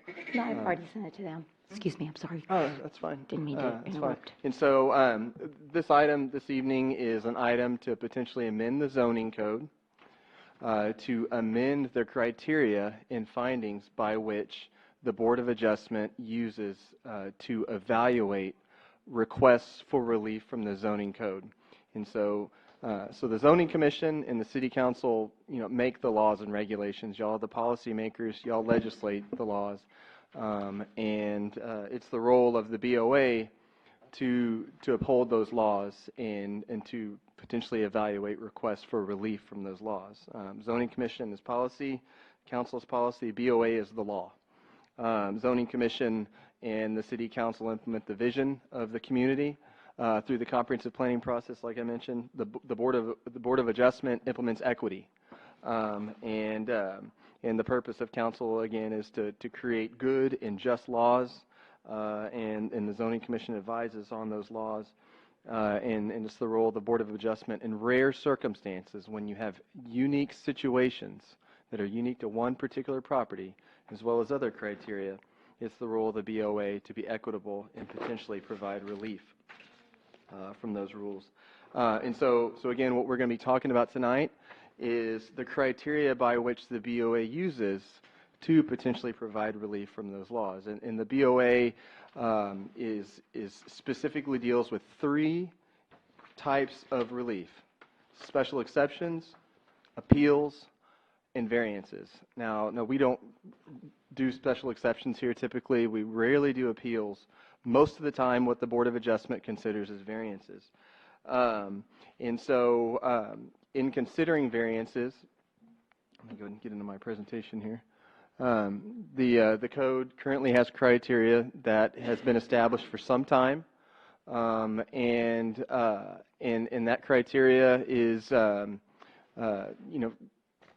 in staff's analysis of that criteria is not quantitative. It's outdated. And it's not measurable in order for staff to be able to perform an analysis of that data and provide the Board of Adjustment with potentially feedback, and also provide the development community with feedback on what the criteria will be in order to evaluate those requests. And currently the criteria in the code, and I can go over that. There's a Okay. Can I ask a question? You said the zoning commission originally considered this request at the November whatever. How did it even get there? Who requested that this amendment be changed after 65 years? It was a staff recommendation. It was a staff recommendation? Yes, ma'am. This is a policy, right? This is an amendment of a policy? It's an amendment of the code, which is the law. Okay. And so that was the process, because the zone, what the Board of Adjustment only deals with variances of the zoning code, and so the criteria for which those variances are considered, or special exceptions and appeals, that criteria is housed in the zoning code. So that's why it went to the zoning commission, because the zoning commission and council ultimately is tasked with creating the laws within the zoning code. That's not the job of the BOA to do that. It's the job of the BOA to potentially uphold those laws or provide relief from those laws. So that's why it went to the zoning commission first, and that was staff's recommendation to update that criteria so it's more objective, more quantifiable. There are I can go ahead and go through these. You can scroll down just a little bit. And this is a red line, and I'll kind of go over. The first time that this request went to the zoning commission was back in November. They made a recommendation to the council to amend the criteria, and that came to the council. And during the decision process, I think there was a decision made that didn't reflect the will of the council. So that's why it was requested to come back before the council for additional consideration. However, due to noticing, it was required to go back to the zoning commission. We had to send out new notice. And what that also did, that provided the opportunity for staff and for the zoning commission to take into consideration some of the concerns of the council the first time that this item came before, which was concerns to the extent to which the criteria that was being recommended by the zoning commission, the extent to which that criteria reflected case law. And so the city attorney worked hard on that to go back and definitely take into consideration the concerns of council, and was able to develop some additional new criteria for I remember it was case law and best practices. Yes. And so the criteria that's in the code right now basically addresses, it says, and then the most noteworthy elements and differences between the way the code is structured now versus the way it's being recommended to be changed is, right now it states, in considering special exceptions, variances, and appeals, the board may make findings. It doesn't say the board shall, so it basically says the board can make these findings, but the board can also not make findings. if it wishes. The board may make findings based on criteria established or not. And so, yes, ma'am. I'm No, John, and so, thinking while and you're. so the criteria that's in place is stating, may make findings based on the fact that the property is unique, may make findings based on the fact that the board doesn't think that there'll be any adverse effect. Again, kind of going back to difference between something quantifiable versus something qualitative, which is not the role of the Board of Adjustment. The Zoning Commission and City Council deal with the vision of the community, which are more subjective, looking at what does the community want. The Board of Adjustment deals with law, and that, when you're dealing with law, you're dealing with the facts of the matter. You're dealing with quantifiable, objective facts, measurable facts. And so the current criteria state, it has to do with whether or not there are unique situations on the property, which is very important, but also states whether or not there's any adverse effect, whether it'll be injurious to the light and air, whether or not there'll be any kind of traffic impact. And so these are things, whether or not there'll be any loss in property values. Again, these are all things that are very difficult to quantify. And they're frankly not representing best practices that are being utilized in other cities, and as the city attorney developed in her analysis, they're not reflecting case law either. And so back in December, staff brought forward Exhibit A, which is in your packet, which was coordinated with the city attorney, and she reviewed that, and those were based on best practices. They weren't invented, they weren't new, we weren't breaking any new ground with these requirements. This is just basically looking at peer cities and the requirements that the peer cities, the criteria that peer cities had developed.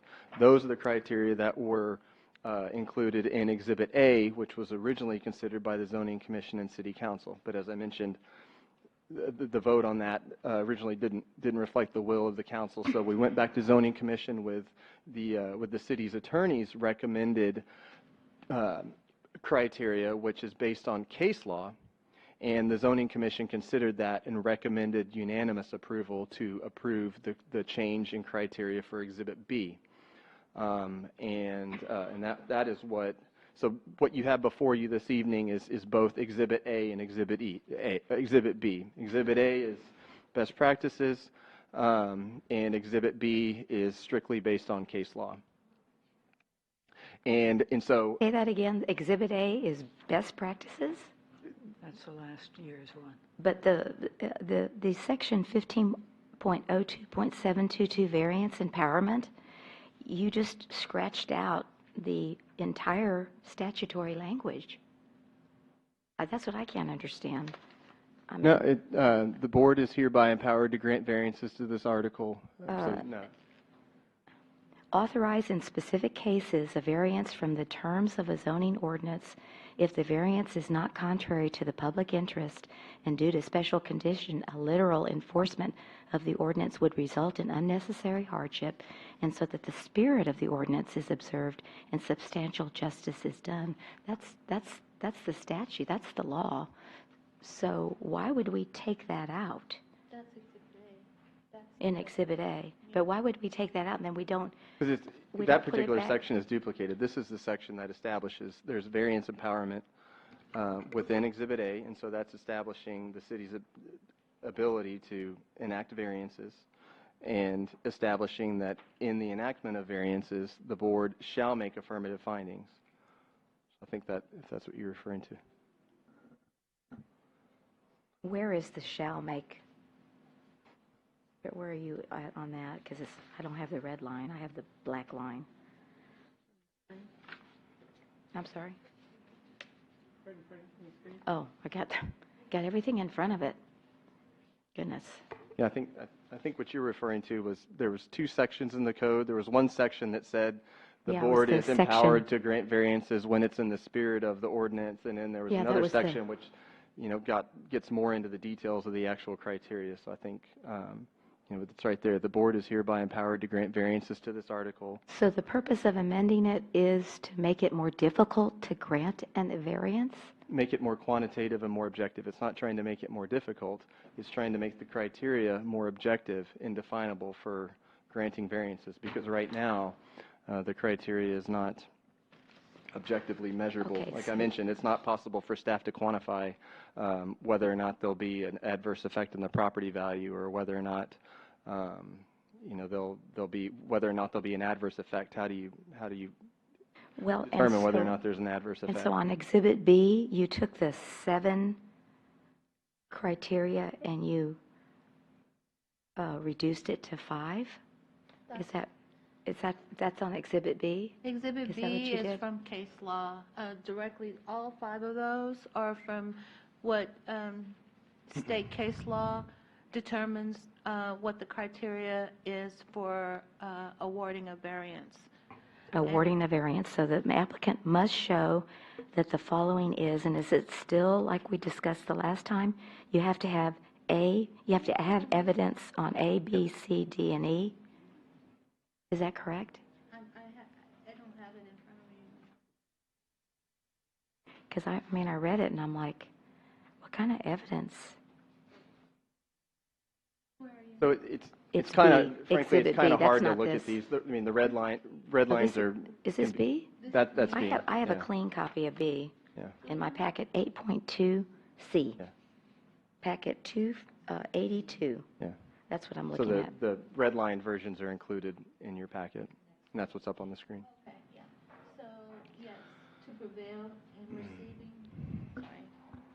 to prevail in receiving a variance, the applicant must demonstrate that a literal enforcement of the ordinance would result in an unnecessary hardship, which is part of that statute that you read. Right. And the applicant must show that the hardship is unique, oppressive, not common to other property, and not against the public interest.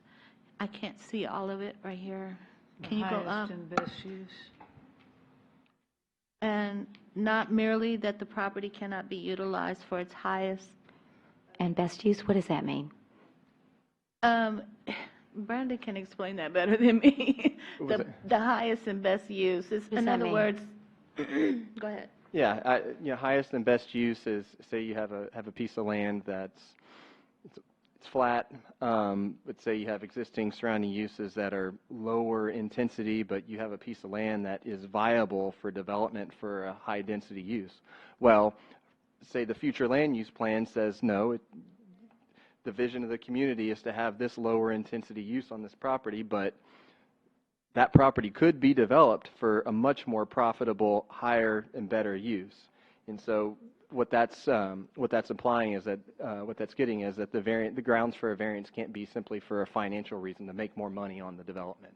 Well, that's For the a higher next one, value. not merely financial, so. What this is, not merely that the property cannot be utilized for its highest and best use, that came from a case where, and please forgive me for not remembering all the details, but I believe this came from a case where the applicant for a variance in a Texas town had a news station, and they wanted to put up a receiver tower. And because it was different, it was unique to the neighborhood. There were petitioners who were against that being in their property, bringing their property values down, and the noise, all different types of reasons why this would not be a good thing to allow a variance for this tower to be in their neighborhood. And they had other alternatives. The business owner had or the radio station owner had other alternatives to this tower, but he felt the best use of the property and the best use for his station would be to have the tower. So the court said no. When you have other avenues of obtaining your goal in your business, then that would not be a good thing that would not be a good reason for a variance to be issued to you. If I had the case in front of me, I could explain it better to you, but I hope that gives you some idea of what the court was talking about. In other words, just because you can use your property to the highest and best thing, that's not a reason to grant you a variance. Especially if you have other avenues of accomplishing the same goal. Yeah, and Mayor, and I'll add, you know, in going a little bit into our discussion last night, it shouldn't be easy to get a variance. It shouldn't be easy, because if you set up a process to make it easy for getting variances, you're weakening your laws. And because the goal, as I mentioned, the goal of Board of Adjustment is equity. The goal of Board of Adjustment is treating everybody the same way. And so when you make it easy to get variances, you're providing for the flexible application of your laws. And when you provide for the flexible application of your laws, they become weak, and to a certain point, they become unenforceable. So the goal of everything that we do here at the city is to make good and just laws that we stand behind. And if you have a Board of Adjustment that's, if your Board of Adjustment is approving lots of variances, there's something wrong with your laws. And so, and again, so if there's a situation where the council does not think that a law is just, you change the law. You don't create standards for making it easier to not enforce the laws all across the board. And that's really the goal of what we're doing tonight. And it'll be the basis for whether or not the new laws that we create with our new zoning code stand or not. Yes, sir. So is it necessary to meet all 5 of these criteria in order to get a variance? Yes. Is there case law to support that? Yes. Could I have that? All of these requirements, Councilman Edwards, comes from case law. This is case law. This is verbatim case law. It comes directly from the cases. I'll be happy to. But my question is there a case law that says you have to meet all 5 of these in order to get a variance? The case laws say that you have to meet all 5 of these. Each case says you have to meet this. The other case, the next case says you have to meet that. And they quote each other. So all of them come down to, yes, you have to meet all of these requirements before a variance is provided. A perfect example of what I was getting at with. See that? Could I have a copy of that? We talked earlier. I'll have to send it to you. Yeah, would you send it out to everybody? Because that was one of my questions. Give example of a properly granted variance under this new ordinance. Well, I sent. That's what I'd like to see, because I don't know, I should sent you not all the- be that easy to get a variance. Why do we have a Board of Adjustment then? I mean, I just thought that was their duty, was to look at all of the variables. And it seems to me, just from my observation over the years, that's when we get sued, is when we deny the variance. Do you see what I'm saying? No, that's not when we get sued. But Really? I talked to Liz Malloy, and I wish she had Yeah, been I don't able know. I mean, to I'm stay.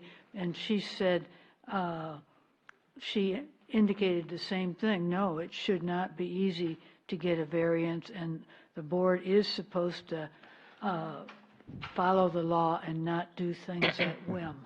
At a general level, the basis for lawsuits is not the fact that something got denied. It was the finding and the basis for the denial.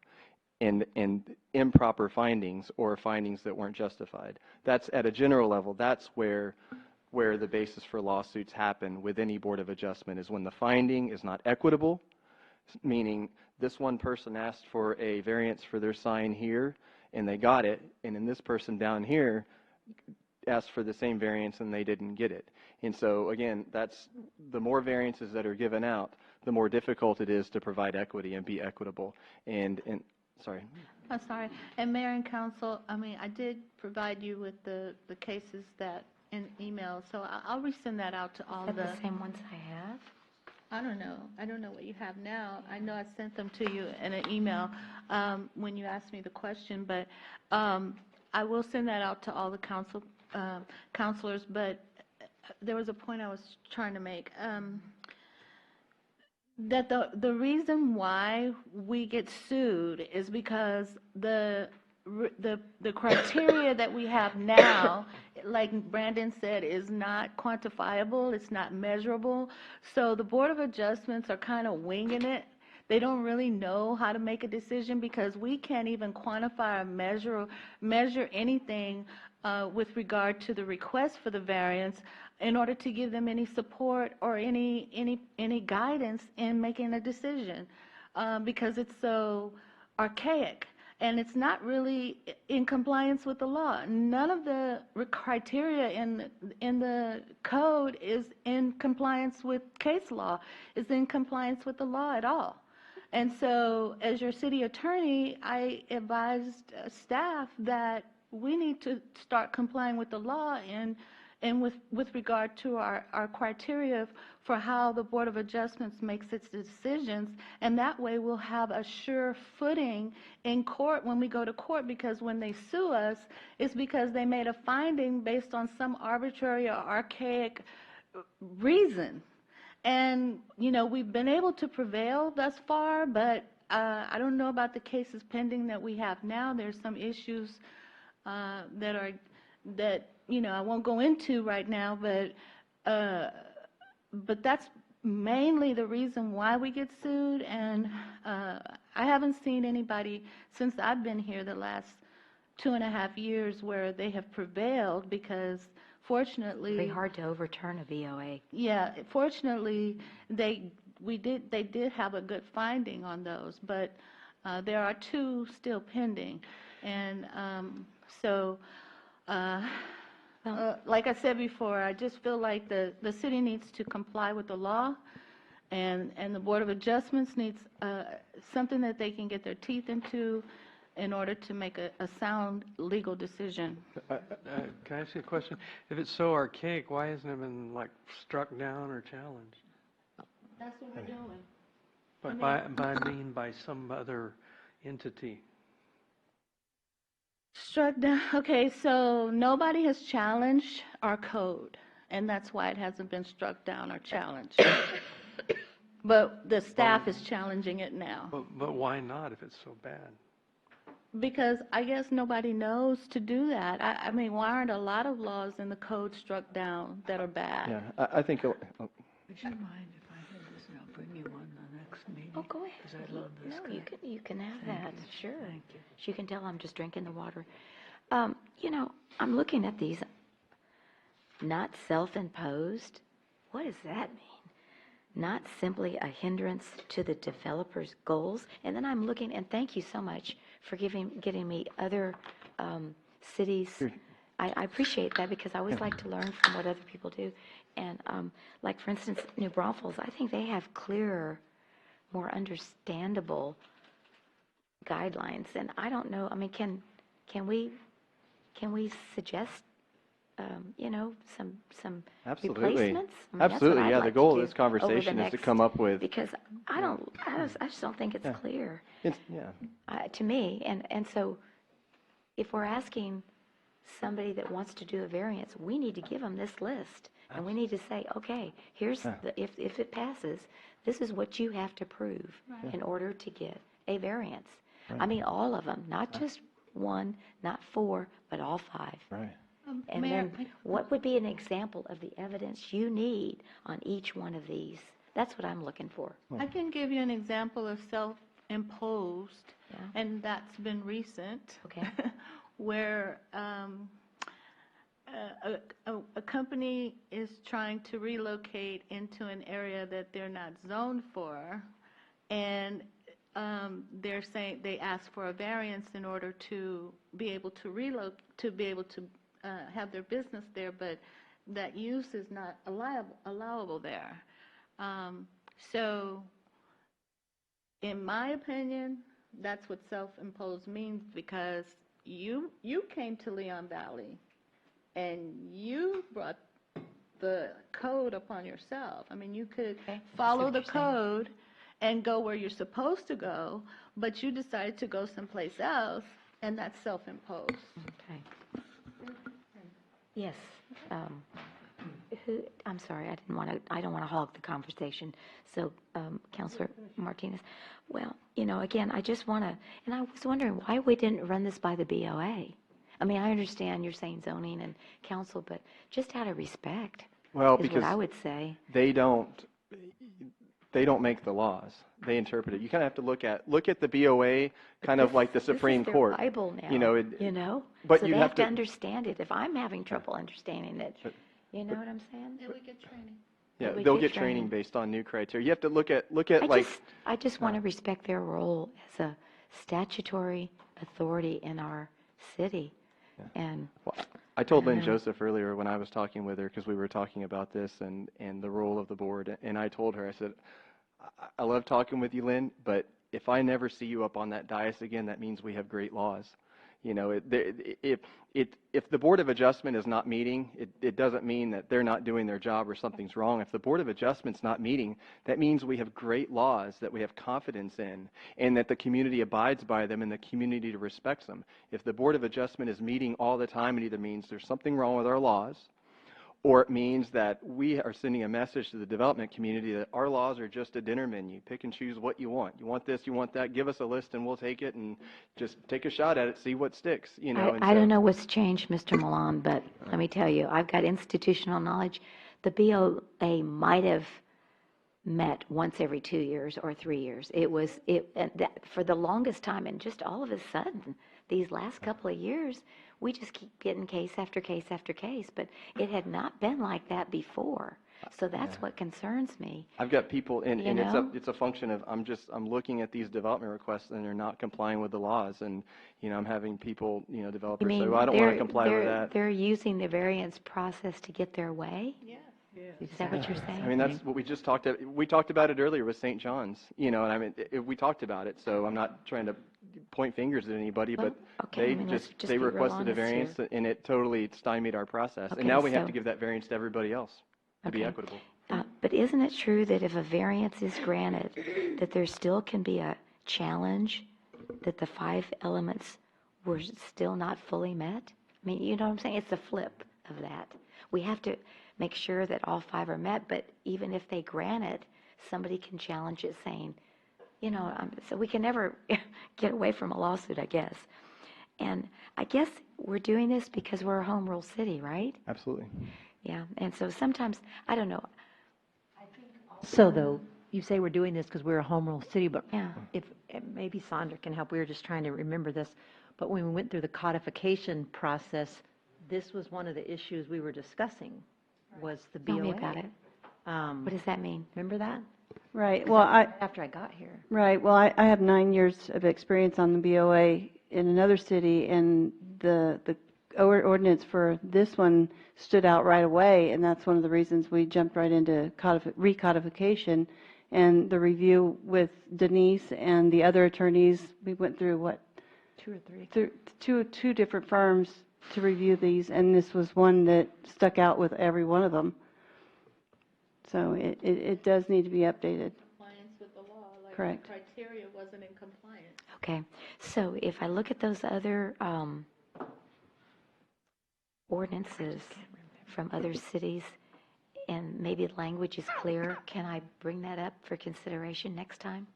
Absolutely. I mean, I'll just, yeah. it's going to be a lot of work, but I mean, I just, you know, I'm conflicted because I don't want us to disrespect that body that has volunteered so, you know. Well, Mayor, if I may. And I think I said that a couple of sessions ago. Mhm. Isn't it just a matter of training and Well, not not- changing the ordinance, but just training? I think I did say that the last time. Well, it's a matter of training with regard to this criteria because they're unfamiliar with it, but training them on something that we don't even know how to analyze it, that would be difficult to train them in. Like, it would be difficult to train them in the laws, the code that we have now, because it's really hard to define what those things mean. It's easier to define what the law means because I can bring the case law and explain to them what the situation was, why the court ruled that way.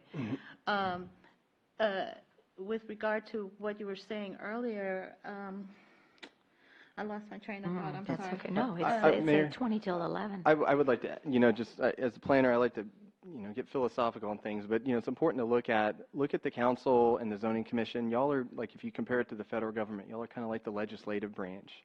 And y'all make the laws. And the Board of Adjustment's kind of like the Supreme Court. You interpret the law.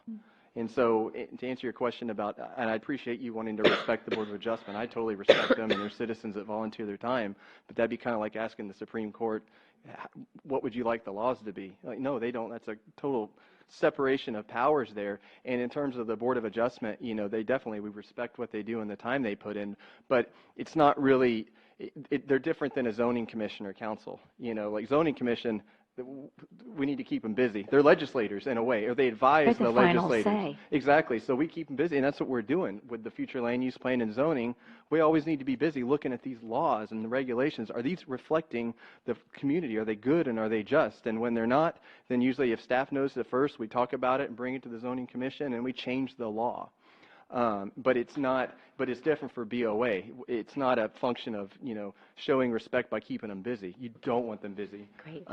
You know. Okay, thank you. And then I want to Hope that stop helps. and ask my colleagues to please, and I'm sorry, I didn't mean That's to okay. dominate. No.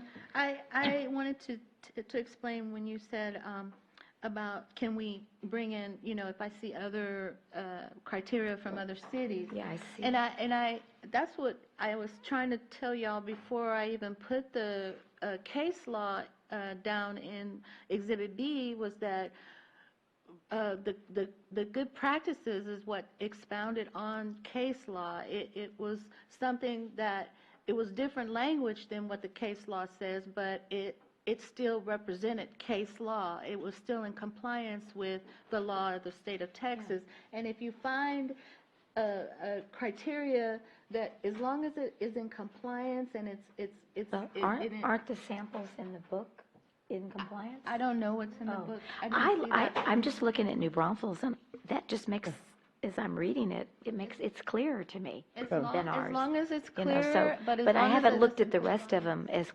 closely as this one, but I like, would y'all look at that for next time? Yeah. New Braunfels, they have 6, but it just reads better, I think, for me. But anyway, but I got to look at the rest of them too. That's the But goal, is thank to- you, I appreciate your facilitate- patience. Okay, thank you. Mr. Martinez and Mr. Jordan and Ms. Alcacer and Ms. Rodriguez and Mr. Edwards. Okay, go ahead, Mr. Martinez, did you have? You know, my first comment about this whole redoing the Board of Adjustments is our government was set up with checks and balances. One of the checks and balances is the Board of Adjustment is a quasi-government entity, and they're responsible, one of their responsibilities is to check on staff, override. If a staff made a bad decision on an issue, the Board of Adjustment can come in and say, hey, staff was wrong, this is the way we want to do it.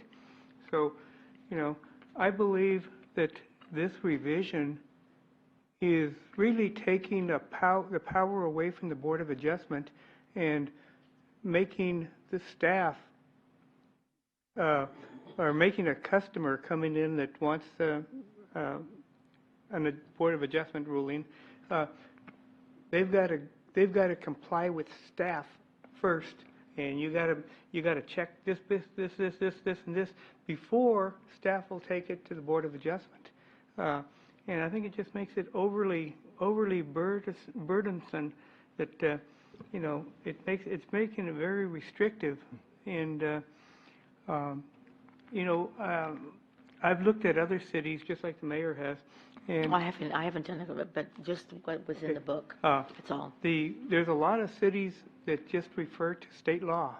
Their Board of Adjustment, they'll have just a few findings and says, we refer to state law, and they quote the section of state law.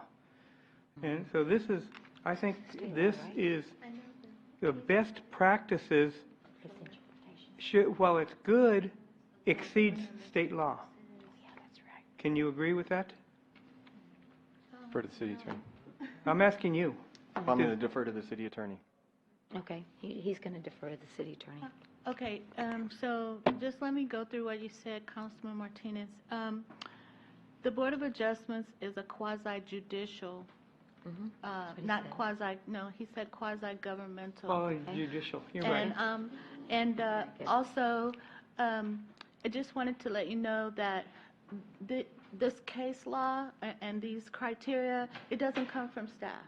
It comes from the law of the land. The law of the land being the courts. The courts make the laws as far as interpreting the laws, interpreting facts and surroundings off of legal precedent. They can make law in cases, and that's the law of the land. Once they make a decision, that's it. That's the law of the land. The statutes are there. They interpret the statutes, and then that's what they came up with in this case law. They took from the statute and said, this is what is required by the law. And so that's what we're giving the Board of Adjustments is the law. They're not taking any, we're not taking any authority away from the Board of Adjustments. We don't make decisions for the Board of Adjustments.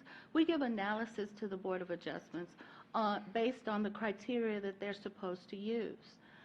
It's up to them to determine whether the criteria is met. It's up to the Board of Adjustments to determine whether or not a variance should be granted. Not staff.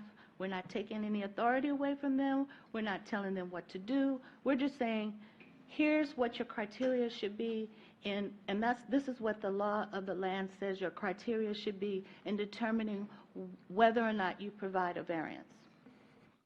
The criteria says this is what the criteria by which the Board of Adjustment will use. And it's also a guide for staff in providing analysis and a guide for the development community in anticipating what that criteria will be. I have some more questions, but Councilor Jordan, did you have another? No. Councilor? No? No, I don't have a problem understanding this. I do have a problem trying to give a board some power that they shouldn't have. This is not a board that is supposed to say, oh, well, it sounds pretty good what you've told me, and yeah, let's give it to you. Or, yeah, that might cost you a little more, so let's not have to do it. Or, oh, you know, you caused that problem, but so what? It's going to look nice anyway. I mean, that's what you're saying that the board should be able to do, and that is not what they're doing. There was a man a couple of weeks ago who came in, and he didn't want to put so much brick, and he didn't want to put the extra windows, and he didn't want to put this and that. He said, yeah, I can afford it. Yes, it'll look nice. Yes, I agree with all of that. But my property value will probably still be $1 or $2 million.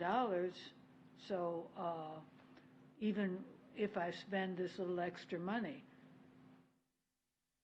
I mean, and he wanted a variance. Now, should he have had one? No, there's no reason for him to get one. He just wants something cheaper for himself to get by with less money. That's what most people come in trying to save themselves money, not in the interest of the city and saying there's something wrong. Oh, that guy made a mistake in the way he told me this, and I shouldn't have to do these things because the city doesn't know what they're doing.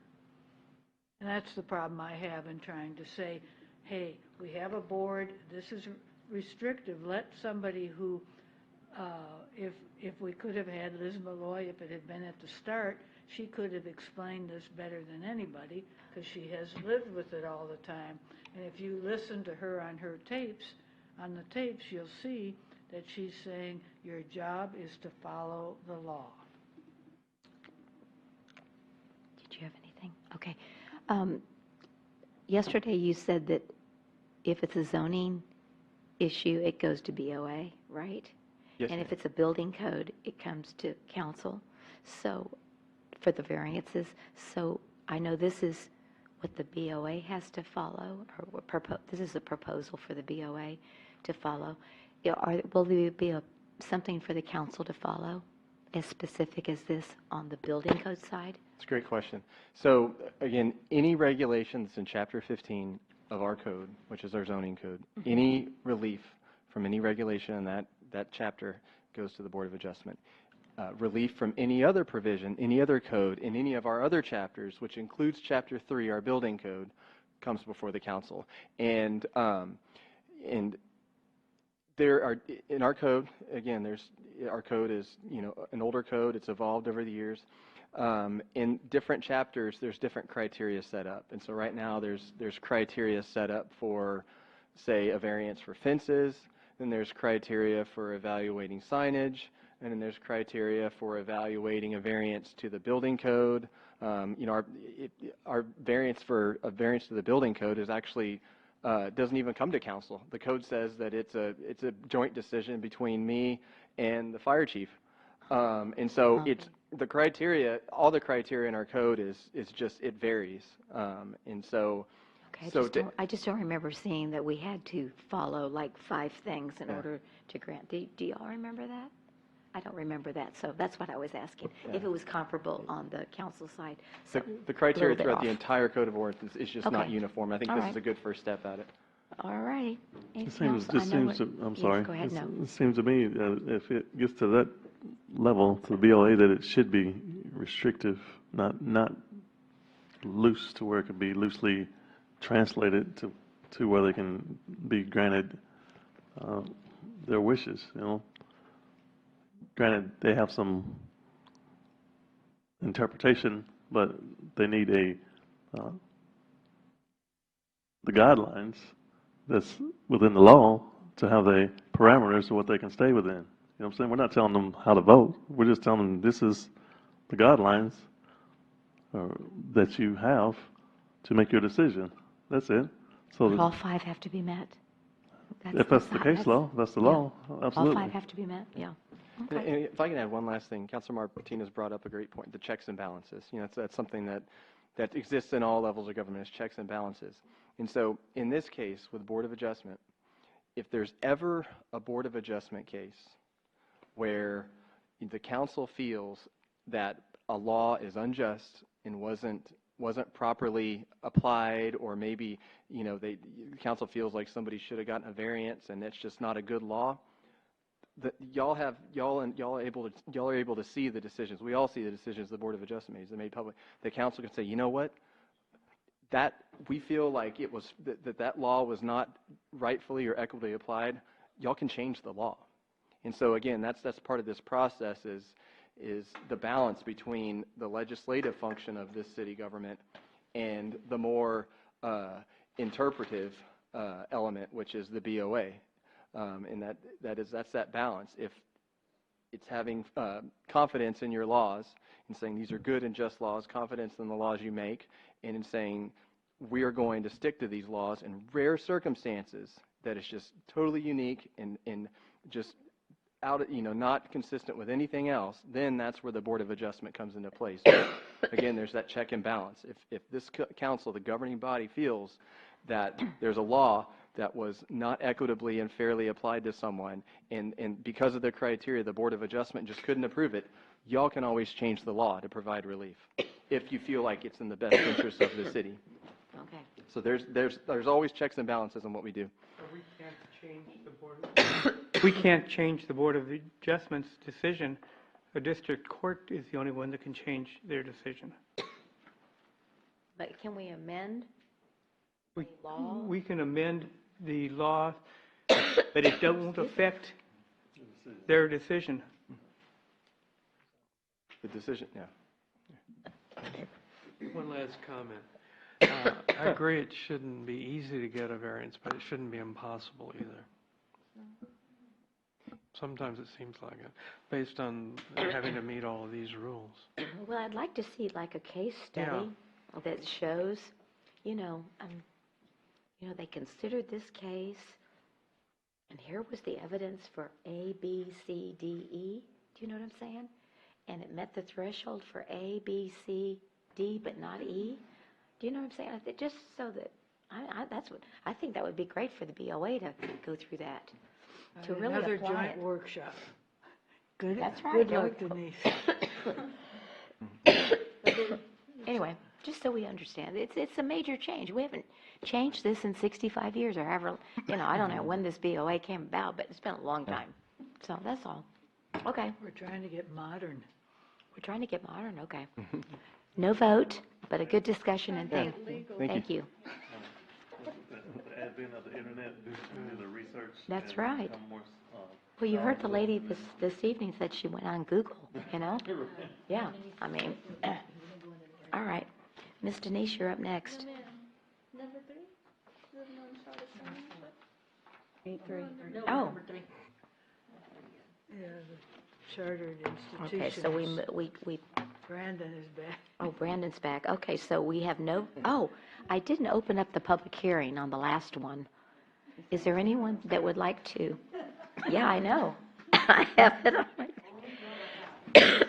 wait a minute. On the last one, 8.2, anybody in our chambers want to, I'll open it up at, I can't even tell the time.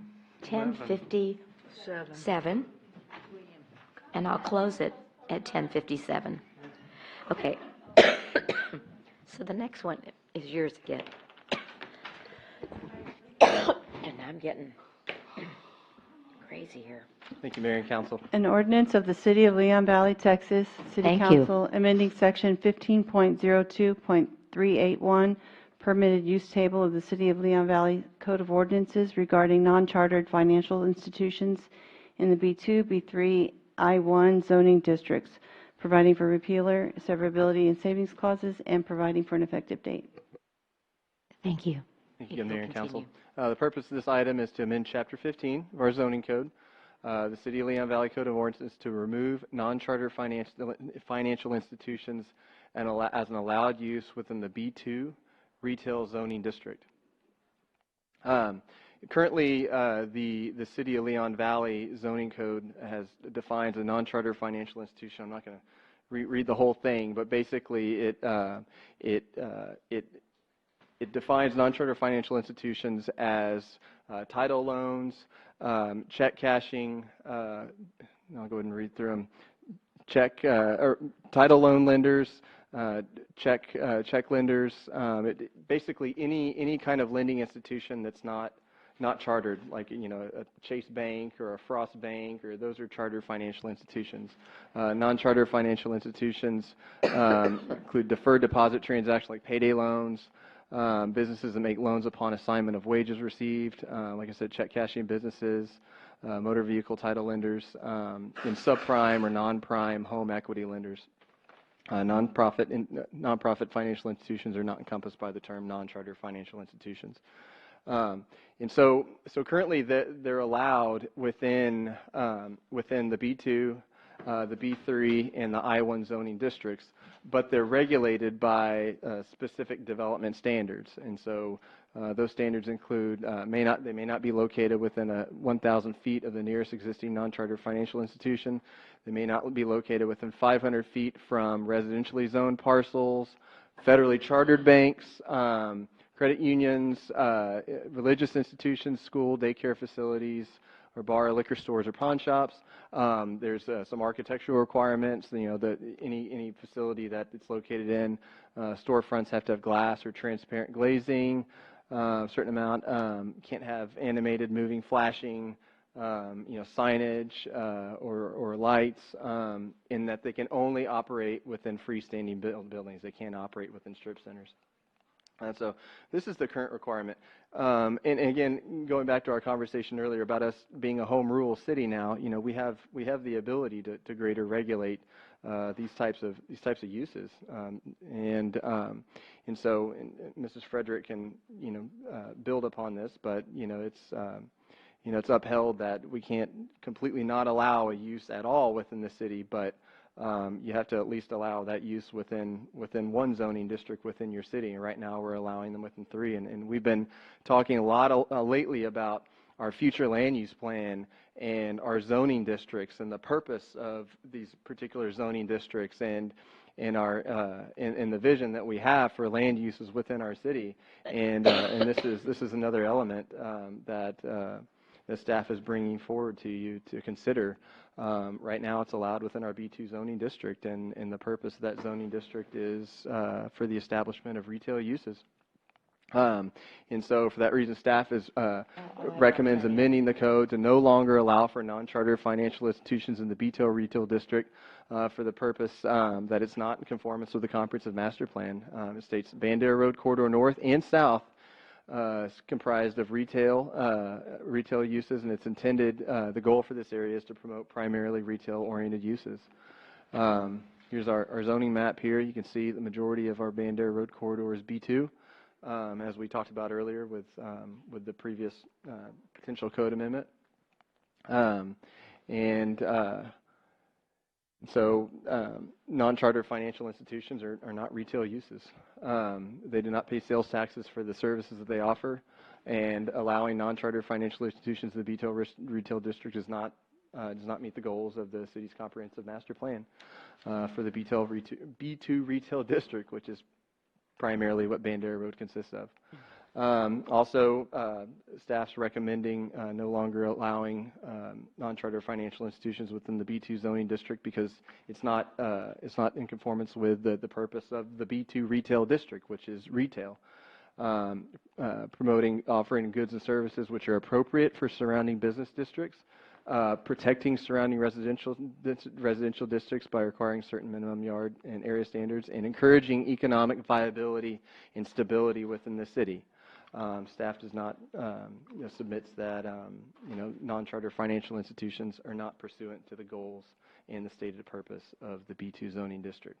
And so for that reason, staff recommends amending the code to no longer allow non-charter financial institutions within the B2 district. This was the recommendation that was taken to the Zoning Commission in December, and they recommended not only to remove non-charter financial institutions from the B2 district, but to also remove them from the B3 district and relegate non-charter financial institutions to the I1 district, which they're currently allowed in. So right now they're allowed in B2, B3, and I1. Zoning Commission recommended only allowing them in the I1 district, and so you can see that would be relegated south of to the area south of Interstate or 410. Yes, ma'am. So the I-1 is around HEB, the warehouse behind there? Yes, But it's not a freestanding building. Well, there's. Does it still have to be a freestanding building? Right. I don't think there's any the regulations still apply. Yeah. Oh, okay. I mean, I'd like to know if there's any I-1, what is it, I-1? That's a freestanding building that a potential could go in, potential non-charter could go in. That's a good question. Definitely look at that. Could you look at it? Yeah, And then, yeah. do we have some current non-chartered financial institutions that are in B2 or B3 in a freestanding building that would be just non-conforming? We do. We do. And how many are there and where are they? Could you get that for us for the next time? I'm just curious because it came up with the churches. I mean, I just want us to I want to understand it. Just a point of clarification, Mayor and Council, the non-chartered financial institutions are the credit access businesses that I spoke about with regard to the regulations. It's not payday lending? Yeah, they're payday lending, credit access businesses. So, I mean, we call them non-chartered financial institutions in our code, but they're really, but the state refers to them as credit access businesses. So I just wanted to clarify that. Oh, I see. You just wanted to clarify that. Credit access businesses. Yeah. Okay. Mayor, I think you bring up a good question because staff's original recommendation was just the B2, which would, still allow them in B3, and there's a diversity of building types, and so with the Zoning Commission's recommendation, that does create the necessity for a little bit more analysis. So we can definitely do that. I was going to say because then if we don't have any I1 freestanding buildings, then they have no place to go. Can right? you do that? We can look at that. We can do a drive-by. We can go drive by there and look, because I remember driving that area. Then we'd make it so restricted, we're going to get sued on that. Right, exactly, yeah. We'll have to drive that Crazy. area. And maybe we can circle back around and look at those development standards too, and, yeah. Okay. Thank you. Mayor and Council, that's a good point, because I can see us being sued for not allowing them in the jurisdiction at all. That's right. We're relatively excluding them from the jurisdiction by relegating them to a district where they can't even build or can't even locate. They're non-existent, exactly. Okay. But this don't affect the current people that's in place right now, right? Mm-hmm. So we just prohibit or Their grandfather? restrict. They would be non-conforming. Non-conforming, so as long as they stay there, they can stay in business as that business. But if they burn down there? It has to be more than 50%. Okay, we're going to have a public hearing. If everyone on the dais has already said your piece, we'll open up the public hearing at 11:07. Is there anyone that would, Cassie, would you like to weigh in on this from the zoning commission perspective? Oh, good. Then now we have a record that's balanced. No. Go ahead. Cassie Good evening and Rouse. welcome. So we didn't think about the freestanding building thing, and I don't know if this goes into the decision of whether they could sue us or not, but if you buy a parcel of land, you can always knock down what's on it and build your own freestanding building. And I've lived so many places where they have to have freestanding buildings, so they just buy up a piece of a parking lot that the city has made it so they don't need that many parking spots for whatever's behind it, and they build it on that parking lot. So I don't know that that necessarily zones them out. Denise would have to double check, I guess, like she was going to do anyway. But We'll do a but, Google yeah. Earth of that And- area and bring it and show it to you on the map. Yeah. So, yeah, and that was just because it wasn't really in line with B3 either when you looked at the actual definitions of the districts. And Yeah. so that was how that decision was Okay, made. great. Thank you for that. Anything else? Okay, and we'll close the public hearing at 11:08, and thank you for those comments. And there's no vote, and we will pick this one up the next, the February 19th meeting. All right, moving then to agenda item number 8.4. Ms. Posley, if you'll please read that. I'm remembering now. Getting An back in ordinance line. granting a zoning change from R1 Single Family Dwelling District to RE1 Residential Estate District on Lot 1 and Lot 2, Block 1, Grass Hill Estate Subdivision, generally located on the south side of William Rancher Road and east side of AIDS Drive, providing for repealer, severability clause, and savings clause, and providing. Thank you. And Mr. Milan, Yeah, Mayor this and is a Council. new one. This is the last time that you'll see me up here tonight. Last item. Promise. So I'll make it fast, too. So the purpose of this request is to, and it's not really a request, it's more of a submittal to the council, but the purpose is to consider a zone change on 23 acres that are located on the east side of AIDS Drive and south of William Rancher. It's approximately 23 acres. It's owned by the city. The city has owned it for a few years now, and it's currently zoned R1.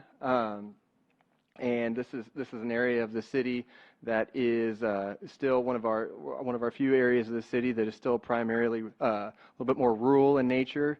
There's a reason for that that this area is located within a floodplain. There's a significant portion of the floodplain that's going through this property, which is makes it a little bit more difficult to develop for one thing,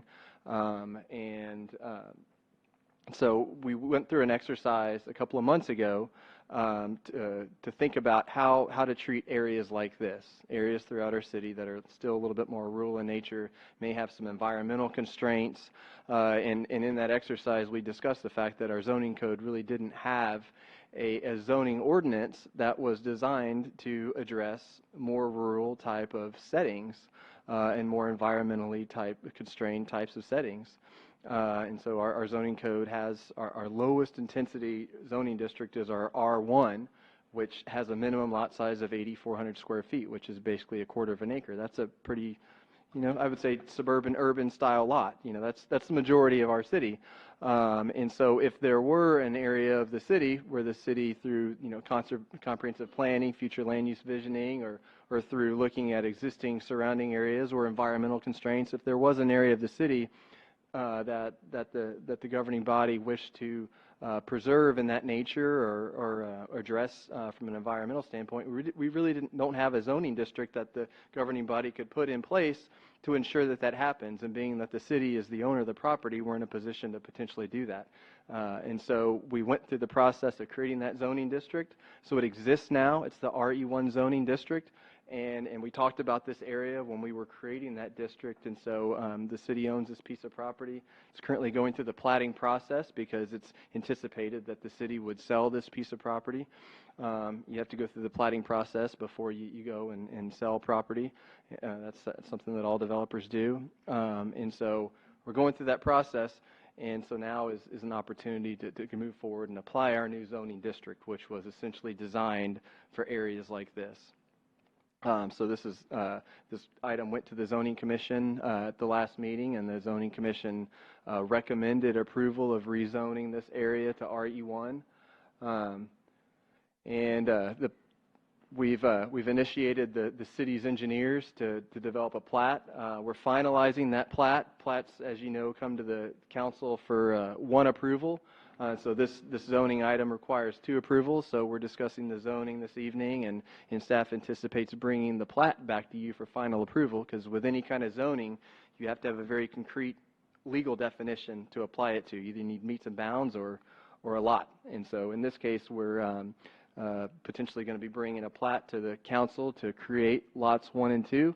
And so the zone change would apply to lots 1 and 2, which are approximately 23 acres in this area.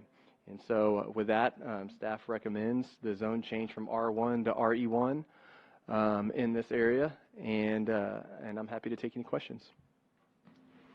And I also want to add the R1 or the RE1 district requires a minimum lot size of 1 acre. That's what I was going to ask you. Thank you. That's Yeah. late. I was going to say, what's the minimum? So Not getting to brass tacks on all we're doing tonight, we're not voting on it, but all we want to do is just properly rezone this from Yes, ma'am. R1 to RE1-1. But as far as the questions on how many, what's the next step, how many, because I think we're going to go out for an RF something. But anyway, that's not for tonight, so I don't want to go down that, but, right? So, all right, this should be pretty simple. I think we're all in agreement that this should occur, right? This has been a long, all right. You've been in a lot of zoning. I mean, you thought this was a zoning. You haven't been in the zoning fights back in the 07s in Miss Alcacer's neighborhood. Whoa. But I just wanted to make people aware too that there is the other property that surrounds it is all, should eventually be categorized and will help that part develop once this is done, in my opinion. But isn't this the 23 acres that's outside the floodplain or floodway? Oh, there's floodplain going straight through this property. Where is that?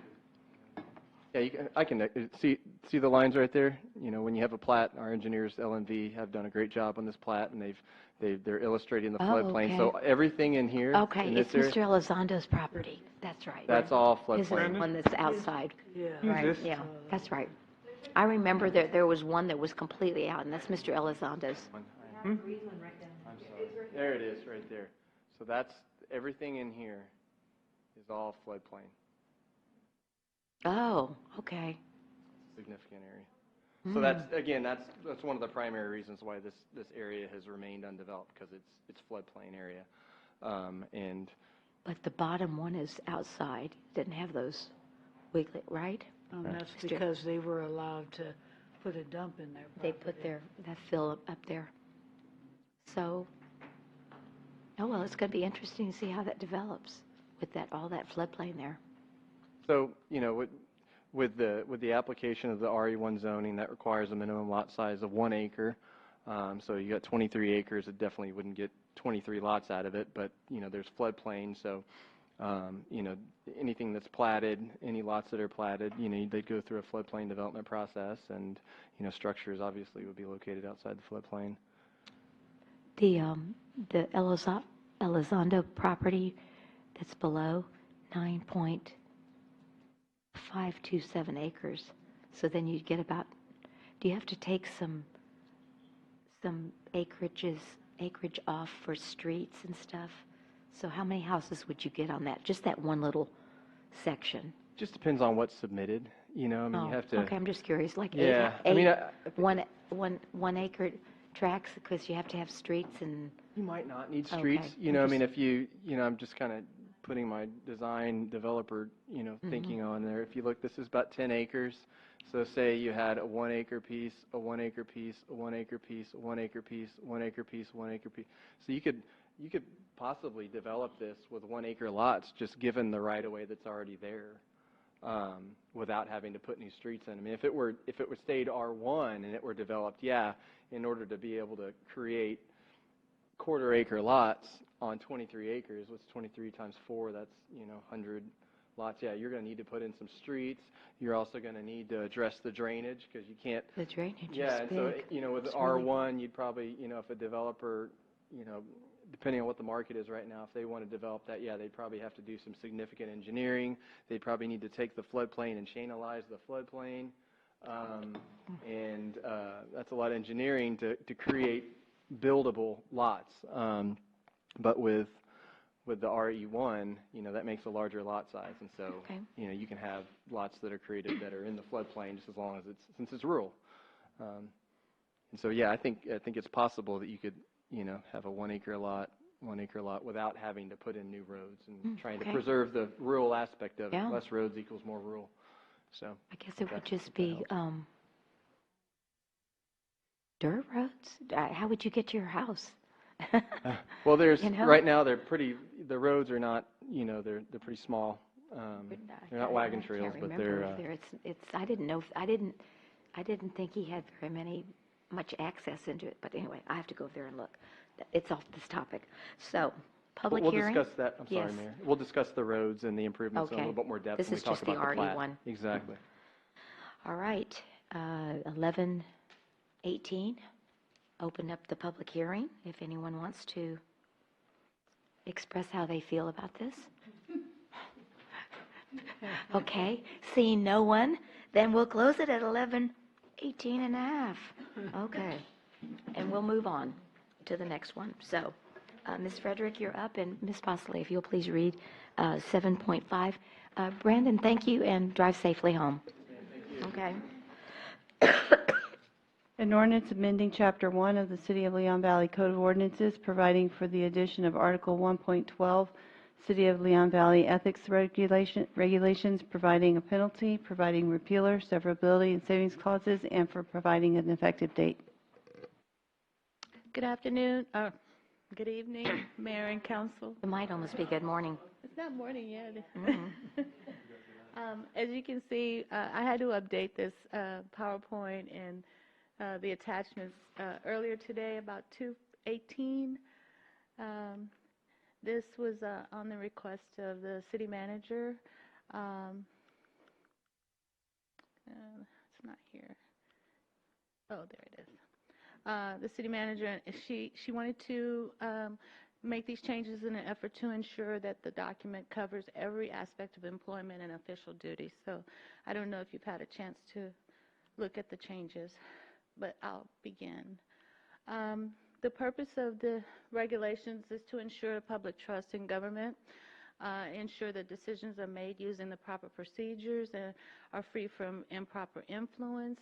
It provides transparency to the citizens and prevents conflicts of interest. It prevents personal gain from public transactions. It maintains city government as nonpartisan. It ensures civility, compliance with city ordinances, state and federal statutes and regulations, prevents waste of resources and revenue, and provides process for enforcement and punishment.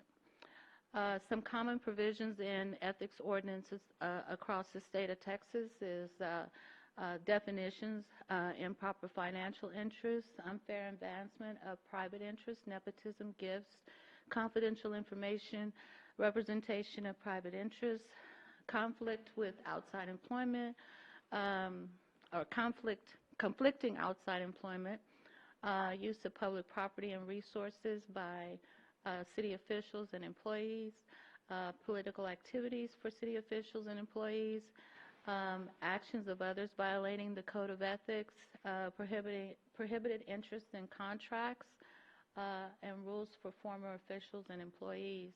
It also, some other common provisions are lobbyist regulations, reporting and disclosure requirements, the creation of an ethics board or commission, enforcement, recusal, disclosure requirements, penalties, and miscellaneous provisions.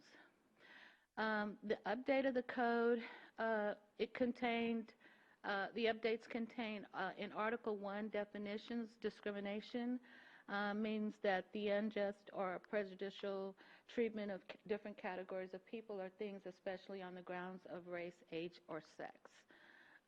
Another article that was included was Section 9, discrimination under Article 2. And it states that, that repeated itself, that's a mistake. But a city official or employee shall not discriminate against another city official or employee. I'm not going to read through all of that. You guys can do that because we'd be here all night. Another subsection would be harassment, and it explains what harassment is and gives a definition. Talks about when it becomes unlawful, explains that. And then we go on to sexual harassment, when it becomes what it is, when it becomes unlawful. It talks about a hostile work environment and quid pro quo, which means this for that, for a type of harassment where a city official or employee attempts to exchange work benefits for favors. Also goes on to talk about sexual harassment and how they apply. The next subsection that was included was retaliation. Anti-discrimination laws, and this code prohibits harassment against individuals in retaliation for filing a complaint against a city official or employee, a discrimination charge, testifying, et cetera, et cetera. All of these things would be in violation of the code and the anti-discrimination laws of the state. The changes, I have Exhibit A attached to the ordinance, which is the ethics code itself. But I also had to attach Exhibit B, which includes the changes that I just talked about.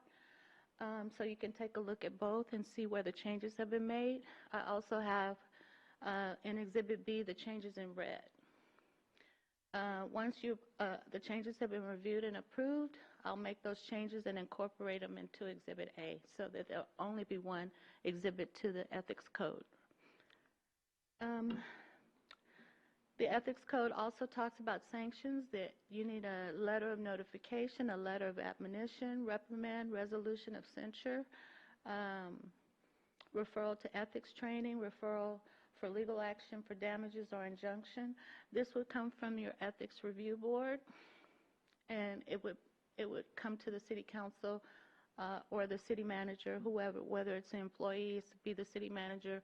If city council, it'll be the mayor and the city council. Here's some other sanctions that are provided in the ethics code. Referral for criminal prosecution, voiding of prior actions, disqualification from contracting.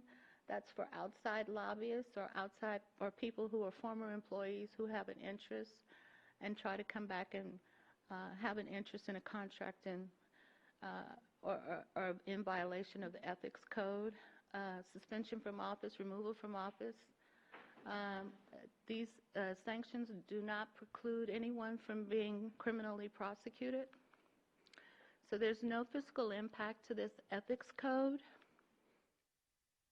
Our C statement is, it is equitable for staff and elected officials to be transparent and accountable to the citizens. Citizens will be assured that all will be treated equally and fairly, and their input and desires will be heard and treated with respect. Economic development.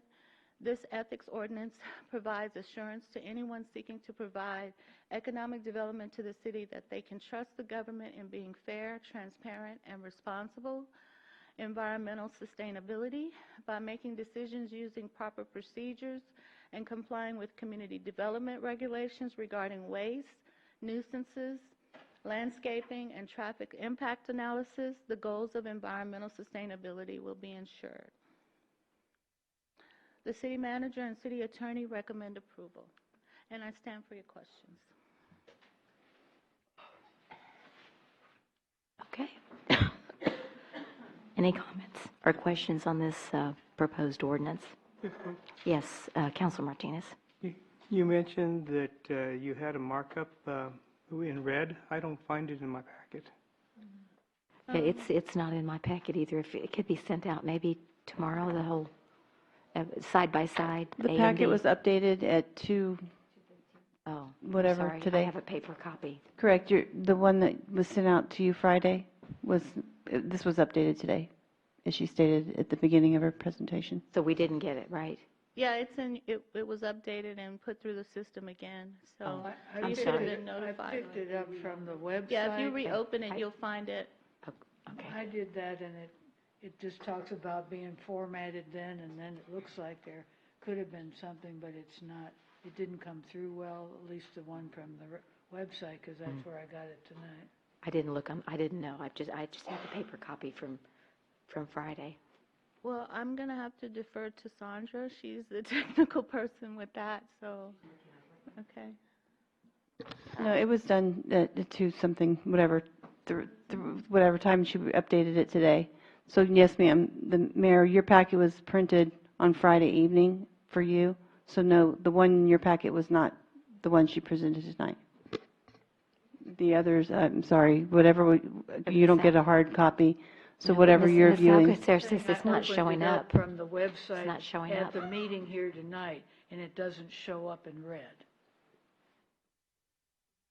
I put it in red. I mean, it's real. The Exhibit B is redlined. I mean, on it's my Word. got the words formatted and this stuff, this kind of stuff, so it's like. Yeah.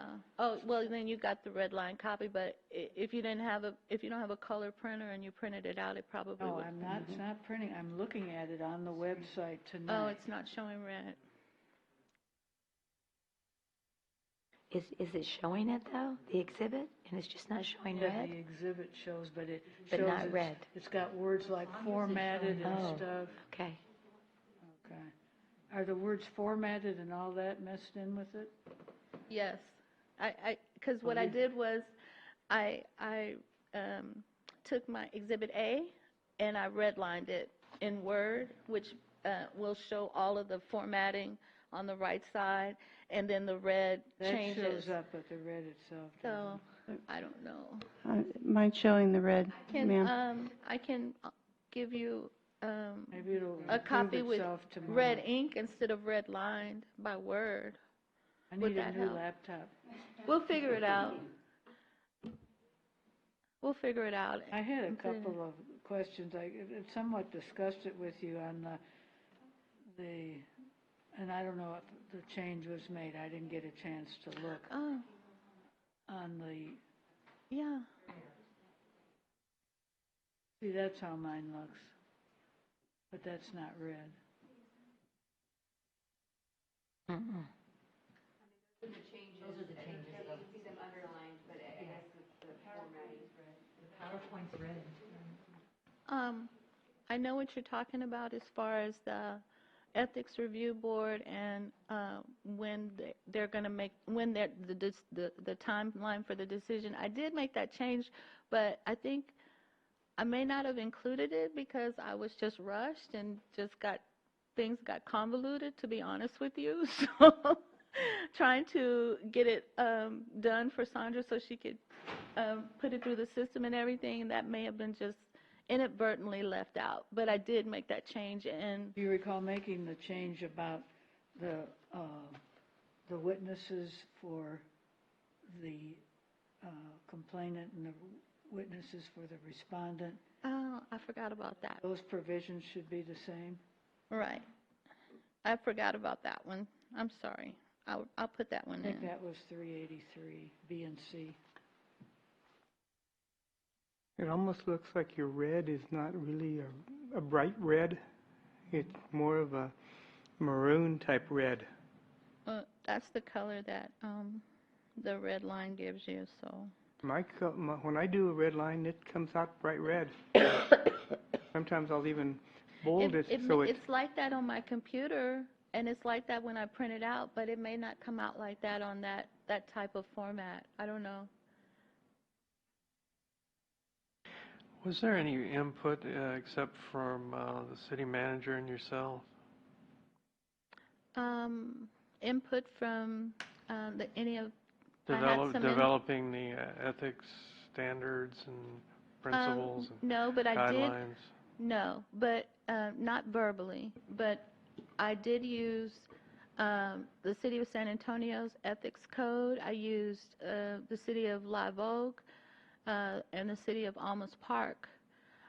So I used several provisions especially the city of San Antonio, for our ordinance. I tried to stay with, I used the city of Live Oak as a template because they're a small city like us, but I added some things from the city of San Antonio's ethics code. And I went out to other city managers on my mass email to get theirs. One of the issues is that so many cities have this in their charter, yeah. And so, you know, it's something that maybe we ought to consider If I wanted, next go around. if I wanted to add some suggestions, should I just email it to you, or? Yes. Absolutely. Okay. Absolutely. Okay. Can you, Ms. Alcazar, can you email me that about the witness and complainant? Because, Yes, so that ma'am. I just don't, I'm taking the notes, but I'll go blank sitting at my desk trying to remember what you We're all told me. blank right now. And the other input I think that is kind of important is that some of this is taken straight from our personnel manual that's already been approved and then just added into here.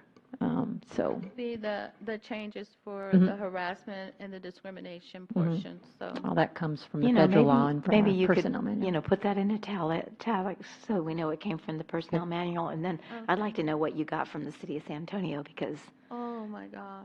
is, That, okay, or from the city of Live Oak, and then I know that the rest is the city of San Antonio.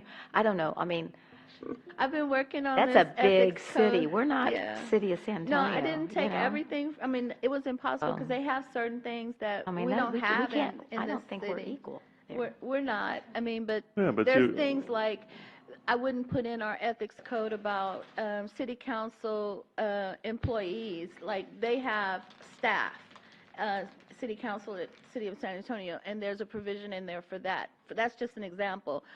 There's several provisions in there that wouldn't fit this. So, I mean,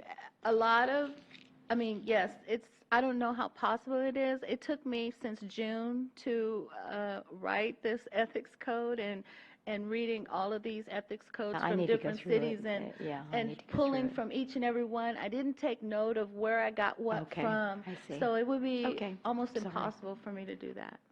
I'm sorry. Well,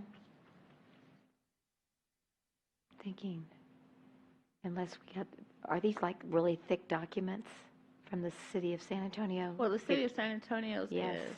Okay, the city of The Live Live Oak, Oak no? is like 30 pages. Oh, wow.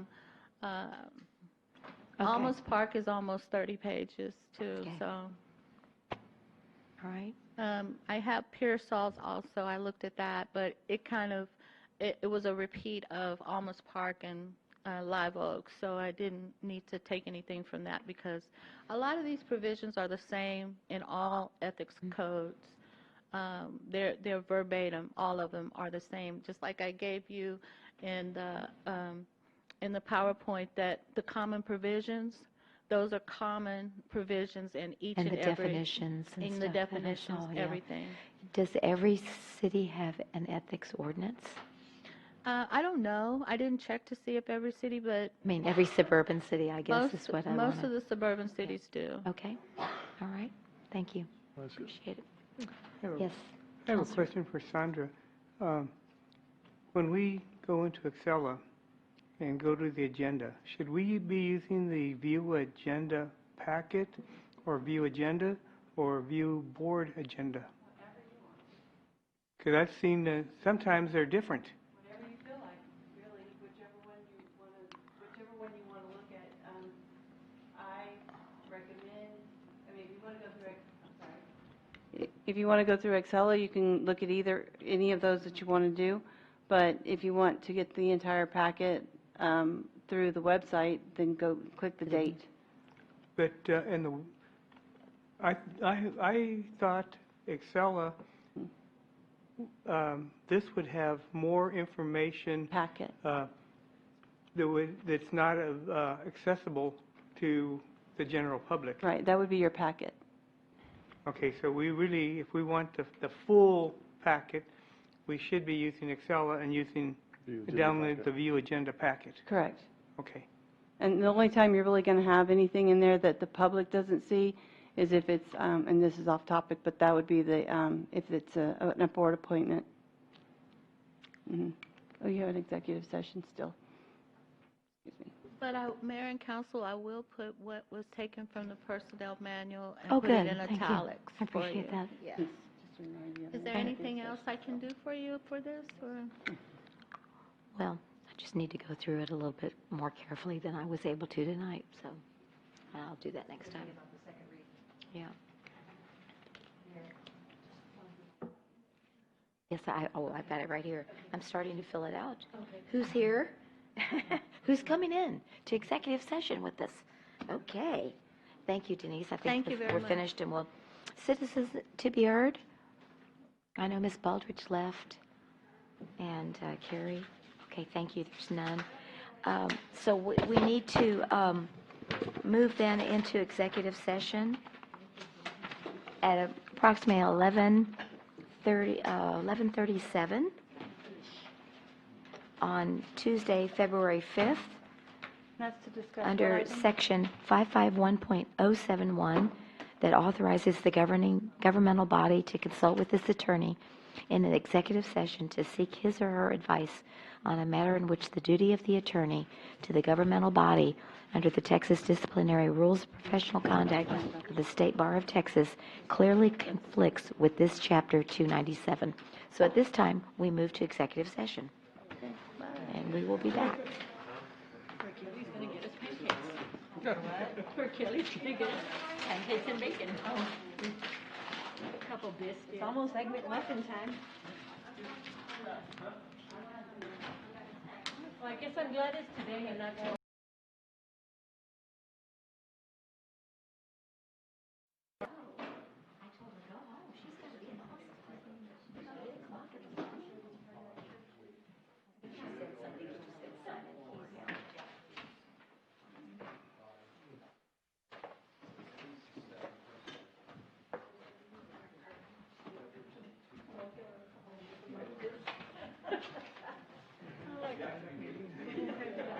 We are reconvening from executive session on consent agenda item number, well, that we pulled 6.2 on the MOU, and it's 11:58 in the evening on February the 5th. And may I please have a motion? I move that we approve the MOU as presented. I'll second. Oh, All right, we have a motion by Counselor Alcacer and a second by Counselor Jordan to approve the MOU as presented concerning the Elijah Group. All those in favor say aye. aye. Aye. Any opposed? The motion does carry. Without further objection, with no objection, we move to adjourn at 11:59. Hey, it's not midnight, yeah. Good morning. Any objections, you can stay seated. That's okay.